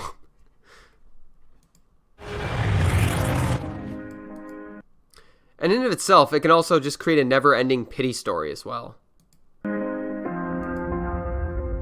People often ask me, Tate, you are the best human being that's ever walked on the face of the planet. You have it all. Yeah, sure. I mean, like, honestly, we could go over the proof of God one if you want to. You could, like, clip it out and, like, put that on your channel. I wouldn't mind going over again if you want to.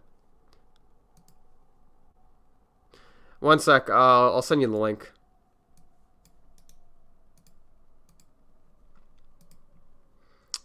Yeah, here you go.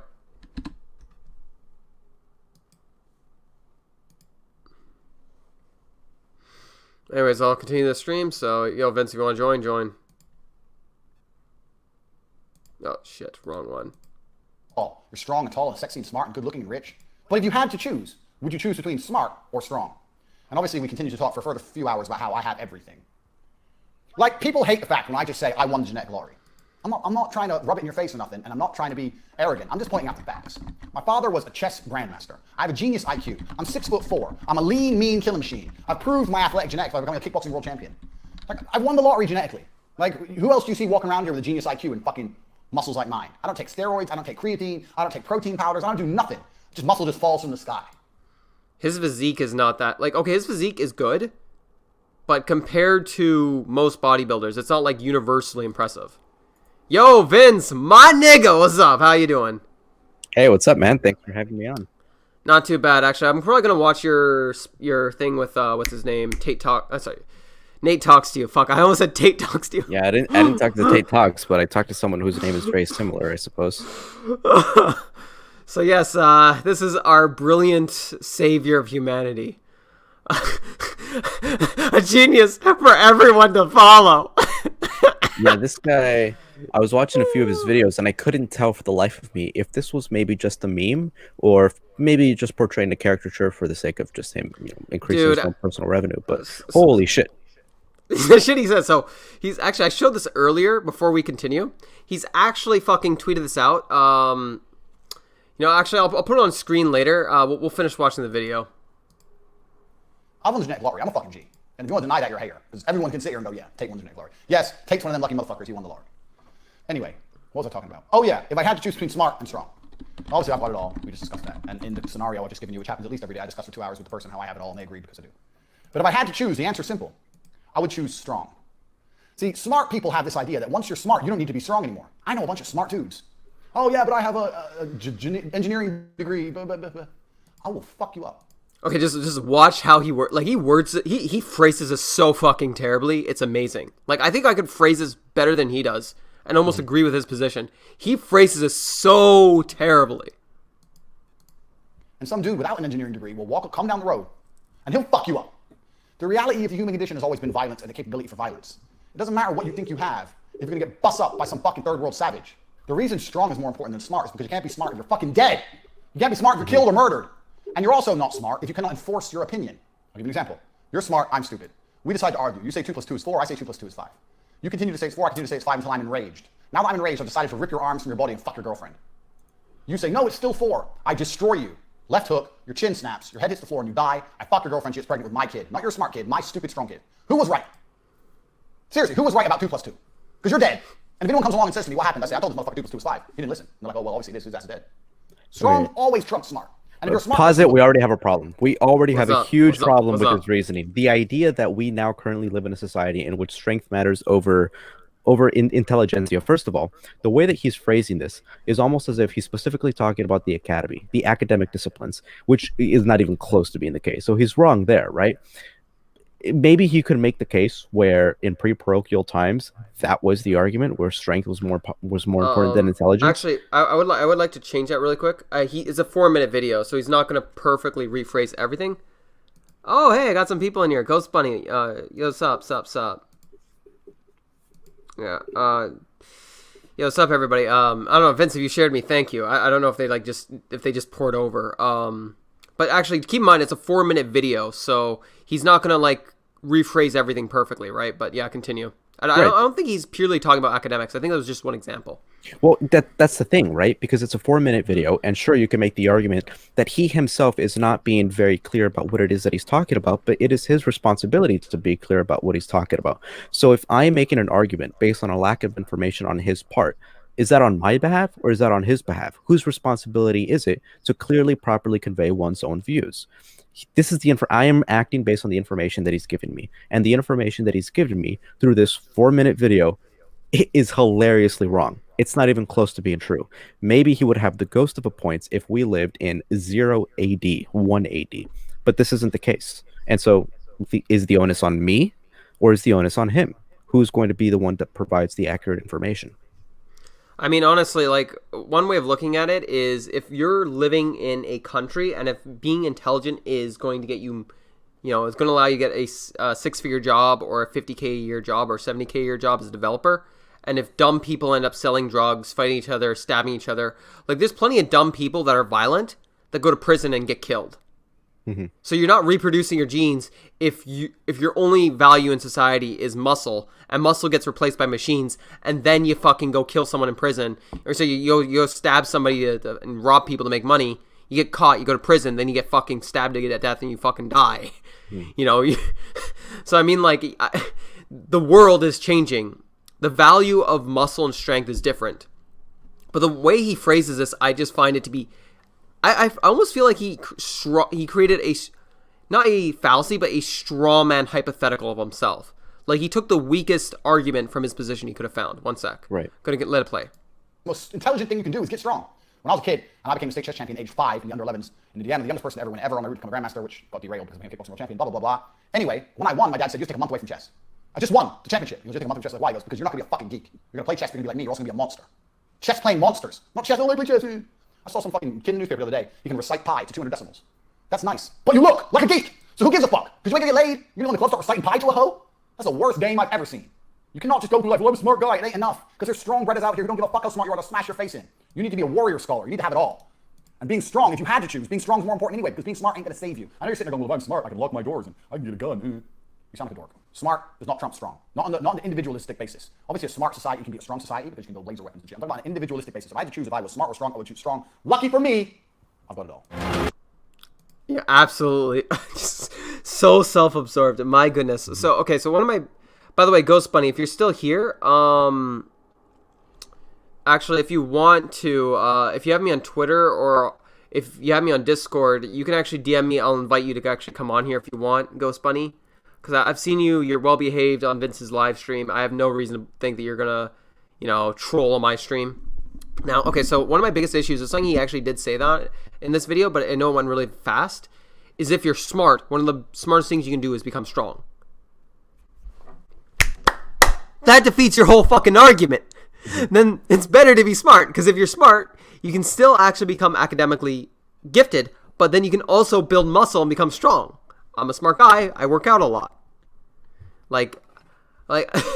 Or honestly, it almost feels like a black and white fallacy, like a false dichotomy fallacy. At the same time, like, he could have said, okay, if you could only pick between being strong and weak, but at the same time, then why bring up if you're smart, the smartest thing you can do is become strong. It's like, then why'd you bring this up in the first place? Like, you could have phrased this a little bit better. But honestly, like I said, you could just easily go to jail. So I know you want to talk about the burden of proof of God.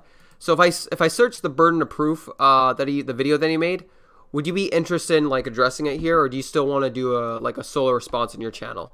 Yeah, we could do it. I'll probably no, I'll leave it all to you. Okay, well, I'm just saying, like, if you want to, what you could do is, this is an option for you and for me. You can actually clip this part of the video through OBS or downloading it, and then you can say your piece. Right. Or not no, say it. Because you wanted to address this. So he actually originally did a video called Tate on How God Is Not Real. This was like a long time ago, 2 years ago. This one was a month ago.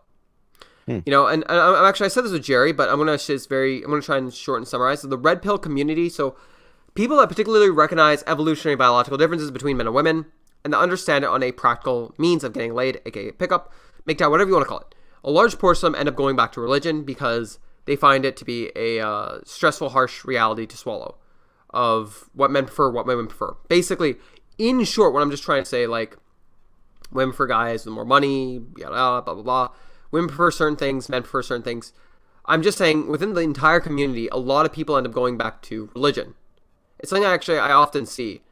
It's almost like they want people to acknowledge truth when it suits their agenda, which actually is very common. Hey, I think God is real. I mean, like, I don't. To me, it's Santa Claus for adults. But if you want to talk about it, I'm not going to hate on you. You're free to have your opinion. Beautiful to express your opinion. But I mean, like, do you want me to give you a better example of what I said earlier, or do you think you got it? I think I got it. Yeah, or basically, like, a good example is like Yogi Obes. So I'm just going to say this example and we're going to start. So Yogi Obes, pickup artist. I've told you this story before, right?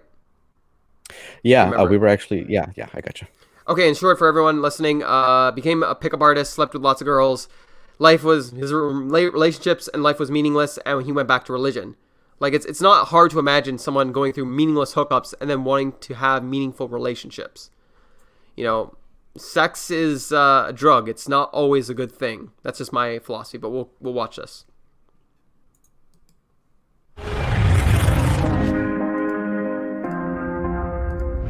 I'm going to correct myself. It's not very often I take back an opinion, but I'm gonna take back an opinion.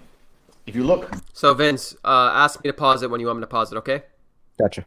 Very, very early on in this channel to the depth of Tate speech. I think one of my earliest 10 Tate speeches was how God is not real. And I sat there and I explained how God's not real and don't believe in God and I'm an atheist and blah, blah, blah. It's actually difficult to prove gravity, let alone God, which doesn't exist. You can't prove something that isn't there. But I want to change teams because I'm looking at these atheists and they're all just dorks or just nerds or, I mean, Christians are nerds too. It's hard. But all the complete degeneracy you see in the world nowadays is done in the name of atheism, and I don't think that's a good thing. I think that some basic things like family, man, woman, children, etc. So already we have a problem where the expectation is that if something is not socially conducive to a prosperous society, it must not be true.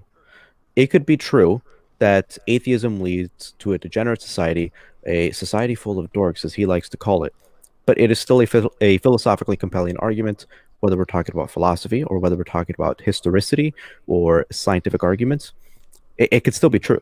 But for some reason, and I've seen many religious people employ this argument, that because religion does not give you a proper sense of morality, or because it decreases the likelihood of a society prospering, therefore it must not be true.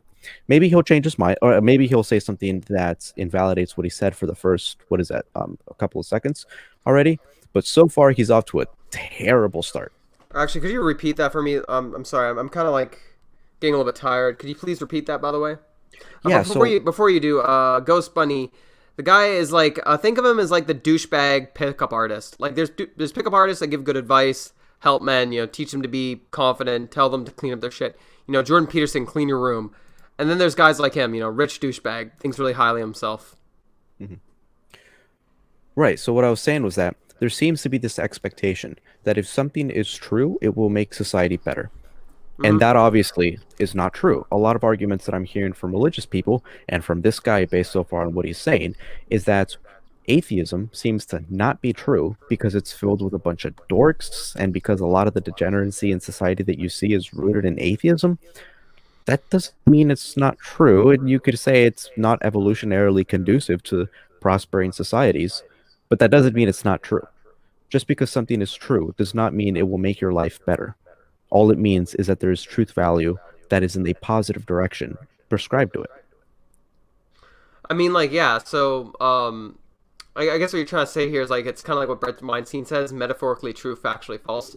So just because there's metaphorical truth that makes religion useful, that doesn't mean that it's worth believing in. Is that what you're saying?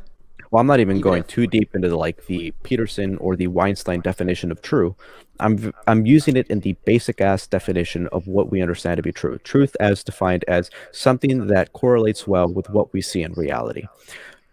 So the idea that we have the philosophy of atheism, a rejection of beliefs. If most people believe this, for some reason, most people seem to be sadder. Most people don't seem to like their lives as much as they did when they were religious. Therefore, the idea that there is no God, the idea of atheism, is not true. That is not there is no connection between those two claims. It's just not true. Yeah. So even if most atheists are depressed, that doesn't necessarily mean that atheism causes depression. Is that what you're saying? Sure. They're saying the audio is echoing, and I do hear an echo too. Is that on my end or your end? Let me see. I have headphones. Yeah, I have headphones too. Honestly, but yeah, by the way, Mato Alo, so just to let you give an idea, so like somebody actually researched this guy. Somebody did a response video claiming that they looked into his finances and he's worth like $1 million or $6 million or something. So just to let you know this, there's a good chance he probably is a millionaire. I haven't looked into it, but I've made a previous video on him. He does sell like these high ripoff courses, like how to get in shape for $300 Canadian, how to get a PhD, a pimping hoe degree for $1,800. You could be a pimp. It is a but work? I mean, it works to scam the average Joe. That's what works. Oh, so I won't get any myself.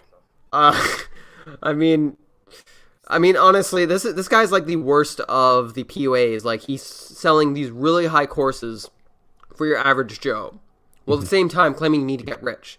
How, like, you'd get more rich taking that money and investing it than actually, like, investing into things that are actually going to make you money, or seeking out advice you can get from these pickup artists or these fucking scam artists, whatever. Swindling type scam artists. Not like illegal. Like, they swindle you out of your money.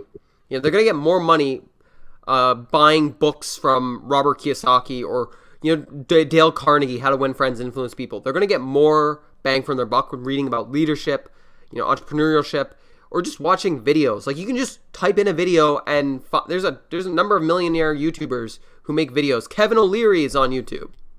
Go listen to him. But we'll continue.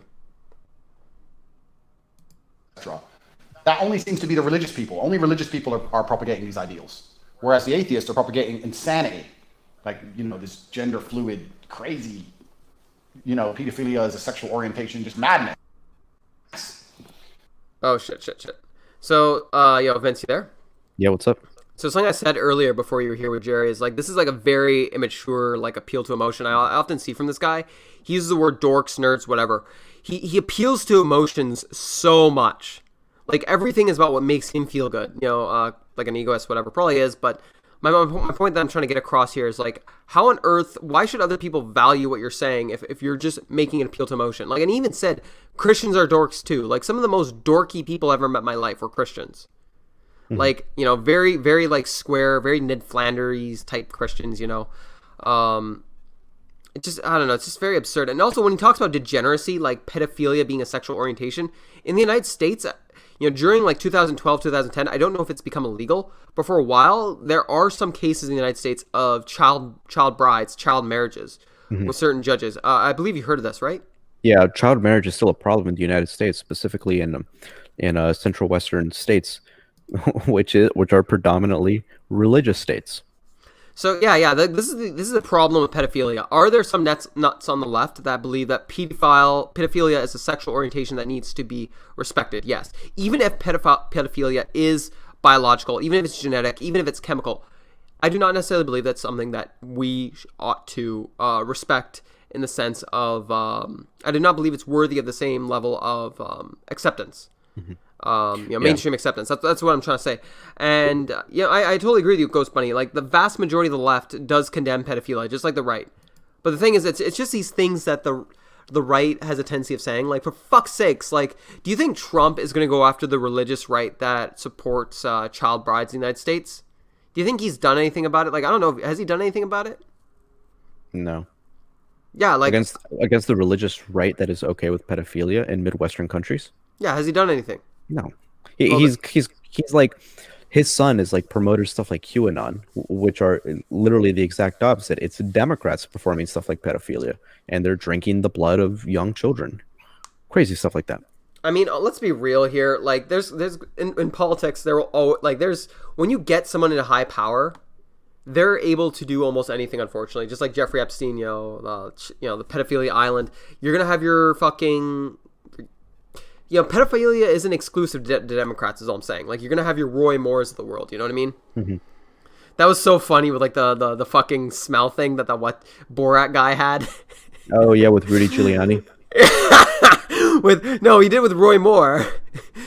This thing. Oh, was it something else that I didn't see? Yeah, he had, like, a smell. Oh my God, we can look it up later. It's so fucking hilarious. Oh, my goodness, but we'll continue. Oh, shit, my bad. So I don't want to be an atheist anymore. I look what the atheists are doing, and they've just gone nuts. And the truth is that most people are not smart enough to be an atheist. Because as an atheist, what I did is I made myself the center of my universe. But most people are not intelligent enough or capable enough to do that. Most people are so unremarkable, they cannot make themselves the center of their own universe because there's nothing interesting about them. So they have to find meaning elsewhere. And if they don't find meaning elsewhere with God, they end up signing up to a new religion, which is liberalism or leftism or wokeness. So people are always religious to something. And it turns out being religious to God is far better than being religious to any of the other options out there. All the other options on the table that society provides are terrible. So I've decided I no longer want to be an atheist. I'm going to start believing in God. This is where it gets starting comedic, everybody. Hold on to your hats! Because if God keeps society together, even if God's not real, if enough people believe in a thing which makes society better, if enough people believe in a God which makes society, which is a net positive for society, then God in some form exists, doesn't he? So even if it's just the idea of him existing makes him semi-real. So I now believe in God. I believe in God. So now I have to decide which God I believe in. And there's lots of options, there's lots of choices. So for me, it's really down to two. Hindu, I mean, no. I just want to say, say yes. No, shit. I just want to state here, like, I found this very interesting. He actually didn't really give an argument for believing in God. He gave an argument for believing in a religion. And I'm not too sure what your opinion on is religion, but my main issue is theism and what theism does to the human mind, which will actually come out in 2021. Actually, I have videos up until like July, almost July, end of July 21. Just upload it next week, man. What are you doing? No. You have videos scheduled till October of next year. What? It will never end. I will never, right. Even if I drop dead, it'll still keep going. All right. But honestly, there's a second reason. I'm a small channel right now, so if I release like say 3 videos a week, people might not watch it that much. So like if I had more subscribers, I might consider it, But anyways, we'll press play. Okay. I mean, the Sikhs were supposed to be a warrior religion, but I haven't heard about Sikhs fucking up anybody in a long time. Hindus praying to elephants. Come on, bro. I got better things to do. Buddhists, please don't hurt me. Piss off. So, I mean, the Christians haven't been gangsta in a long time. The Christians were gangsta. You couldn't mess with the Christians. Dose Vault, they come in, bust down crusade, we're taking Jerusalem, bust places up. The Christians haven't done anything gangsta in a long time. If I had to bet on a religion, the same way I bet on a company, let's say you're going to put 100 grand into a company's stock and you had to bet on it going up or down, I'd have to bet on Islam. You can't fuck with Islam. You can't insult their prophets. You can't insult their gods. You insult their shit, they go rioting. They'll kill you. They'll chop your head off. You can insult Jesus all day. No one cares. All the churches in Europe are getting vandalized right now by Muslim immigrants, and the Christians don't even do anything. Imagine Christian immigrants in Saudi Arabia damaging the mosques. It would be going down. In fact, recently in Sweden, some guy burned the Quran and they burnt the whole city down, teach them a lesson. And these are not even the native people. These are the people you let in to be nice. Crazy. So the Muslims, you don't mess with the Muslims. But then, do I really want to go full Muslim? I mean, I get a bunch of wives, which is cool. But what I'm thinking of doing is, coincidentally, I live in Romania, which is the most Christian country in the world, and it's Orthodox Christian. And the reason I like Orthodox Christians is because Catholics obey the Pope, and the Pope is fully gone. He's fully part of the social agenda with this left-wing liberalism woke garbage. The Pope spends all his time talking about things which are against the tenets of Christianity because he wants to be liked by the mainstream media. So Catholicism, Catholics are done. Bunch of cowards. You ain't got shit left. But Orthodox Christians, like the Russian, Greek, Romanian church, they still don't play games. You can't play games here. Recently, I read all the time on the news here in Romania about what the church is doing. And you can't piss off the church. You can't disrespect the church. Everyone respects the church here. No one vandalizes anything. The Orthodox Christians will still mess you up. So I think I'm no longer an atheist. I'm now an Orthodox Christian. And for that reason, I now go to church at least twice a week.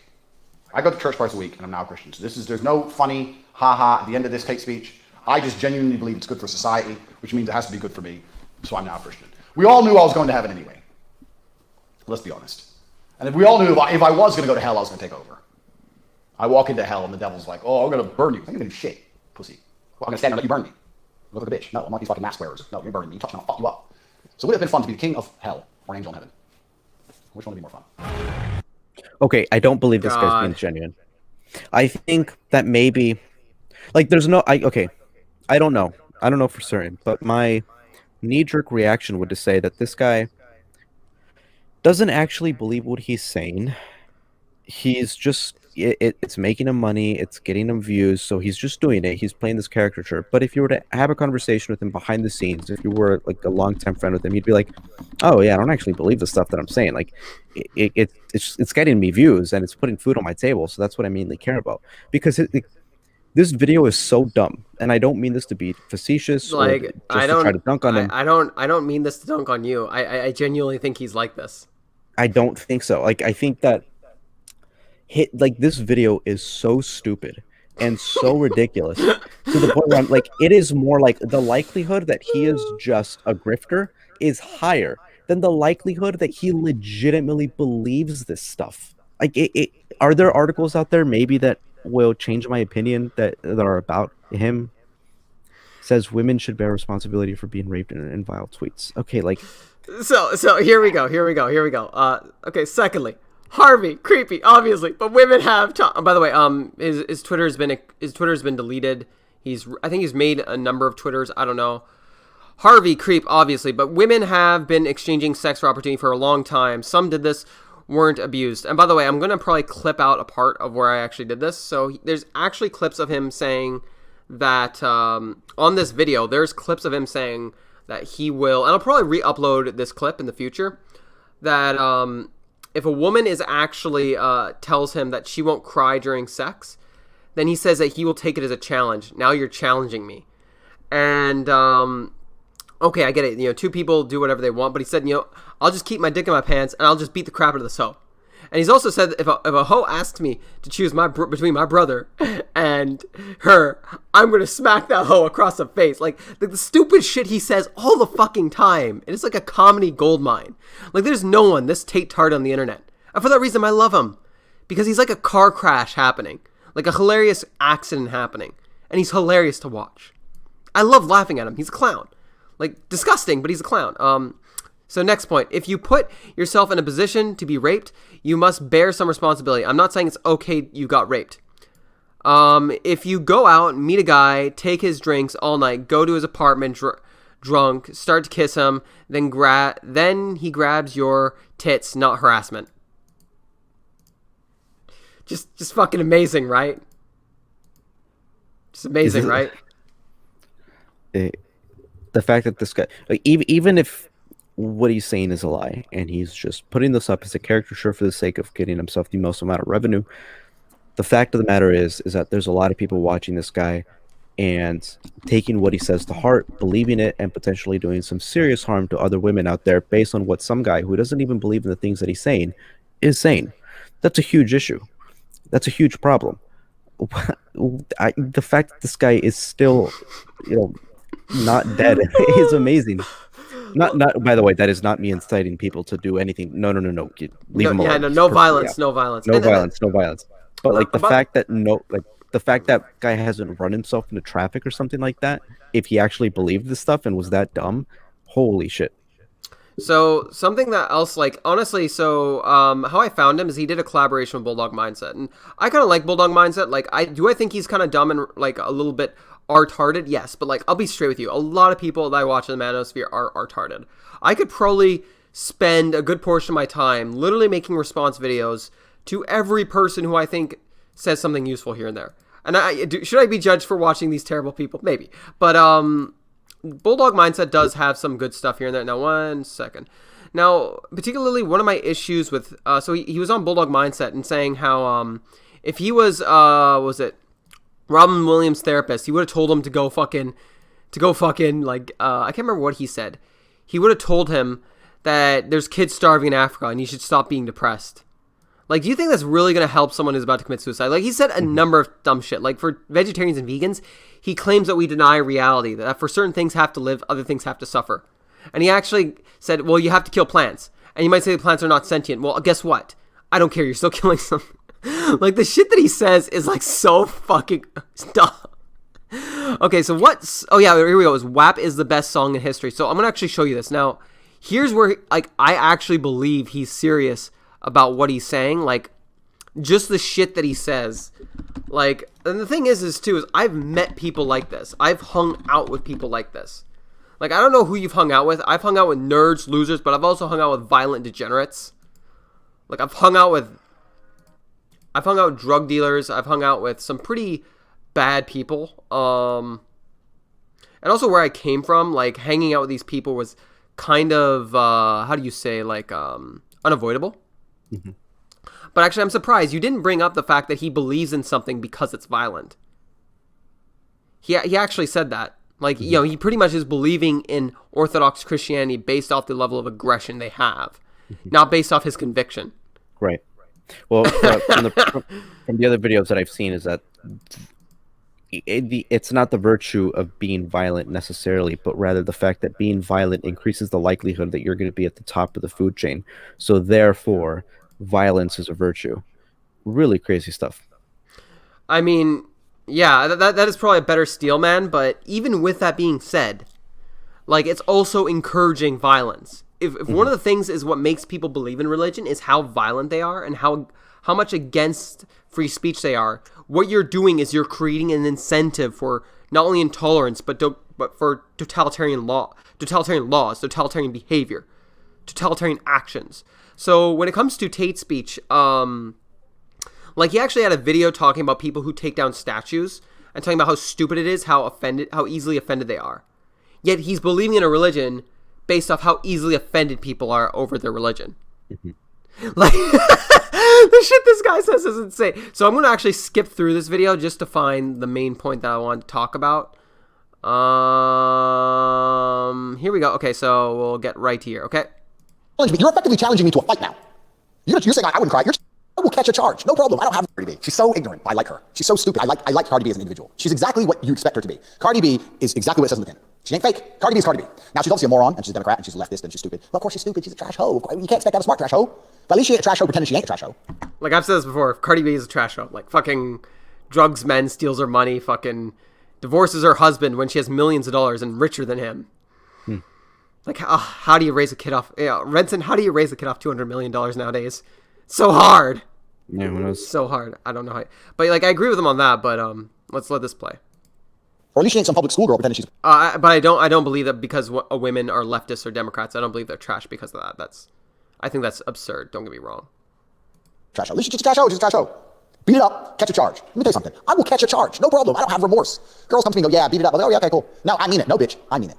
I guarantee I changed the way you look at sex forever. You're going to be fucking crying. I won't cry. I bet you cry, bitch. I bet you fucking cry. Don't challenge me. You're effectively challenging me to a fight now. You're saying I wouldn't cry. You're challenging me to a fight. You're saying I can't hurt you. You're out of your fucking mind? Because it's not going to be like, oh, hurt them enough so they enjoy it. No, I'm just straight hurt you. I don't even have to fuck you. Forget the sex part. That's a distraction. My dick can save my pants. I'll start beating the shit out of you. How about that? Walk in the bedroom. I'll start kicking your ass. No sex. No sex involved. But you cry then? Yeah, you want distraction from the dick? Well, that distracts me. I'm trying to fucking fight. No, I don't want to fight. Say that shit to me again. These hoes out of control. Can I say this on YouTube? Yeah, I can say this on YouTube. I've legitimately done that. The girls run their mouth. I start beating the fuck out. I'm not even having sex. They love it more than ever. They like it more. The less sex you have, the better. She asked for it. Look. You gonna do it again? Are you gonna do it like a man this time? What do you mean like a man this time? Last time I beat you. Pussy last time. Like a pussy. Yeah. I beat you so bad I've been called a woman beater all over the fucking country. To me, that was like a pussy. You need to do it like a real man. Or stop taking your belt off. You're fucking crazy. You have mental problems. Make it cream. Make me scream. Out in public. Okay, so you there, Vince? Yeah, what's up? So, like, I agree with him that Cardi B is at least being honest. She's not claiming she wants some nice guy and then finds some guy who cheats on her and then cries about it on the internet. Like, she's being honest with what she wants. I get what he's saying and where he's coming from, but it's how he delivers everything he says that's absolutely fucking insane. And, you know, and just in general, some of his positions in general are fucking insane. Like, when he showed that video, like I've met people, I've hung out with people like this. Not to this extreme, but like I've hung out with people like this. I'm not sure if you have. I don't know. Have you? No, I can't say I have. Yeah, I've hung out been with friends people like this. pretty nerdy guys. So like I've been friends with nerds, dorks, violent people, drug dealers. Like I've been friends with drug dealers, street kids. You know, lived in kind of the ghetto. You know, I didn't really live in like a very wealthy place, if you don't catch my grift. Like getting along with drug dealers was, in my opinion, one of the safest ways to get along, like to live your life. If you can get along with these people, that's great. And it generally wasn't the drug dealers. It was generally their friends that were like this. The drug dealers were like, yeah, I don't want to get involved with the cops. You know what I'm saying? You know what I'm saying. But, yeah, anyways, for the most part, I think I think like we could watch one more video on him, or we could just have a little chat here at the end if you want. Actually, wait, no. There's some other tweets that he's done that's absolutely abhorrent. Could you give me one sec? Yeah. Women should take. No, that's not that one. In depth. Fucking. Was this the one? Absolute courage. So. Oh, no, that's not it. So he's actually said stuff like, you know, people who watch anime are losers. I'll beat the fuck out of them and take their waifu. You know, it's real alpha male. You know, gotta beat the crap out of some anime nerds. Gotta talk about how much more alpha you are than everyone else. Like, some of the shit that he says. There was one video, I think I forgot to include in this one, where he actually said that, you know, America is one of the most weirdest countries. Oh, God. I should grab that video. Oh my God. Was it? So actually, in tweets, he's actually made fun of a man whose son was. And I'll probably put this in the description. Or you know, I could actually just Google it and find it. Andrew Tate makes fun of father. All right.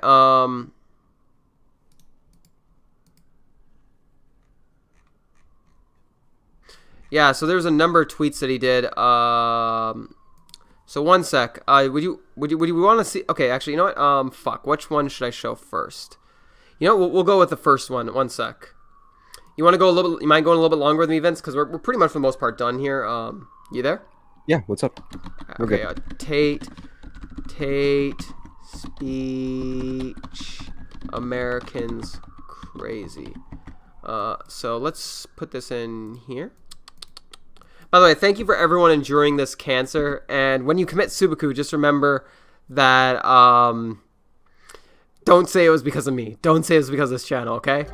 Like when you have to commit Subaku, don't say it's because of this channel. But no, seriously, nobody hurt yourself, please.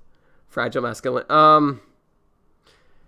Actually, I think it was in this video, his masculinity. I would almost never use that term, like fragile masculinity. I hate that term, fragile masculinity, toxic masculinity. But I can't remember if this was a video where it sounded like that.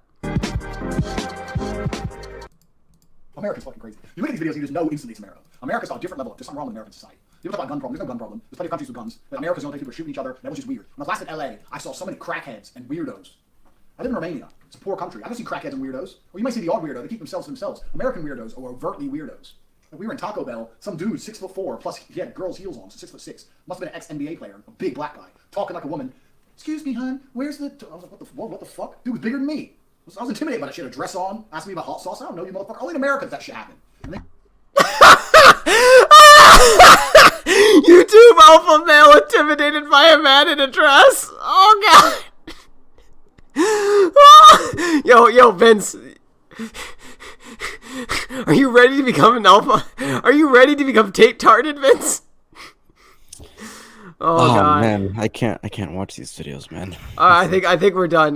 But there's one more thing. I'm so glad that society has progressed past this guy. Generally speaking, like holy shit. If most men believed this sort of stuff, I can't do it. I wouldn't be able to do it. God.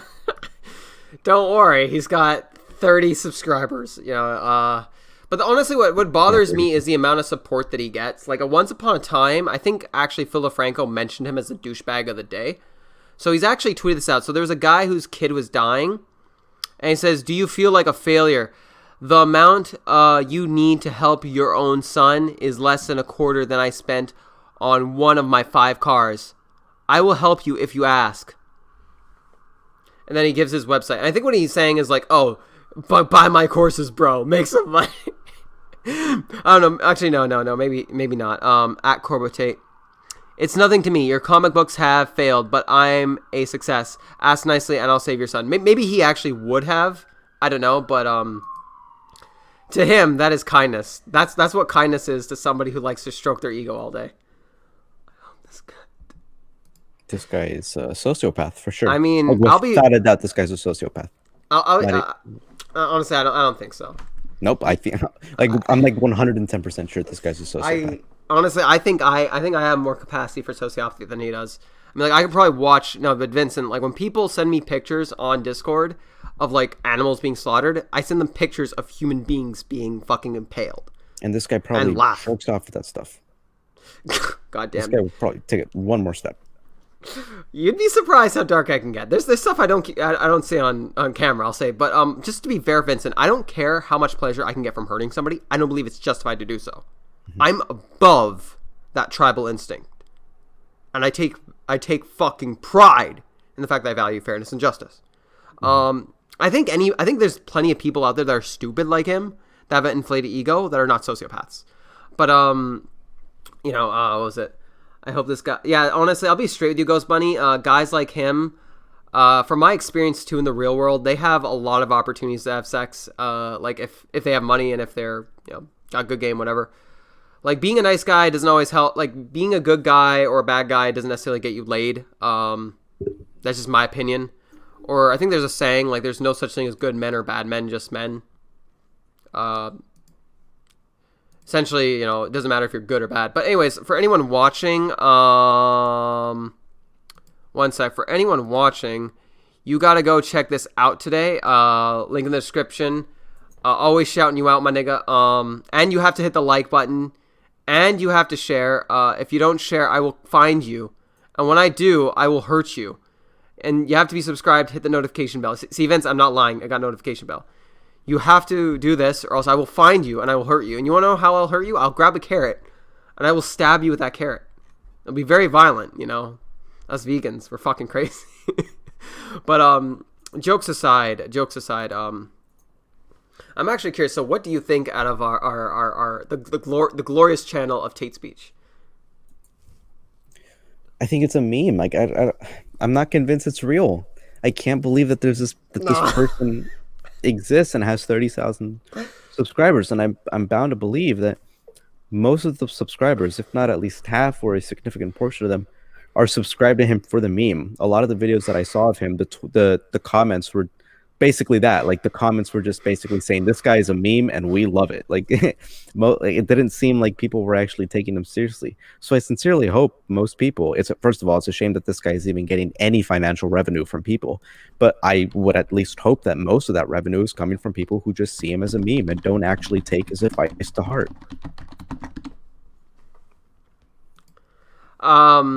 Honestly, that's where I completely disagree with you, Vince. So pragmatically speak, so just from my own personal experience, I've met people that are almost exactly like TateSpeech. Like, to a fucking T. That were good with women. And because they were good with women, they didn't appreciate the ones they had. Because there's always a new girl lining up. Like, you see this, like, he acts like the bimbo version of a man. Like, he acts like he has no appreciation for women. They're just the next one lining up. That's the way he talks. I don't know if that is who he is. For all I know, he treats women very nicely in the real world. I do not know him. I'm not going to strawman or assassinate his character. But I've met people like him, dude. They exist, and there's I'm women not out saying they there. don't. Yeah, but there's women out there that get plenty of fucking, they get plenty of dick. They're very good looking, and they get really good looking dick, and they have a huge ego because of it, and they see men as very disposable. And guys like him, kind of the same. Like, I don't care if I catch a charge. Like, oh my god, this guy. I'll keep my dick in my pants. Yeah, I met a guy today on Discord that thought that most women, at least 95% of them, according to him, were ungrateful to men. So I don't doubt that these people exist. I'm absolutely certain they do, and I'd be hard-pressed to believe that they don't. What I'm hoping is that based on the comments that I've seen, is that most, or at the very least, not even most, a significant portion of the people that are subscribed to him are doing it out of a meme, because I would much prefer people watch this guy, because no matter what, he's getting revenue. I would much prefer that most of his revenue comes from people who view him as a meme rather than people who view him as an inspiration. Yeah, I mean, honestly, but this is just it. Like, so we're in very progressive times. Our culture is changing. So I'm going to make a video about this in the future. There's a lot of discrimination. I'm just going to try and pump this out really quick here. For men, like, women tend to prefer, on average, men that are crossing above, men that are taller, more money, men have different preferences. Men's sexuality is correlated with resources. Countries with less resources, they prefer bigger girls that are a little chubbier, with less resources. Countries with more resources, they prefer skinnier girls. So third world, generally they prefer fatter girls. First world, they generally prefer thin girls. Women tend to prefer men for, their ability to provide status, money, yada yada, blah blah blah. Obviously not all. And also when it comes down to these value systems like hypergamy, it all comes down to value theory. Like, it's subjective, it's not objective. Not all girls are gonna go for money. A girl can date across and above and not look at money. She can look at your looks, how good you are at bed, your ethics, your character. They look at a million different things. But so that's one thing, and also it's very competitive. So like if you're on Tinder and if you don't know what you're doing, I can see how somebody gets depressed. But another thing, I'm just trying to cover through. So a lot of people don't have male role models, and that's another thing that we got to put into this calculus. So there's lack of male role models, like single mothers, and obviously respect to single mothers who did not put their kids up for adoption. But obviously, if you can find a good man to have kids with, that is the ideal best thing. Next thing is like the fact is within progressive culture, a lot of heterosexual men kind of feel left behind, even bisexual men. Like, bisexual men actually face a lot more discrimination on average than bisexual women. I remember Jeffrey Miller talked about this on Dave Rubin. I've read some statistics in the past. Like, there's a few videos online of girls saying if they would or would not date bisexual men. And I've seen, like, multiple women say that they would not date bisexual men. So within progressive culture, who personally feels like they're benefiting? LGBT people, women, but a lot of men just feel very left behind. They feel as if more is expected of them. They don't really have a male role model. And also if they're bisexual, they also feel like I have some level of bisexuality. I have some level of attraction to men. They feel like shit, and to some extent, it does kind of make me feel like shit when I hear shit like that. Like, one of the girls said is that there was this one video I watched on YouTube where she said, bisexual men always, I know I'm bisexual, but men always cheat.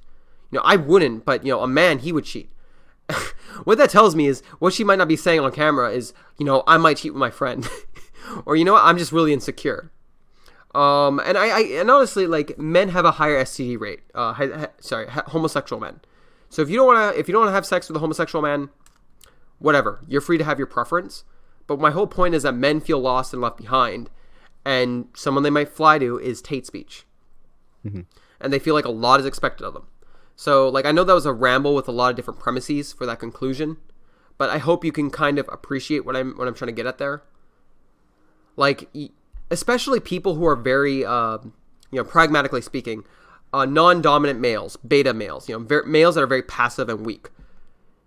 Someone who constantly insults them, who thinks highly of themselves, they might look up to him because he has that confident energy. You know what I mean? So his tactics as a pickup artist is manipulative. He puts them down and then offers to sell them a course.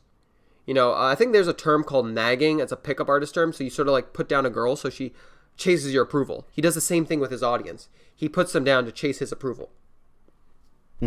Yeah, nagging. Yeah. Yeah.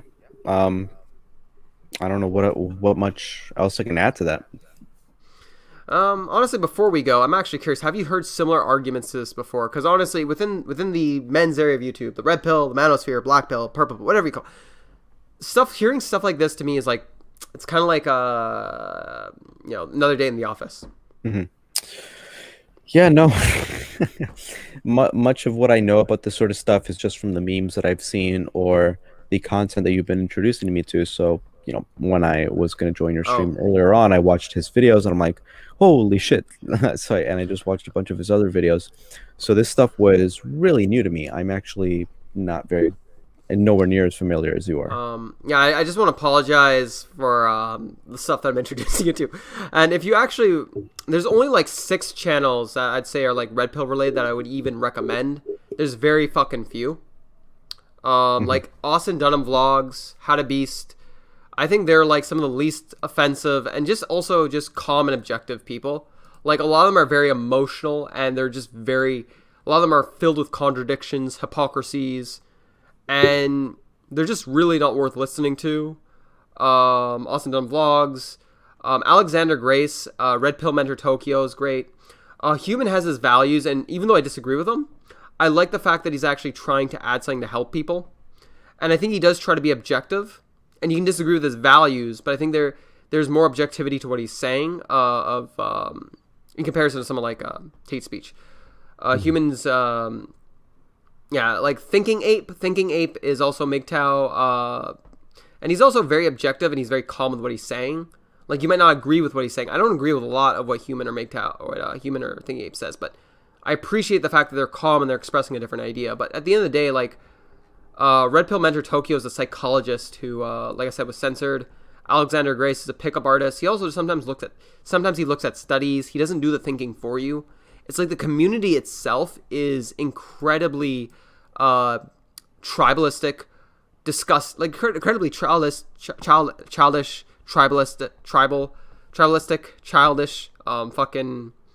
it's incredibly fallacious. And quite often, it's also very regressive on a number of things that they'll bring up. Like Bulldog Mindset, when I criticize him in the future, he actually brought up how Anna Kasparian was being sexist for what she said about women. Well, he brings on TateSpeech onto his show. And he's also said this to MGTOW people. MGTOW people, they need to learn how to respect women. Without actually saying which MGTOW person. So he's attacking an entire group without saying which person in the group. So, while he brings on TateSpeech onto his show. So it doesn't matter if you disrespect women. It matters if you agree with him. Like, if you disagree with him and you disrespect women, then he'll criticize you to make himself look good. You know what I mean? Yeah.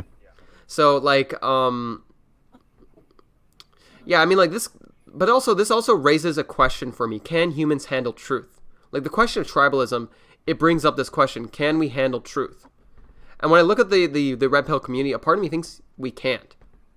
Like, and this is an argument you could use against truth of anything, sex and gender differences, religion, and it's a depressing truth to try and comprehend. But humans do not always handle truth very well, and it's one of the things that inspired me to make my channel is to try to push back against this attitude. And a lot of people within the men's topic of YouTube, so men's rights activists, MGTOW, red pill, whatever, a lot of them want to avoid talking about criticizing other men, especially with the fact that they're highly targeted by the mainstream media, feminists, very politically correct narratives, woke narratives. So they feel very defensive. That doesn't make you more intellectually correct. That just makes you no different than the regressive left. That means that you are incapable of criticizing your in-group. Like, you know what I mean? It doesn't really give anyone a reason to to really respect your principles if you have no interest in criticizing other men. Like, have you ever heard of Coach Blackpill? I've heard his name before, but I've never seen any of his content. So the black pill generally is like pretty cancerous, pretty childish, but like he actually had a pretty good criticism of the red pill community. Like it started off as a bunch of like people talking about men's rights, sex and gender differences, and they were across different political spectrums, liberals, conservatives. But then it just got swallowed by like Stefan Molyneux, like make America great again. You gotta make America great again. Like you know, it got swallowed by the right by conservatives that sort of tried to monopolize the concept of sex and gender differences with conservative thought. So basically, you can't be a part of this community unless you are conservative. You know, it's kind of like someone saying, you know, you cannot be for universal health care if you're not liberal. You cannot be for the team pushing for more health care if you are not a liberal. You know, it's very, very childish means of trying to push your agenda. So I mean, like this, yeah, it is a difficult question. How well can humans handle truth? Because like what created the red pill community was guys trying to get laid and reading about evolutionary psychology and evolutionary biology. Like when you think about it, it's not the worst thing in the world. They're just trying to figure things out. Mm-hmm. They're just trying to educate themselves. Yeah. And this is what it created. It's kind of like the issue with Islam.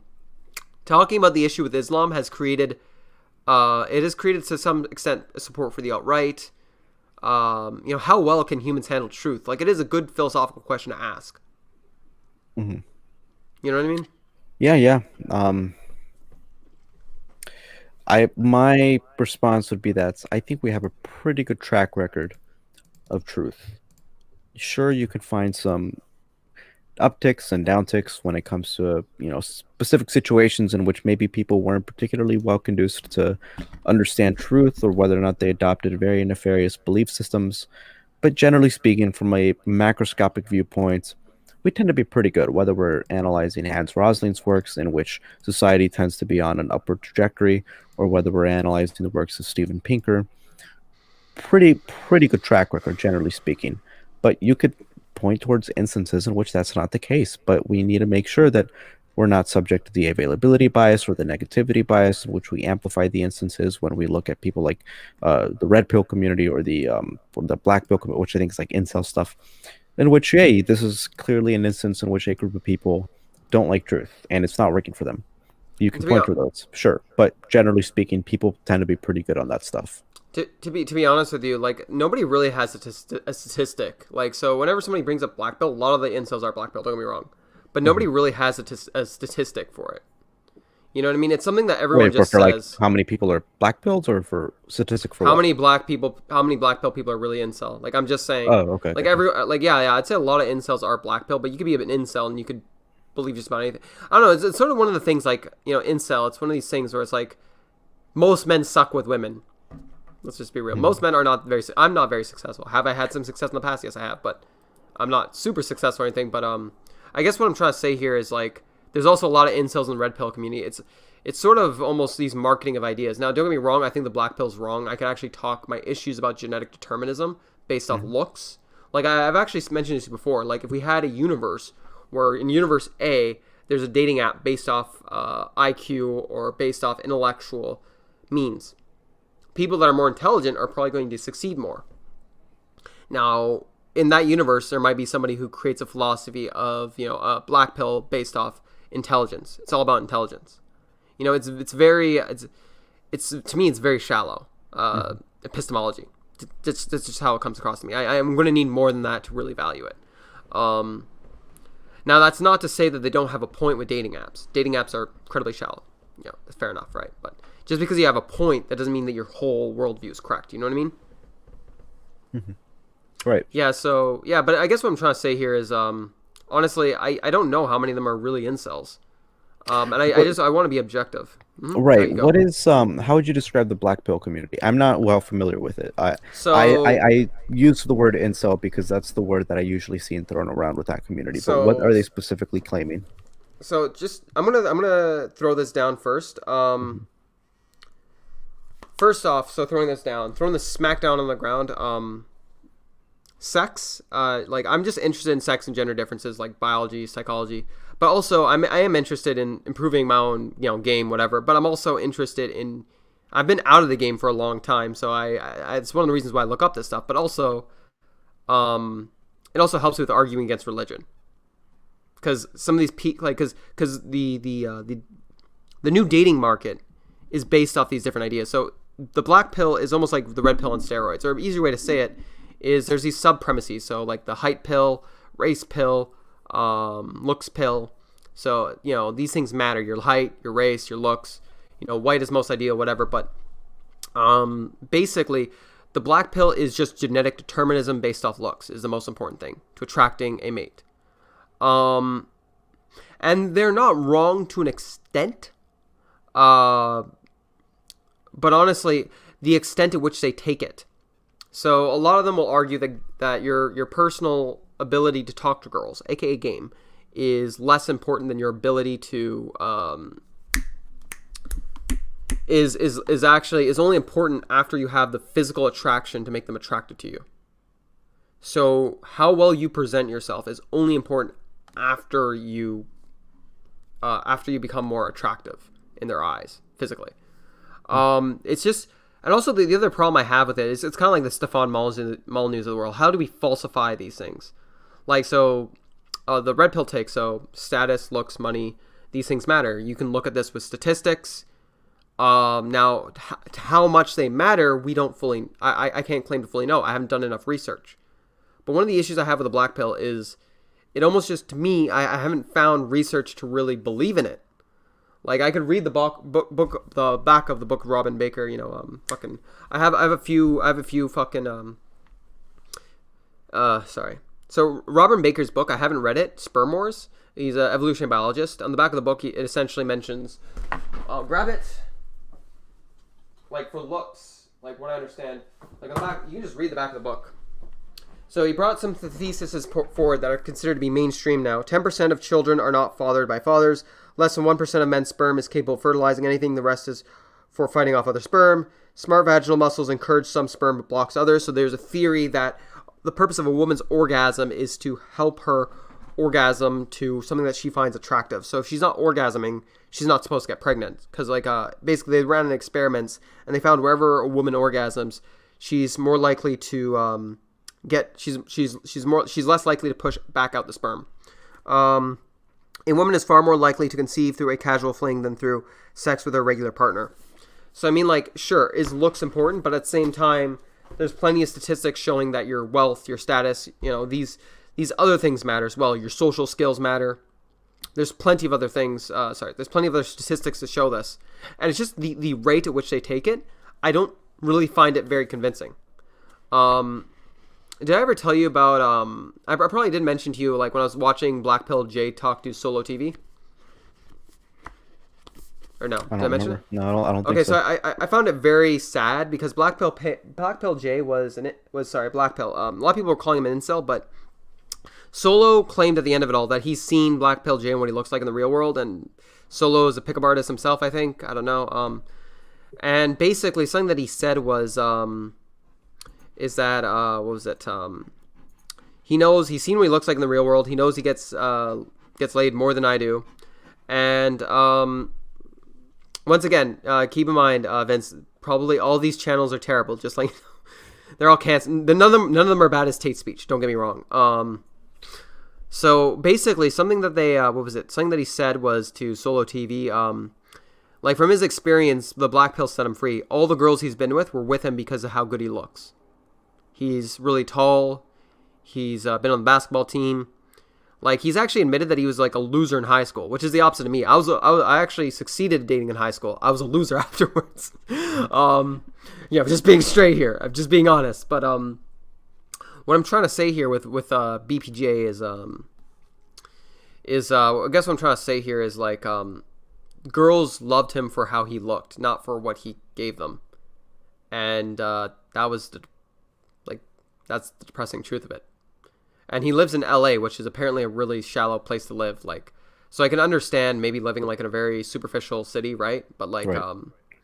That's how he came to his belief system. So other people can come to this belief system differently. Like, I've met bullies in high school who thought that the only thing that matters is your looks, and they thought they looked better than everyone else, and they had a huge superiority complex. It's kind of it's a similar thing, right? But like, I think you get what I'm saying, right? Mm-hmm. Yeah, I get you. But I'm probably gonna have to leave in the next 5 minutes because there's some stuff going on in my house that I gotta focus on right now. No, I'm actually really hungry myself. I want to go make some food. But yo, Vince, you there? Yeah. It is always amazing having you on, and this was definitely a cancerous live stream. So for anyone watching this after it's been live, I want to thank you, and I want to advise you to not kill yourself. And if you feel like killing yourself, I highly, highly advise you to maybe watch one of my memes or just stop watching this channel. I don't know. Like don't do it. I know this was challenge. This was tempting, but don't do it. So to you yourself, don't kill yourself. Yeah, no, man. I really wish I could have joined earlier on, but unfortunately I had stuff to do, you know, COVID related. But everyone, if you're watching, go subscribe to this guy. He's fantastic, good friend of mine, produces great content, and for some reason it already records videos, and it takes like 2 years for him to upload it. But whatever. All right, we'll go. So the Babylon Project is amazing. He's like Dave Rubin if he wasn't a shill and if he was intelligent.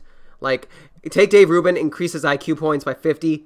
And give him principles, make him not a right-wing grifter. You know, he's a center-left, intellectual, highly intelligent, and more importantly, he's just a lovable guy. Like, oh, thank you. Look at this guy. Look at how he talks. How can you not love this? Appreciate how can you not it. love my nigga? So I think we're done for tonight. So everyone have a good night. All right, have a good night.